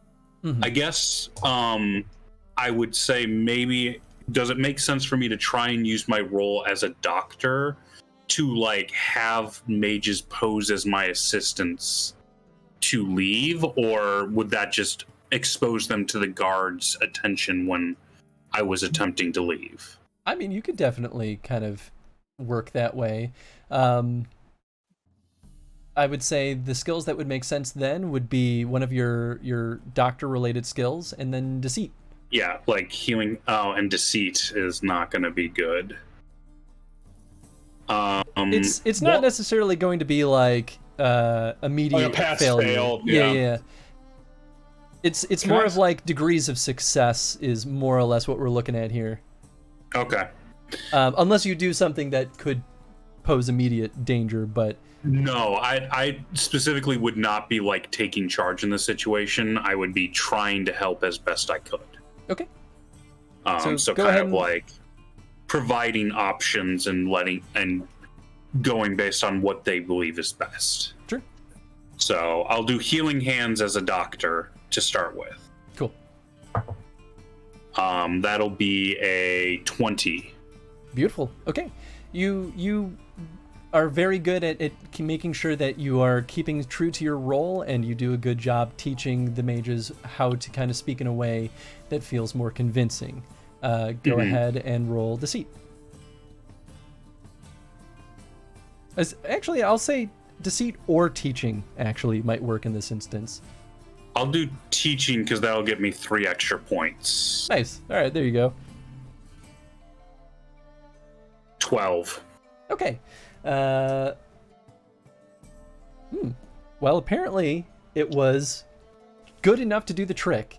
The mages that I just rolled for exploded, so Nice. You do a pretty good job. You basically have what was the movie? Schindler's List? Yeah. You get kind of one of those operations going where you're doing a great job keeping mages alive and helping keep them hidden long enough for them to find ways out of the city. Okay. Cool. Edelmar, how about you? So I just have a couple questions. Sorry. So like, this is turning into a real like entertainment thing for these folks now, right? Like hunting mages down, killing them, because they're doing mages, creatures, everything, right? Right. So right now they're only hunting mages, but the caution in the culture is that they're going to come for elder folk next. So like, Witchers are farther down the menu. Oh no, it's not even about that. I'm also a mutagen at like I've got like I don't know if I'm already a target because I look a little different. I know I cover things up by being like what I am. If you poke your nose in the wrong place, they might try to like roughhouse you. But you're not on the immediate list. Are there any like beasts overrunning like the outer areas where people are trying to escape from, with all of the focus being so inward? Like, are less folks like protecting the outer lands from issues like beasts and monsters and shit? Sure. Yeah, I mean, there certainly is the normal array of monsters, and there still are actually plenty of mutants that were created by Isabel. So I think my goal is it's twofold. Anything that looks, because I think the Chappelle scene, it almost paints everything as like people are monsters too. Like this isn't like it's one of those like things where it's like this is messed up. Like we shouldn't be. So even though I don't like mages, they're not subhuman. Right? I don't think Witchers find mages subhuman. Right? Am I crazy in that? No. I mean, it's kind of ultimately up to you. I don't find them, especially after everything we've gone through. Mages are kind of not human, but they also kind of still are. Well, sort of like a Witcher. After working with Isolde, after having mages help bust it up, I have a different opinion, especially if I'm so magic based. So I want to do two things. Thing number one is I want to find an area where maybe like there's a specifically grotesque show of like murdering these mages and people are celebrating. I want to break it up using like intimidation, essentially, like to scare everyone off. And then I want to go hunt any of the mutants that are still around this area, because I want to just make it back to my fucking swamp. I want to get home and get to my wood, because you know what? I thought the monsters were just out there, but it looks like they're still around here too, and inside this city. So all right, go ahead and roll intimidation, and then roll your fighting. Nice. Or Witcher training, I guess. Whatever makes more sense. I think I'm gonna do swordsmanship specifically. Okay. I wanted to do that one for sure, because why not? Intimidate. Oh my god, I did not intimidate. I fumbled. Let's see how bad. 6. Let's see. So all together, my intimidation. Tony, this is not the time to fumble. Yeah, I mean, this is the intimidation check. They'll just chase me out of town, I feel. Let's see. So that's will. So that's 10 and 3. It's 13. So I got a 7 in intimidation. Okay, go ahead and roll your fighting, and I'll tell you how this plays out. Or your swordsmanship. Well, no, I'm not trying to kill the witch hunters. Like I was planning on breaking that up and then going out hunting. But yeah, absolutely. Let's see. That is a 22, 23. So that's a 32. Okay, so you're trying to intimidate the crowd, and in the middle of your speech, the witch hunters surround you, and they basically start trying to beat you to death. You can choose to kill them in your escape, but you do fight them back, and you get the hell out of Dodge.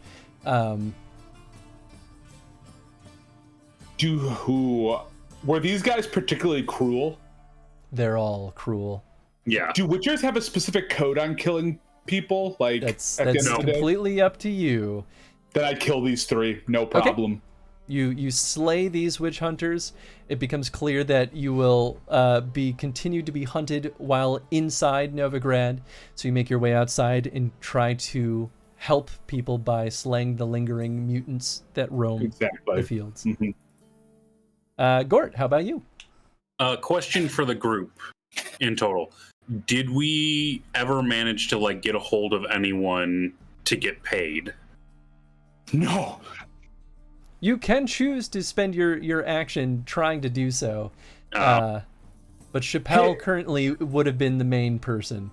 Yeah. And then And nobody actually knows that we're hired by Chappelle but Chappelle. Yeah. Azuli, did you give me the one book, the Elder book that Yachek gave you? Because I know you said that some of them belong with The Witcher, but I don't know if you actually gave them to me or not. The only one I have is actually from what's her name? Isabel. Yachek said she gave you the other one though too. Oh. She gave you the other one. In that case, then give me that one. Then yes, I would, because I do believe it belongs with you and your people. Great. And before I leave, I'll thank you for everything. And I'm in the win for now. We'll all meet up later. Yeah, Adelmar, I also gave you the one I was holding on to with kind of the just quiet thing of like, get what information out of it you need and burn it. Cool. I just wanted to ask that in the previous. Now you can go to Gort. So I just wanted to make sure because we didn't clear that up. And I was like, shit, I don't know who did those books. That's all good.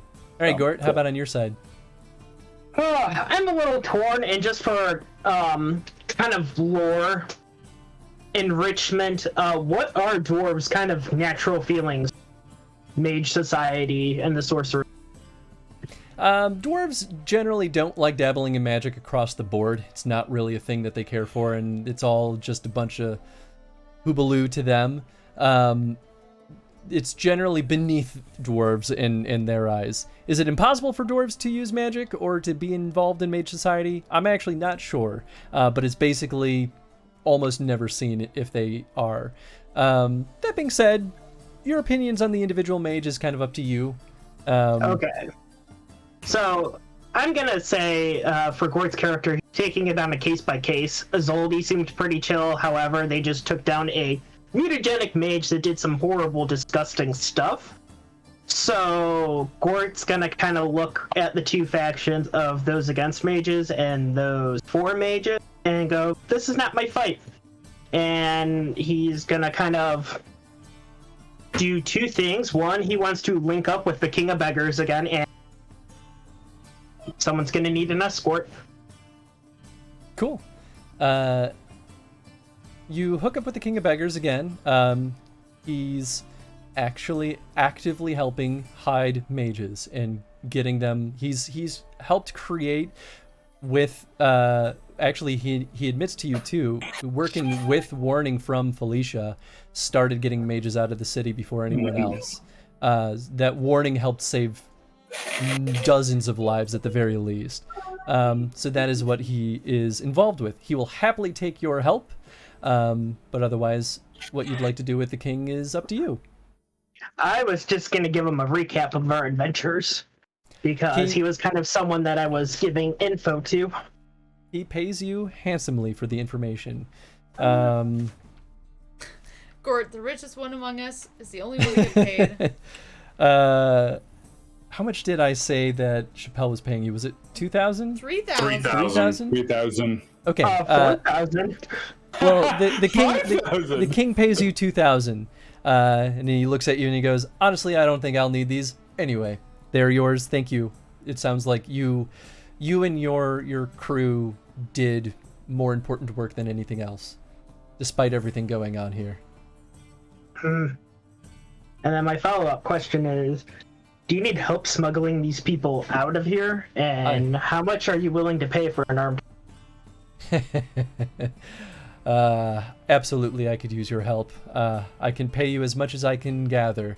I am a beggar, after all. Yeah, good enough for me. Cool. And Gort remains the only person in the group to ever have money. I got 3,000 gold. Azoldi had money, just as Azoldi spent all her money. Yeah, I did. I still have a 500 crown debt to Azoldi. Gort, what skills would you like to roll to assist the King of Beggars? That I would like to roll? Yeah. You could just choose fighting. You could choose other things. Definitely body and melee. Melee and physique, maybe? Yeah. Yeah, melee and physique. Sorry. Absolutely. Go ahead and roll both. Okay, so Your fighting and your strength. Makes sense. Yeah. So melee is a 24, and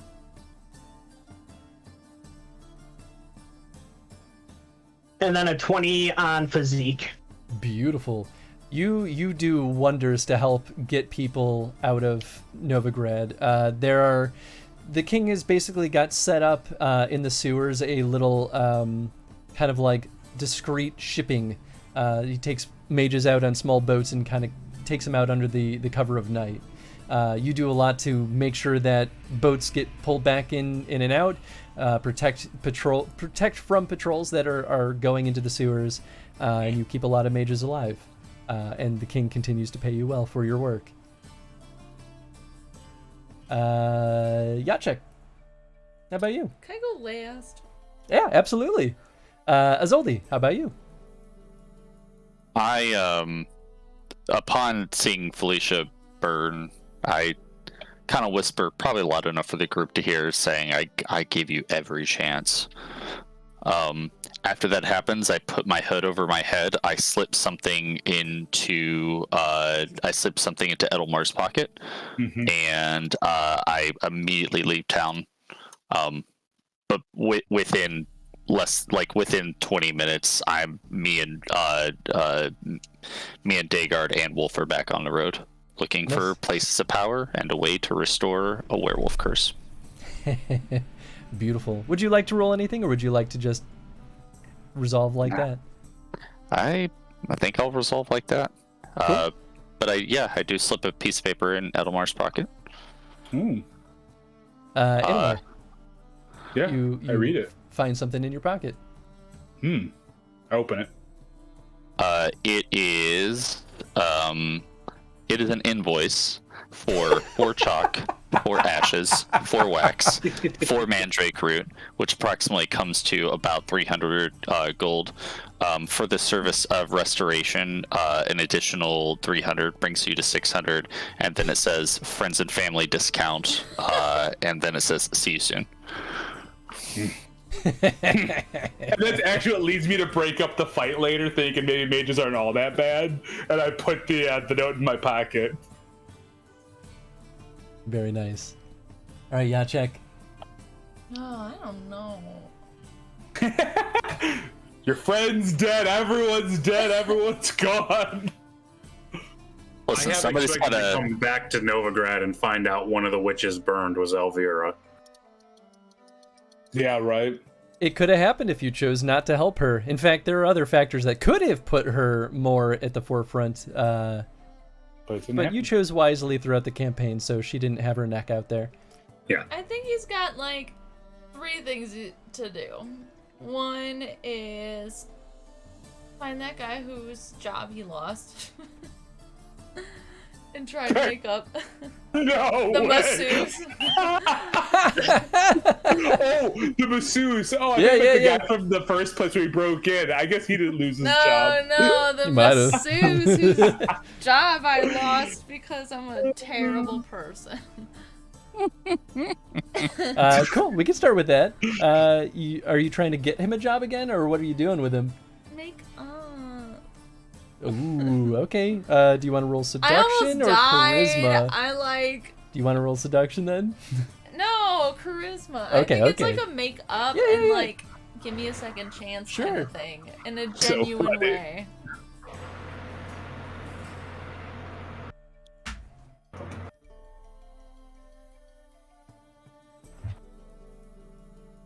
$24. 24. Beautiful. He sees you and sees just how sad and beat up you are, and how much you've been through, and can't help but empathize. So he gives you another chance. Yay! Jacek has a boyfriend. The next thing I wanted to do was I think I will aid in the saving of the mages by using my raise a crowd thing, you know, where Beautiful. I distract everybody and I'm like, y'all listen to this over here. Are you trying to work with anyone, or are you just kind of keeping your eyes out in like... Yeah, I don't know. I'd work with people if I knew who to work with, I guess. Okay, go ahead and roll it.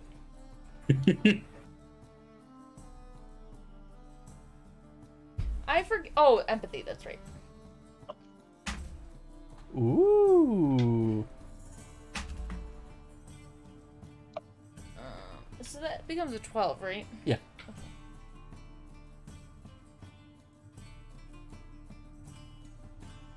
26. Beautiful. Nice. Yeah, we'll say you use it to actually break up a couple of conflicts and allow some mages to kind of, some prospective mages, because plenty of non-mages also died from this. Yeah. And you help them get away. You're later approached by a haggard looking beggar who looks at you and says, "Yachek, I presume? That would be me. We could make use of your talents if you are so inclined. I believe an acquaintance of yours actually works with me already. And who's that? Your dear dwarven friend." Alright, I'm listening. You seem to be very good at putting on a show. We could use distractions here or there to help folks to safety. If you would be willing to offer your talents, we could make use of that. Sure, pay me and my boyfriend and we're good. Of course. As a humble beggar, I will pay you what I can. Excellent. Shake on it. I got him a job. You and, does he have a name? I don't think we did. I don't think we did. You and your boyfriend help various mages and other elder folk get their way out of Novigrad. Sweet. Anything else you'd like to do? I think his long-term plan is save up money and get the heck out of Dodge after he's done enough good here, but... Cool. Yeah. All right. And at that, the party all helps in various ways. They all survive the weeks to follow, and all kind of go off onto their own paths for the time being. You all endured the historical moment of the witch hunters striking in Novigrad and killing mages. You took down a powerful mutagenic mage who could have been city-destroying levels of terror, and made some friends along the way. Thank you all for joining me on this wonderful little campaign. This is fun 9 sessions. Yeah. Felt so much longer with like the breaks, so you're like, Thank you, Christopher. Nine and a half sessions. Thank you, Chris. Woo woo. Oh, yeah, 9.5. That's right. Knock said nice things. Oh, thank you, Knock. I really appreciate that. Hope you get some nice rest. Whoo-wee. Boy, I was a little worried we weren't going to fully wrap up tonight, but we did it.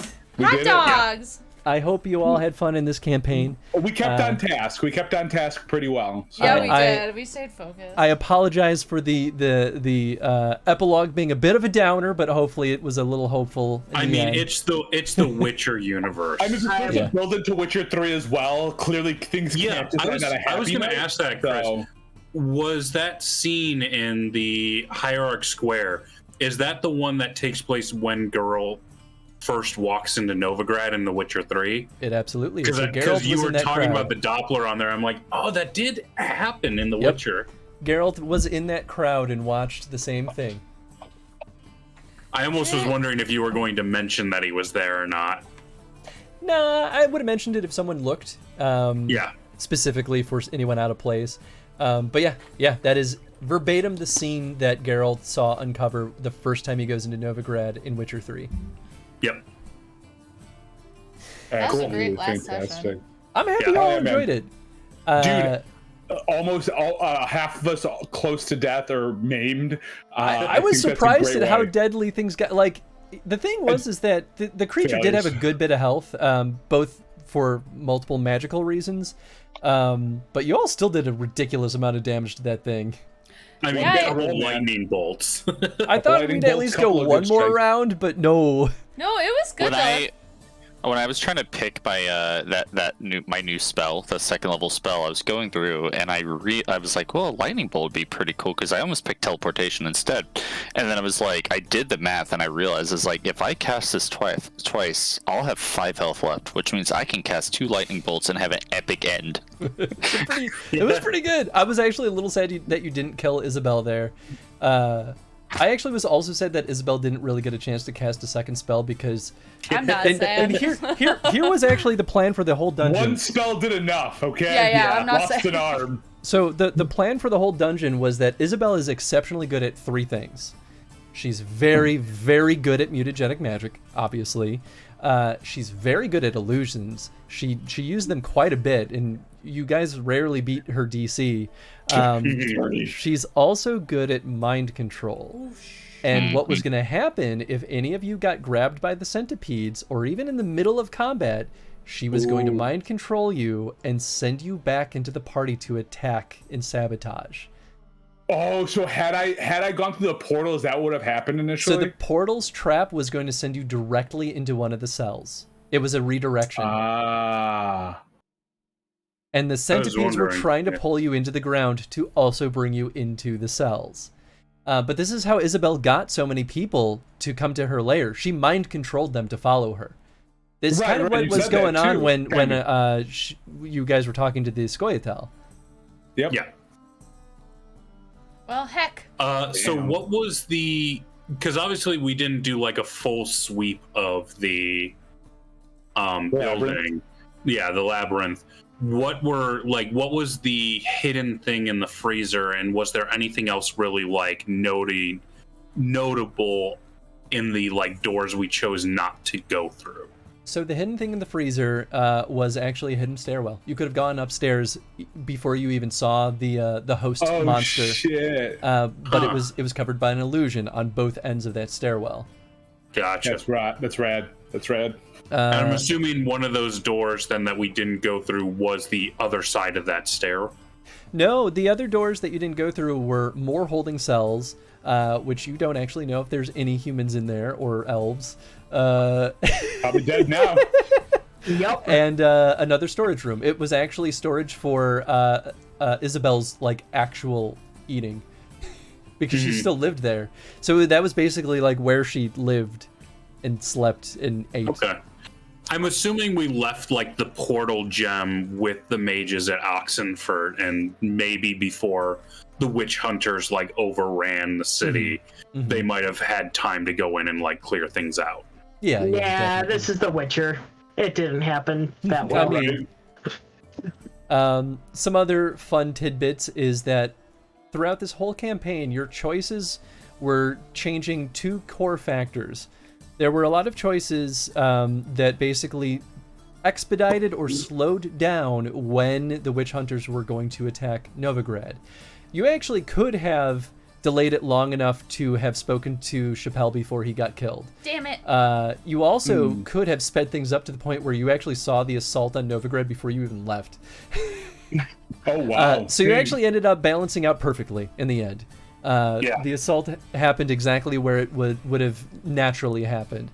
Other things that you all did were how much time you took to do things, and it actually affected how much time Isabel had to prepare for things. And I actually rolled skill checks every time she had additional days to do things. That is the single factor that allowed what mutagens went into the Witcher monster that you fought. And every extra day, I was allowed one more roll to see if she was able to squeeze any further modifications in the creature. And we never took horses, barely, so you got days. Oh, yeah. But it affected other things too, like the mutant wolves. That affected how many mutant wolves were out there prowling. The first day, they were fully under her control. If you had... This is why they did not attack you, because she did not view you as the prominent threat yet. She attacked... If you had followed up to see who was attacked by the mutant wolves, you would have found out that it was camps of the witch hunters. You would have found destroyed camps. The next day... I now no longer feel bad about not following up on that. Yeah, same. It would have just gotten you that information, but that's about it. Yeah. Well, giving her another mutagen too, so... I mean, I guess that's fair. The other thing was that the second day, when you did encounter the mutant wolves, they were no longer under her control. She only gets to control them for a day unless she re-ups the spell. They were too far away from her to be able to re-up at that point, which is why they attacked aimlessly. That's why they attacked the Scoia'tael, that's why they attacked you. Isabel at that point just took the opportunity after they attacked the Scoia'tael to just swoop in and steal a couple of the living elves. Damn. Was there any chance of saving Elwyn? Yes, actually. If you had been faster, you would have been able to potentially interrupt the mutagenic combo. That would have been on So a the slightly... monster wouldn't have been there. Okay. Well, it would have been a different monster. It just wouldn't have been her, but it could have been less powerful. In fact, it might have just been a bunch of smaller, less powerful creatures because she would have had to scramble something together. Mm-hmm. Realistically, how would we have gone about doing that, though? Like, the big thing would have been horses. Yeah, because it was even mentioned that she was taken 2 days ago. Yeah. Yeah. So you could have even like done and did everything with the elves before the elves even were attacked. You could have gotten the portal and gone in there. Gotcha. What were the bad things that could have happened to Elvira that I veered away from? You allowed her to stay discreet. You didn't include her into any of the primary activities, which allowed her to kind of keep hidden. And continue working as an herbalist first and foremost. The other benefit was actually warning Felicia early. That was a huge factor in getting mages out of there, and I included her in that. Nice. So really, what Azoldi did made a big difference. It didn't get Felicia out, but it got a lot of other people out. Ironically, if Azoldi had been able to convince Chappelle to keep the gates closed longer, it would have delayed the attack on Novigrad, but it would have sped up Chappelle's death specifically. Ooh. So it actually would have caused the actual events that historically took place to deviate from the reality, because it would have put a bigger target on Chappelle. They had a theory that he was a Doppler, but they had no proof. That to them would have sealed the deal, to be like, no one rationally would have made this choice other than to try to stop us specifically. That was why Chappelle sweated every time that question came into conflict, because he's like, I'm gonna fucking die if I push my limits on this. Yeah, right. Like, yeah, I want to keep the gates closed, but I need to live. It's better for me to keep breathing. Yeah, and the funny thing is, all the things that made you all distrust Chappelle, that was just him being a Doppler and impersonating a past dude. He actually was generally like a good-hearted, like looking out for the betterment of the people kind of person. But his very nature is deceptive and thus seems, shady. Exactly. Which is why he was the perfect setup to have as one of the actual characters that you all were interacting with. But like, he's a Doppler by the second Witcher book. And it's like proven, like Geralt encounters him as a Doppler. And lets him live. Yeah. And so Geralt seeing him die in Witcher 3 is like Geralt being like, fuck. Like, because he actually cared about people. At the end of the day, Geralt's like, well, you're not a problem. Because the original Chappelle was a true monster. He was a fanatic of the church and just murdered, like he disappeared people just for nothing. So I've got two questions. Sure. What is the most major thing we did that was a benefit to us, and what was one of the biggest detriments outside of the travel time that we did? Let's see. One of the major benefits. We haven't even talked about at this point. I mean, honestly, being good at combat was really set back a lot of potential wins from Isabel's plans. Even Azoldi did some really good magic to kind of negate some stuff.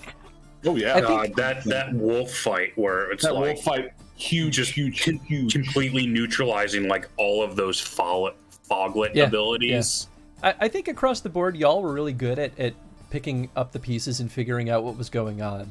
Like, it wasn't like one major moment. It was that y'all just kind of did really good on most challenges, which was fun. Like, I set up a lot of things being like, if they figure it out, they do. If they don't, they don't. And y'all kind of just did the thing. And I was like, nice. I didn't even really have to nudge y'all very much. In fact, you mostly stuck to the golden path on a lot of things. So much so that I was worried I was railroading you guys. And maybe I was, but it's the GM ideal of like, they can make all these other choices. This is like this is kind of the outline, and it's like, oh, we just followed the outline. They just their characters made the choices to follow the outline, and it's like, okay, cool. Yeah. One of the biggest detriments, though, that y'all made was actually mostly Isolde's blunder, interestingly enough.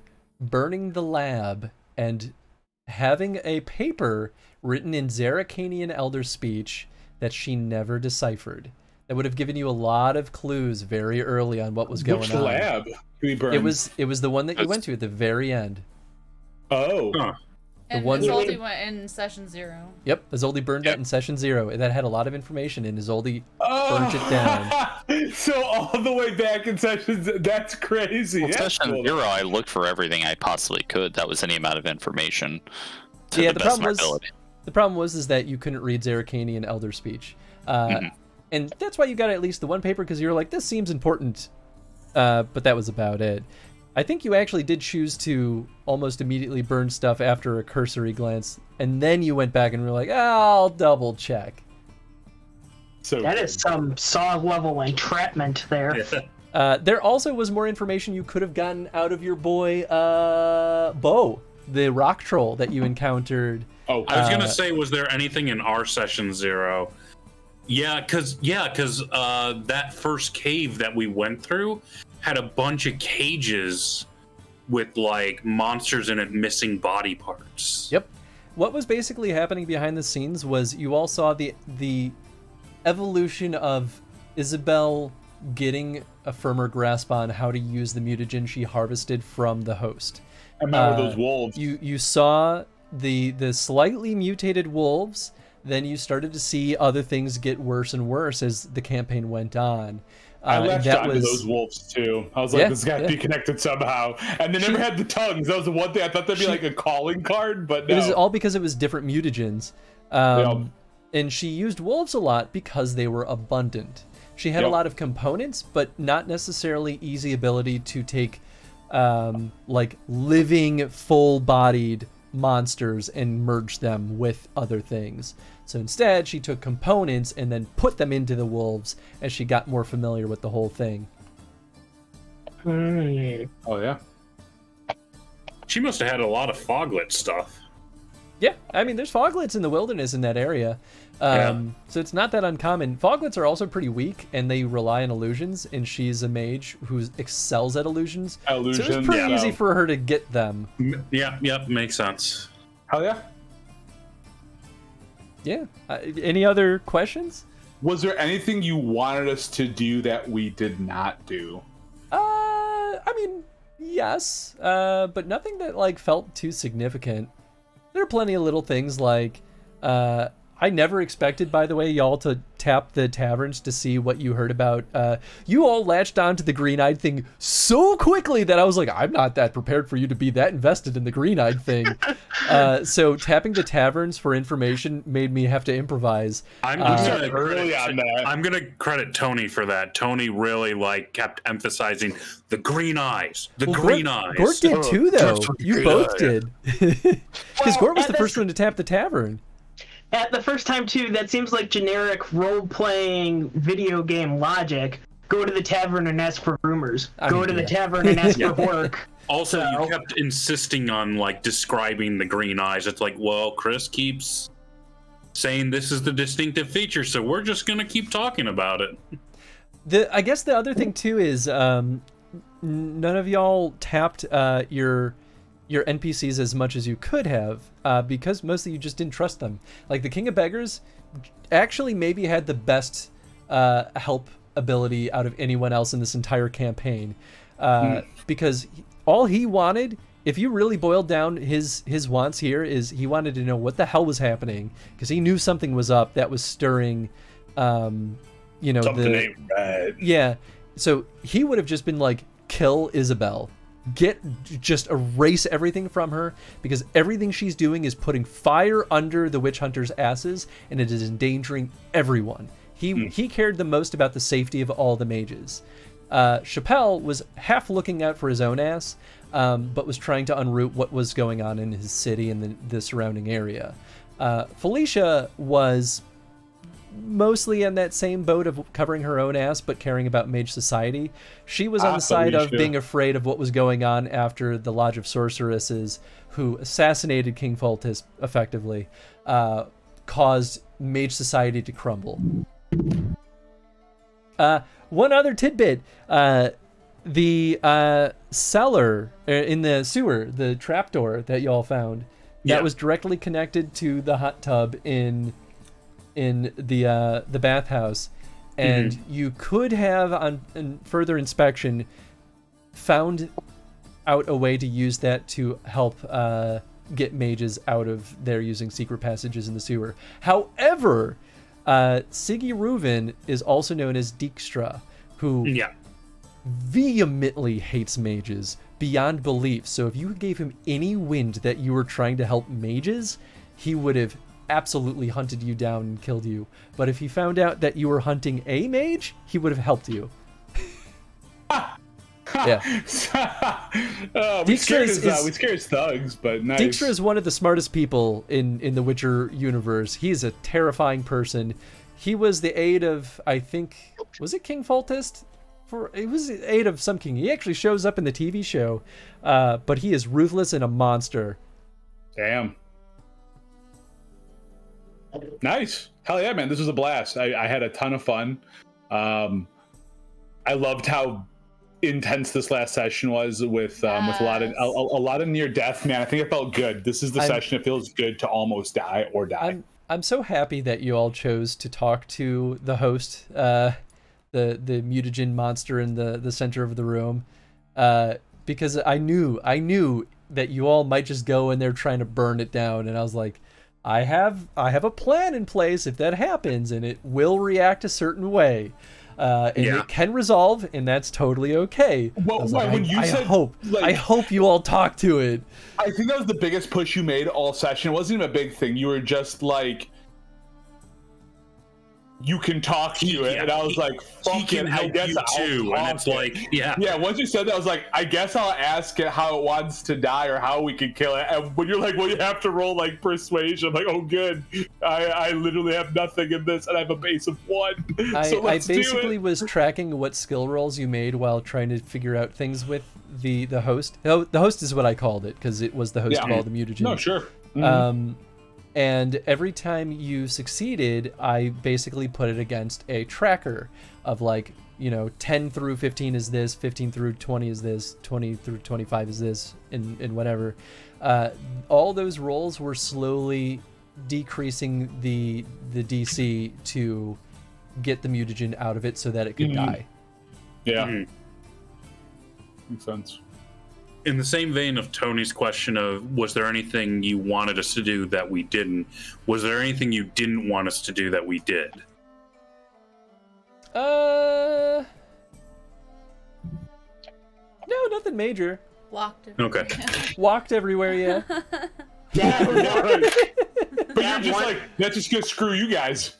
I mean, avoiding folks like the King of Beggars and even Chappelle, I was like, I kind of wish y'all talked to them more. But it didn't really matter in the grand scheme of things. They would have helped you or hurt you, depending. But it was ultimately fine. They weren't the ones driving the story. It was your story versus Isabel and how you chose to react to it. Actually, I do have one regret, and that's that I made Isabel sound too crazy during Isolde's encounter. But it's kind of hard to avoid that considering she kidnapped your friend. Yeah. I mean, yeah, when you're starting off with that, it doesn't matter how normal they're going to act at that point. Yeah, also, you're like, I made her sound too crazy. The mage actively, putting mutagenic magic into anyone she can get her hands on. She was 250 years old and had been isolated for maybe 100 years, give or take. All just diabolically messing with mutagenic magic. She's crazy. What was even her end goal? Was she just mad scientist? I didn't tell you. She sort of said it to Isolde, but I don't know if it fully got caught on. She was going to start by destroying Novigrad, just through and through. She was going to try to thin all of the witch hunters, and then after they infiltrated Novigrad, she was just like, let's just kill them all. So she would have created enough mutants to infiltrate and just kill everyone. Her plan from there was to go and kill the rest of mages. The part that was a complete oversight on her part is she didn't really take Nilfgaard into account at all. She was just thinking about completely destroying all the leadership of the North and establishing a new magic-ruled society. Jeez. with her at the helm, which is insane. Like, none of it actually makes sense, but she was just pissed off enough at being rejected by Mage Society and then being hunted by witch hunters to just be like, kill them all So and she's start like, fuck over. everything. I'm gonna start again. Yeah. And she's like, if I just have a horde of mutants under my control, I can just do whatever I want. Fair. That is nuts. She had a whole speech too, trying to convince you to join her. Obviously, that wasn't going to happen pretty much at all. But she would have actually tried showing you some of the shit going on in Novigrad to try to sway you to be like, look at what they're doing. Don't you want to kill them all? But I cut that speech off by shooting her in the leg to start, huh? That's okay, though. Like, that's fully what I expected. I just had Yeah. a speech prepared in case you decided to talk to her. I feel like I went into like every single encounter you had us, or it's like walk in, okay, before combat started, you doing anything? I pop a shot off. It's like, just start it off right away. Just Well, especially shoot. after seeing how angry everyone was after dealing with the host, I was like, Isabel has no chance of any kind of communication. No one was happy about the host. Yeah, no and way. then- No way. I was really happy with that scene, though, with the It host. was good. It was good. Hell yeah, man. It was a blast. Cool. Good Well, y'all campaign, get brother. 10 IP for rocking and rolling in a campaign. Except me. I get 9. You get 9, Gort. But you all just you stopped a major world conflict. Yay! Man, if I could up swordsmanship to 11, I would, but you're not allowed to go past 10. For what it's worth, So. too, I had an epilogue planned in case you somehow, against all odds, decided to join Isabel. Oh my god. And it would have definitely been history changing. Yeah, no, that wasn't gonna happen. No. I do have one quick question for you too, just Sure, as a sure. whole. It may have been covered by Chad's question, but was there any moment where you're just like, I have this planned, and then we did something, and you're like, and nope, not anymore.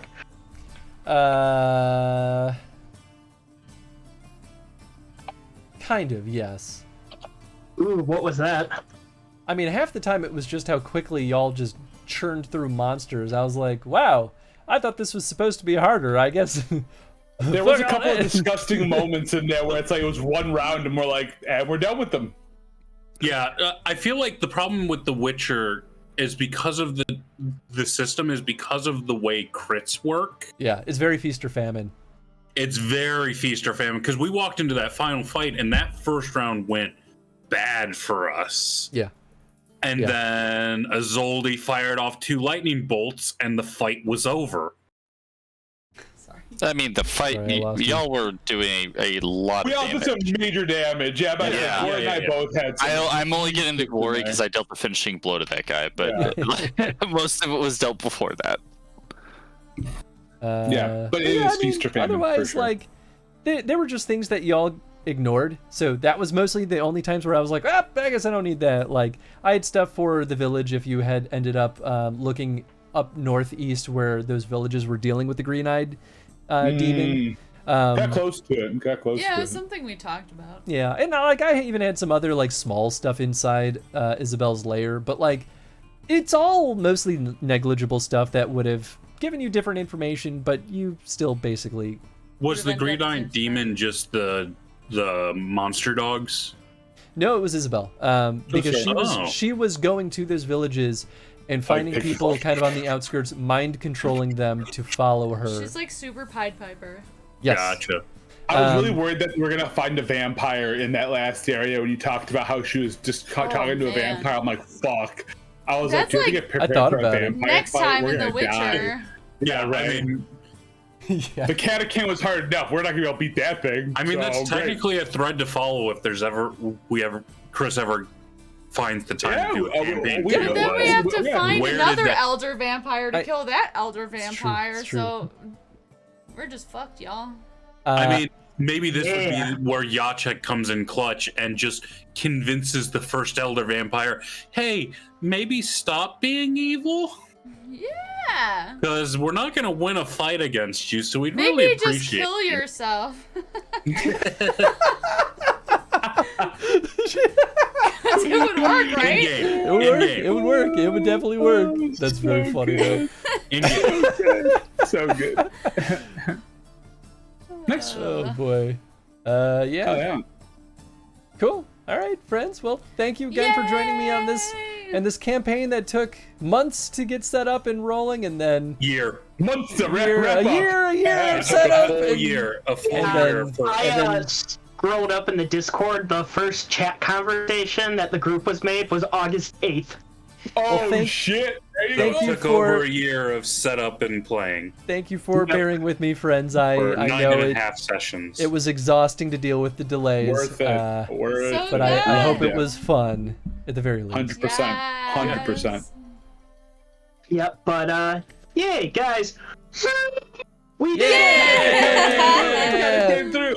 And Hell nobody yeah. died, believe it or not. I can't believe I really nobody thought died. I was dead. Boy, I thought Yachik was dead at least 3 times. Oh my god, Well, I yeah. thought I was dead once I got minus 16. I was like, well, I'm dead. That's true. That's true. I was genuinely worried that Adelmar was going to go down. I think the only reason I survived was because I was never targeted. You almost were, but you got better luck in the later half of the campaign. Yeah. I did just kind of realize, had she decided not to teleport away and continue the fight there, she could have cast a spell and like hit 2 or 3 of us or whatever, and we would have been down to our doctor. Yeah.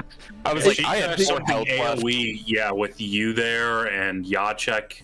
So what that's one reason I went off to the side of the wall. It was like, and me being me, she could have downed 3 of us in one attack probably. So what I was debating with her with that was, she doesn't have a ton of attack spells, to be honest.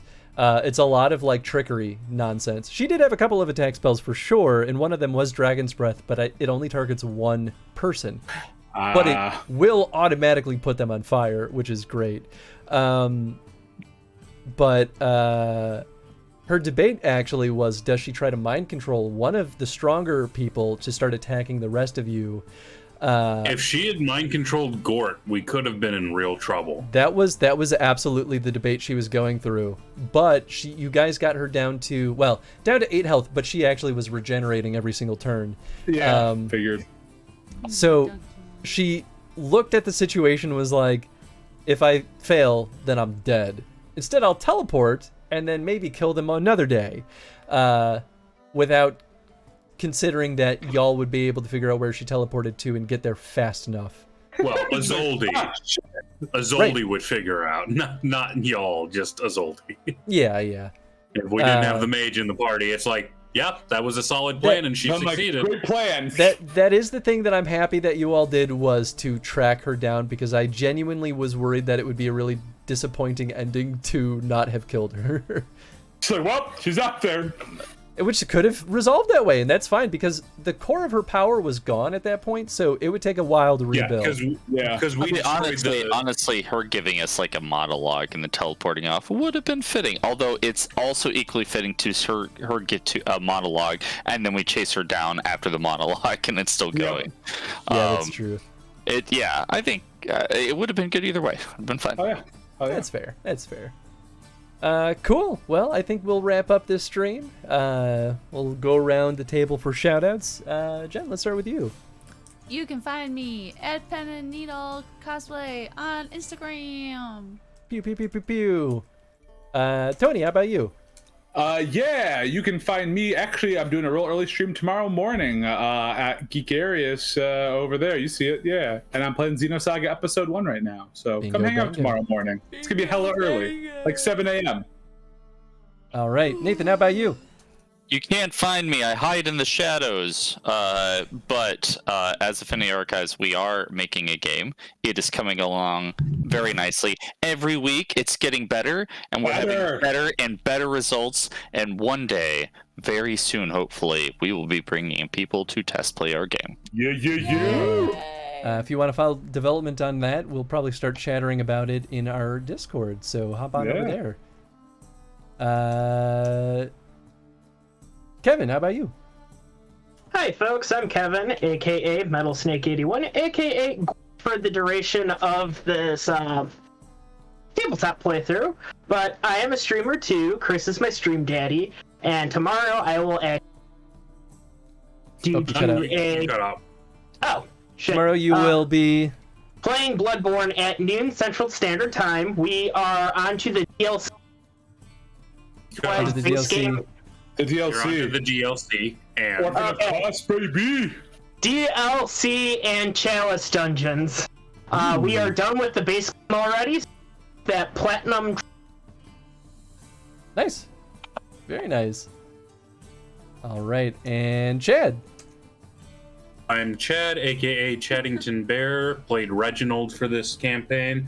I got a command now. When that happen? I did it. Oh, Bear! I did it just for the last session. Okay. Yeah, so I am not nearly as frequent a streamer as these other streamers here. I don't plan anything, no promises on when I show up. Recently, I've been playing Elden Ring. Woo. Nice.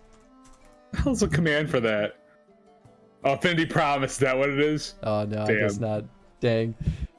Cool, and thank you everyone that was hanging out with us. Hope you all had a good time watching. We'll be back over here, I think tomorrow, playing some more Tears of the Kingdom if time permits. We'll be back on Monday with Resident Evil 4 Remake. Wednesday, we are back with Perfect Dark on the N64. Dark. Hell yeah. And then, wow, Saturday, we're going to be jumping back into Witcher Rogue Mage. And we're getting very close to the How was the big end of old Throne? thing. How was the end of Thronebreaker, by the way, since I couldn't stay up? It was pretty good. It honestly didn't feel like it totally resolved all my choices, but at the end of the day, it had an interesting resolution. It felt cheer-worthy, and it was fun. The final map was just like a victory march. There even was like random combat, but it didn't really matter. I was gonna say, was there any like fight after the one that you won that was even close to as difficult as that? There were fights, but they were decidedly very easy. So they made it clear that it's just a victory lap. Gotcha.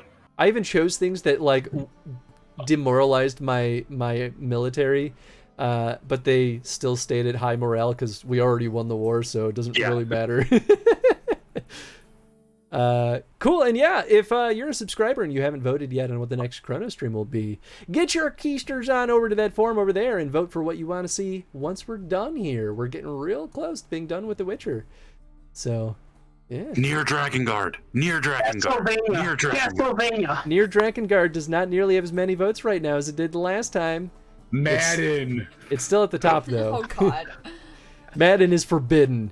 No one's colluding with me. Please collude with me. I've got extra votes to spare. It's another call to go to the Discord where you can collude with Chad. Please collude with me. We'll make a colluding. If Near Drakengard wins, I absolutely can promise votes on future votes.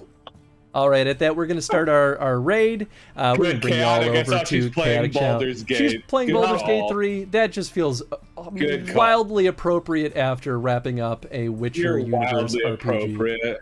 Armored Core. I love that. Yes, Armored Core. Armored Core. Awesome. I want Chris to play Dragon Age, so I guess if we're colluding, Dragon Age. Dragon Age. All right, folks. Y'all have a good night. See you later. Bye. Thanks for watching. Collude.